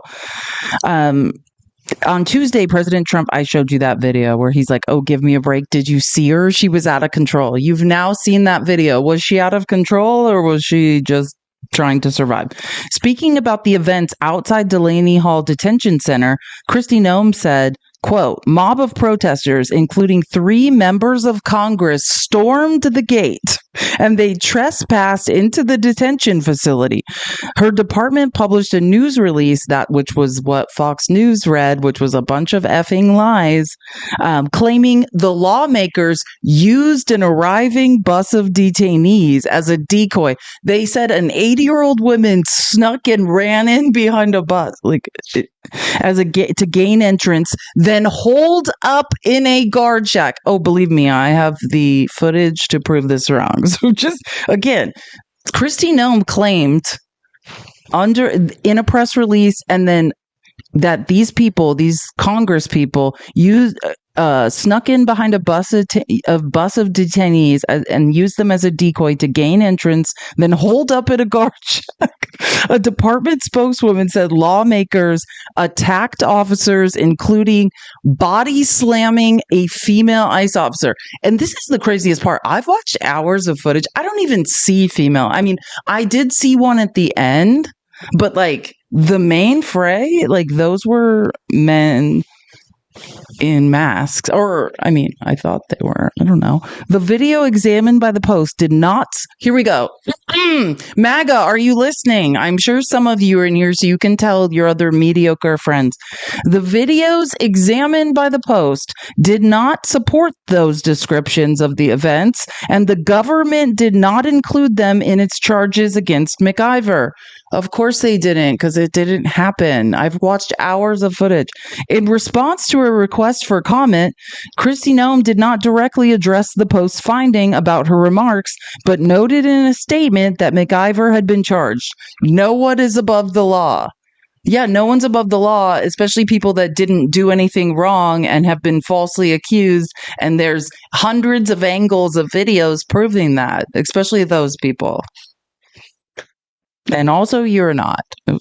Which, you know what's sad? Because I was just going to be like, and I hope she sues you. And then the thought occurred to me, yeah, and then that's one more wrongful lawsuit that our tax dollars, think of all the lawsuits that our tax dollars have to pay. All the wrongful terminations, all the bullshit lies, all these civil lawsuits that will come up from these people who should not have been detained against their will. All of our tax dollars have to pay for Trump's idiocy. Federal prosecutors pledged last week to bring, and it was a misdemeanor in Ross Baraka's case, to bring the misdemeanor trespassing case against Baraka to trial. But interim New Jersey U.S. failed attorney Alina Habba said on Monday that she was dropping the charge for the sake of moving forward, for the sake of having no evidence and being a liar, as she then announced the charges against McIver to cover the whole thing up. The scuffle involving McIver was the culmination of a series of events that began nearly I love a timeline. McIver and Reps Bonnie Watson Coleman and Robert Menendez Jr., also New Jersey Democrats, approach a gated entrance to Delaney Hall in an industrial section of Newark. Watson Coleman, who's 80 years old, identified herself and other lawmakers, saying they were there seeking entry, a privilege that ICE acknowledges members of Congress can exercise. The attempted entry was only the latest by lawmakers and city officials since the for-profit prison company run by a company Geo Group announced in late February that under Trump, the U.S. Immigration and Customs Enforcement Agency had awarded a 15-year contract worth roughly $1 billion to operate the property as a 1,000-bed detention facility. Baraka and Newark officials questioned whether the company had valid construction permits, they don't, or current certificate of occupancy to house so many people safely. Again, that's why this all started. Baraka also repeatedly visited the site, but said in statements and on social media he was denied entry. He was, the police chief was, fire chief was, anybody that's supposed to check if a place is up to code was denied entry. About 5 minutes after identifying themselves, the gate near the 3 members of Congress began to open. They said, hey, we're here to do a spot inspection. Then they opened the gate. Protesters who had been chanting, let them in, began to cheer, only to realize the entry used by both vehicles and pedestrians was opening for a gray sedan to enter the facility. So again, this is the screenshot of them all standing outside and watching the gray sedan go in. The Post found no footage of McIver and Menendez entering the gate. The Post found no footage of McIver and Menendez entering the gate. So I guess they didn't storm the gate. But the criminal complaint alleges that surveillance video shows all 3 lawmakers entering the facility as the gate closed. Video shows that once inside, the lawmakers began talking with detention center employees about the role of congressional oversight. Soon, Homeland Security agents, some wearing camouflage, entered from the facility and escorted the 3 inside to a waiting area. Because legally, anyone whose district it is can do congressional oversight. No advance warning is needed. You can walk in and check in on the conditions. Hold on. Sorry, forgot about this. It's a video. I wanted to read the top. Okay, here I can. The mayor arrived about half an hour later. So the Congress people got inside. Mayor arrives half an hour later. Video shows that at 1:50 p.m., a guard opened the gate and allowed him and 2 members of his security detail to enter the secured area. My guess is like these ICE people that run, or these aren't even necessarily, it's a private company. I don't think these people understood the law, that like some Congress people can do the inspection, but maybe not the mayor. So they legally let him in. And I'm sure when Alina Habba realized that he was let in, that's when they're like, oh, we don't even have a misdemeanor trespassing case against this man. He's done nothing wrong. So again, at 1:50, they opened the gate and allowed him and 2 members of his security detail to enter the secured area. According to the criminal complaint against McIver, the guard was, quote, under the impression the mayor was part of the congressional delegation. And that's why they had to drop the charges against him. Because you invited him in, you liars. Remember they said that he had broke in and assaulted people? Guess that wasn't true. And this is just the video of him being allowed in case anyone's...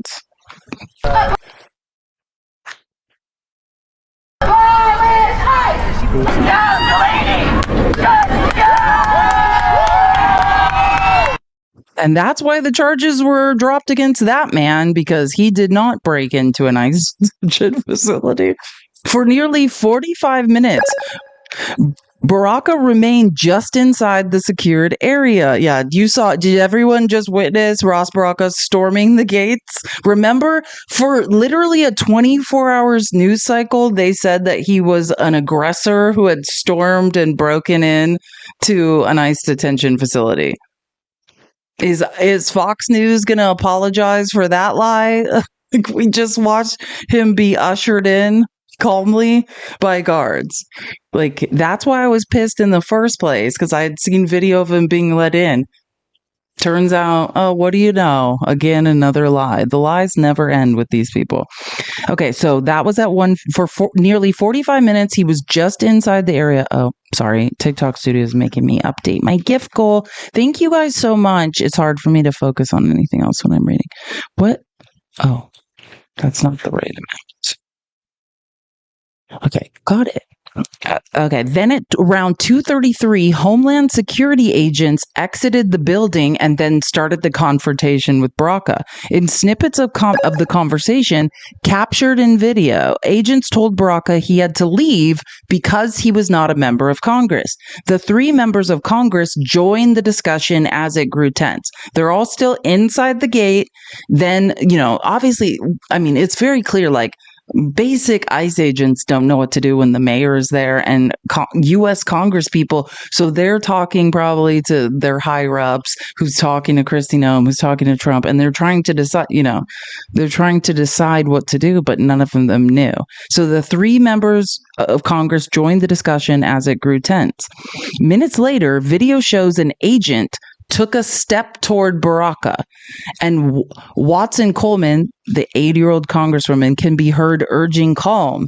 Referencing that moment, the Justice Department's complaint said a Homeland Security agent ordered the mayor to, quote, put his hands behind his back and displayed his handcuffs. McIver grew animated, calling the agent's intervention unnecessary and ugly. One of the agents can be heard in videos saying, all right, then walk out, to Ross Baraka, not to her. She's allowed to be there. At 2:39, within moments of that remark, and 6 minutes after agents first confronted Baraka, he turned and walked away arm in arm with Watson Coleman, right? The 80-year-old woman. The guard reopened the gate. Baraka exited to an area in the front of the facility where the protesters were, recessed from the sidewalk. Minutes later, video shows an agent take. Oh wait, I think I screenshotted the same thing twice. I'm not asking you again. I've already given. So this is the video of what I just described to you. So everything I just read. Now we're gonna watch that video. Right now they're inside the gate. The Congress people have joined the discussion, and they're telling Ross Baraka to leave. I'm not asking you again. I've already given you two opportunities now to walk out. You're gonna walk out.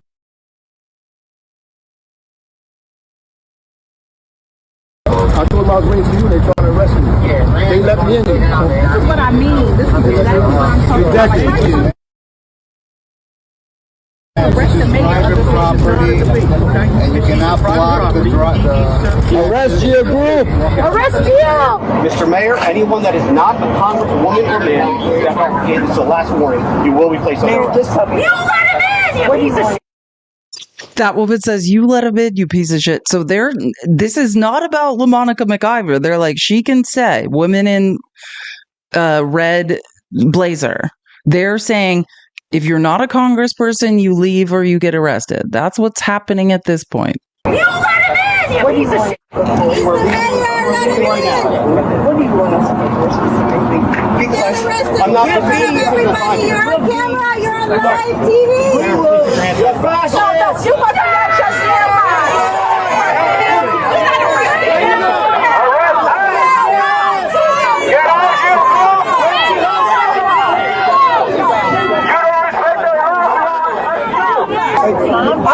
This is unnecessary. Let us not escalate. Don't put yourself in there. Yeah, my God, that right. Makes no sense. This is ugly. This is ugly. This is ugly. Stand your ground. All right, then walk out. Walk out. Just prove. Clear the gate. Clear the gate. Go, please. Clear the gate. Back up. Thank you, Mayor. Well, Ross Baraka leaves at that point. And imagine they wanted to pin a cry about him. He just calmly was let in, stood inside the gate, and then walked out. And this is before then they try to arrest him. So with concerns about Baraka's presence inside the gate anyways, seemingly resolved, then this is when, so he goes outside the gate and they're like, okay, that's problem solved. Then the 3 House members return to the building for a tour. So they do their whole couple hour inspection. According to interviews with congressional staffers, the mayor remained outside the gate, speaking with reporters and protesters. Inside the building, congressional staffers said lawmakers saw agents huddled and overheard them planning to arrest the mayor. So Ross Baraka leaves calmly. They're doing their inspection of the conditions inside the ICE facility, and they can hear ICE agents planning to go make an example of Ross Baraka and arrest him. Menendez then quickly exited the building, that's Goldbar Bob's son, and approached the gate. Or also, here's another way to know who Bob Menendez is. Alicia Menendez on MSNBC. Have you seen her? She has a show. That's her brother. Those are Gold Bar Bob's kids. I like them both. They're both doing great things, very intelligent. Menendez then quickly exited the building and approached the gate. Videos show he spoke to Baraka through the chain link fence, basically warning him the agents were going to come to arrest him. Then, as we've all very clearly seen, about a dozen agents then masked behind the fence. Some pulled masks up over their faces, and the group exited the facility and approached Baraka with handcuffs. The 3 members of Congress, their staffs, and protesters surrounded the mayor, which is one of the video views I showed you, surrounded the mayor to keep agents from reaching him. As federal agents attempted to arrest Baraka, McIver wrapped her right arm around him and began repeating, "Don't touch us, don't touch us," which you can hear. I showed you one view of that. There's many videos, but I showed you one view of her being like, "Don't touch us." That's what she's trying to do. She's trying to protect the mayor of New York and Bonnie Watson Coleman, who's being pushed around by grown men, and she's 80 years old. The physical encounter played out over the next 90 seconds. So 1 minute and 30 seconds, and involved more than a dozen uniformed agents, and a similar number of protesters and other in plain clothes. Video captures multiple instances in the scrum when McIver and federal agents make physical contact, beginning with one in which a Homeland Security agent gripped her arm and pulled her hand up to break away. And she pulled her hand up, to break away. Agents wrested the mayor from the circle of his supporters, and pushing and shoving grew more intense as McIver and others moved back into the secured area of the facility. Remember I showed you that? Where they're like being pushed basically by ICE agents behind the gates. Here, okay, and I think this is the main, let me make sure this is the video. Oh no, this is a shorter video and then we'll get to the longer one, but this is just an example of what I've just read.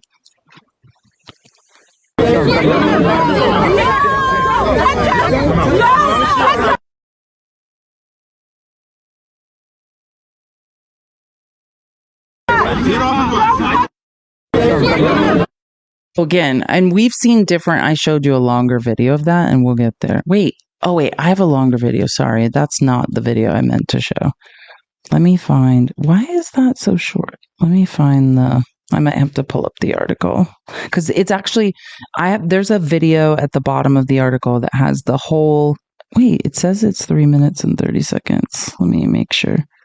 Yeah, I think this is the one. Hold on. Okay. So this is basically when you, everything that was described is long. Why does it say it's only, I'm just going to pull up the article. I think maybe the whole video didn't record.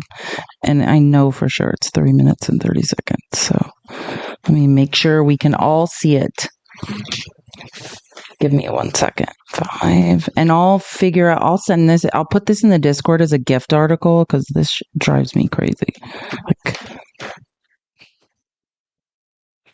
Oh, sorry. This is my outline. Here we go. Body slamming officer.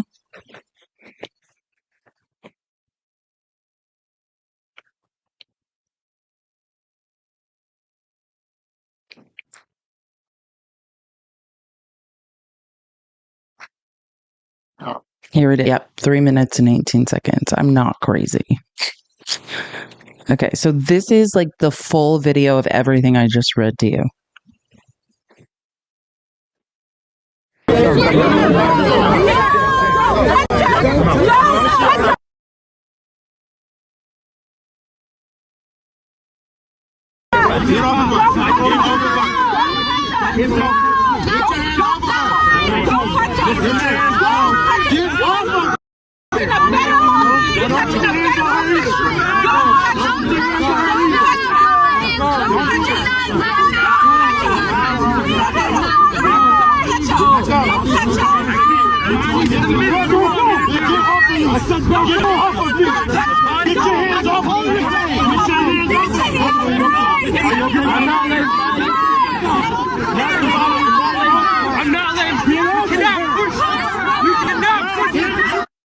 See this 80-year-old woman? Like, can you see? Woman, like, can you see? Sorry. To pause because TikTok told me you guys couldn't hear me. Now I think you guys can all hear me, so I'm going to continue talking. Like, watch. I'll try to zoom in more. Like, literally, there's an 80-year-old woman. What would you do if you were LaMonica McIver? There's a mayor who's about to be taken, who's done nothing wrong, and an 80-year-old woman who's being suffocated by a crowd. I think she was doing exactly the best she could in this instance. I probably would have done more, but like, I mean, not better. I mean, I probably would have gotten way crazier because what do you do when this is happening? Literally, watch. Bonnie Coleman has gray hair. She's in a trench coat. She's literally almost being suffocated by a crowd. What do you do?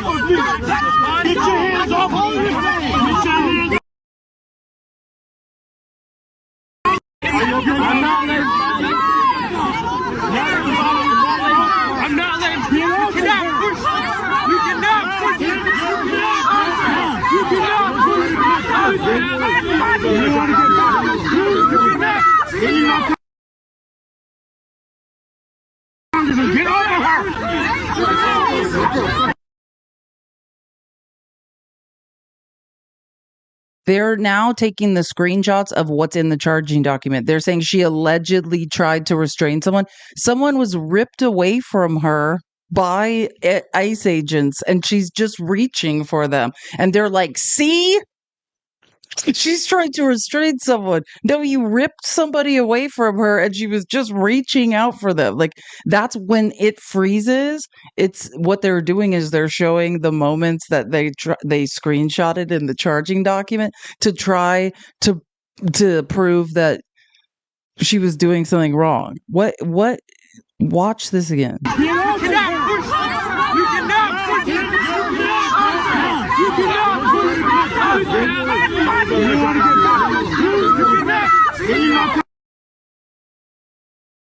Allegedly slammed forearm. That was it. That's when she allegedly slammed her forearm.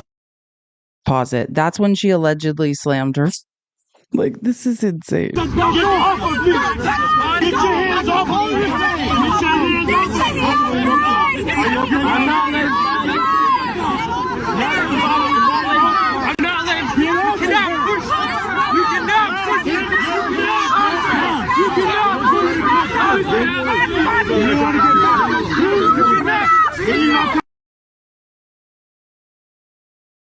He ripped Ross Baraka out of her arms. Bonnie Coleman's being swallowed up by a mob.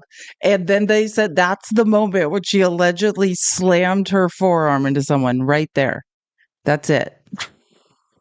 This is real life. Like, am I in a nightmare?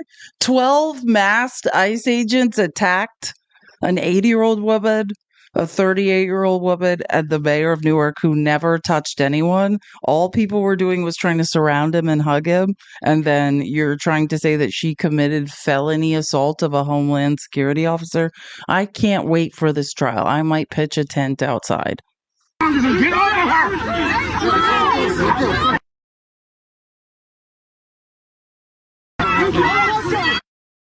Moment that was just paused, that was what they say she tried to forcibly restrain by grabbing.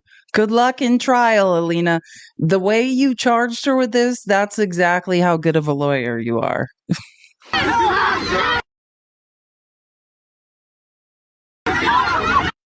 Representative Bob Menendez hugging LaMonica Ivor and pulling her back because she's being pushed. Allegedly used forearm to forcibly strike ICE officer. Right there. Allegedly used forearm. She's being pushed by a crowd.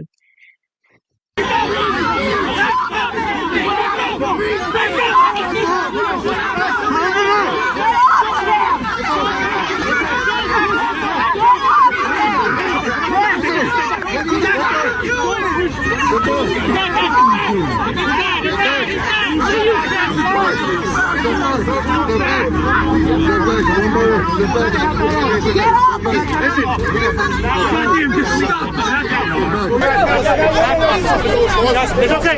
We got it. Congresswoman's going back in. Congresswoman's going back in. Going back in. Watch out. Clear the way. Clear the way. Clear the way. Member of Congress coming in. Use her. Use her. Thank you. Oh yeah, you're fine.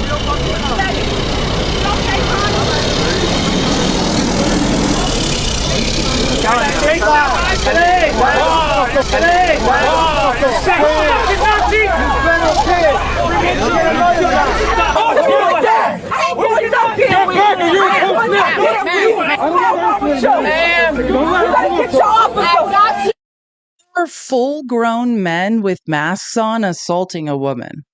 That's what is happening?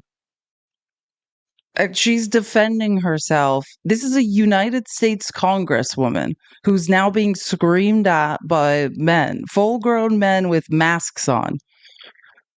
And she's the aggressor. I love America. This place is a nightmare. Get your fucking officers. Get your hands off for her.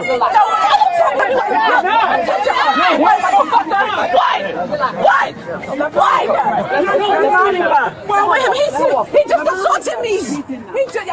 Let's just walk on this. I am filing a complaint. All right. I am filing a complaint. Listen to me. I'm filing a complaint.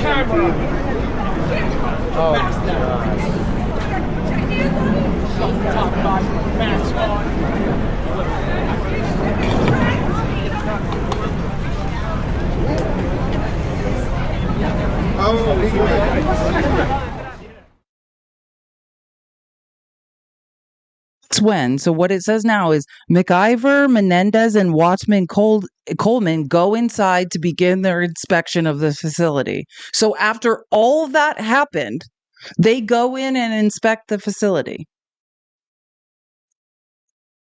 And all the press that day and night, remember I showed you interviews of Ross Braga. He was in detention. People were protesting and screaming outside the detention center to have him be let out. Right? They were, I guarantee you, they were reviewing footage thinking, oh, we can charge him with something. And they realized he didn't do anything. And it wasn't till over a week later that they decided, oh, if we can pin this on someone, it's her. Which she did nothing wrong. Anybody is going to have that reaction to being assaulted over and over. She did nothing wrong. She tried to protect an 80-year-old woman and a mayor who was being falsely arrested. Like, this is what Trump says is, and Kate Kamek says she deserves it, or I mean, what are you talking about? What does she deserve? And I sent this to everyone in the Discord as a gift article, and it has these recordings in it if you want to use it, or, point if you have to hear anything about this and then you get angry and want to use it. Because when I saw, this is the world we're living in, and it is disgusting.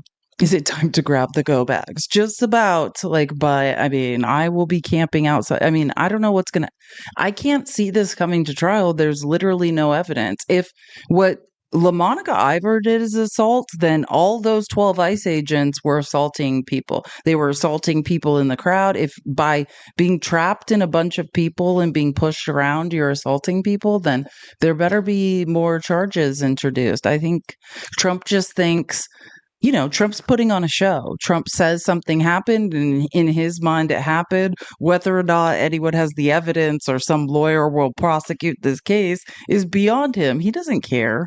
Like, this is the reality. It's just in Trump's own mind, he's a victim always. He's everyone's persecuting him, and his righteous cause of trying to grift and steal from all of us, he's constantly a victim. And this is just one of the more extreme examples of his pathological lies and distorted version of reality. But good luck in the trial, because I have a feeling that it's not going to go your way. I can't wait. But again, they haven't actually indicted. There's just a charging document. So we don't know exactly what will happen. But I keep seeing people talking about this as if this woman is a criminal. And I will not have it. I will not have it. Oh, I'm sorry. And I'm sorry, I'm on the Washington Post site. Washington Post abruptly dismisses scores of National Security Council staff. Amazing. Judge strikes down Trump sanctions against a law firm. Yeah, I mean, God. It's just, this is ridiculous. Anyways, I've been live for 4 hours. It's Friday, and I've got to go give my cat his second dose of medicine. He's having trouble breathing. So I think I'm going to end here, because that was the most important thing I needed everyone to see, is that LaMonica Ivor has done nothing wrong. And we have dangerous women in Congress trying to paint Black women as aggressors who were the victims of crimes. And Kate Kammack is gross, in my opinion. So I think Sunday I'll be debating with Chris. We're probably going to do a debate about, like I said, the Afrikaners and how no data supports that 50 white people needed to be given refugee status and flown here under our tax dollars. And it seems like a lot of very angry, mediocre MAGA white men would like to defend those people. So I think on Sunday afternoon, probably maybe around 2 p.m. Central, so 12 p.m. Pacific, 3 p.m. Eastern, we'll probably do a debate on that and see how many people want to scream at us about it, because that's another thing that can't be allowed to stand. I think we need to educate white people in America on apartheid, because they seem to be delusionally confused. So that's what I'll be doing Sunday. Thank you guys so much for your support and spending the week with me. Love you guys so much. You give me life. I know my cat, I didn't get his antibiotics in the mail until yesterday, which I mean, that was the only thing that scared. So he's only been on his medicine this is the second day. So hopefully it's going to get better, because he's really sick. He just can't breathe. He just has a little infection in his sinuses or something. He just sneezing and coughing, but hopefully it will get better after this weekend. Give him a few days. I'll keep you guys updated. Thank you so much.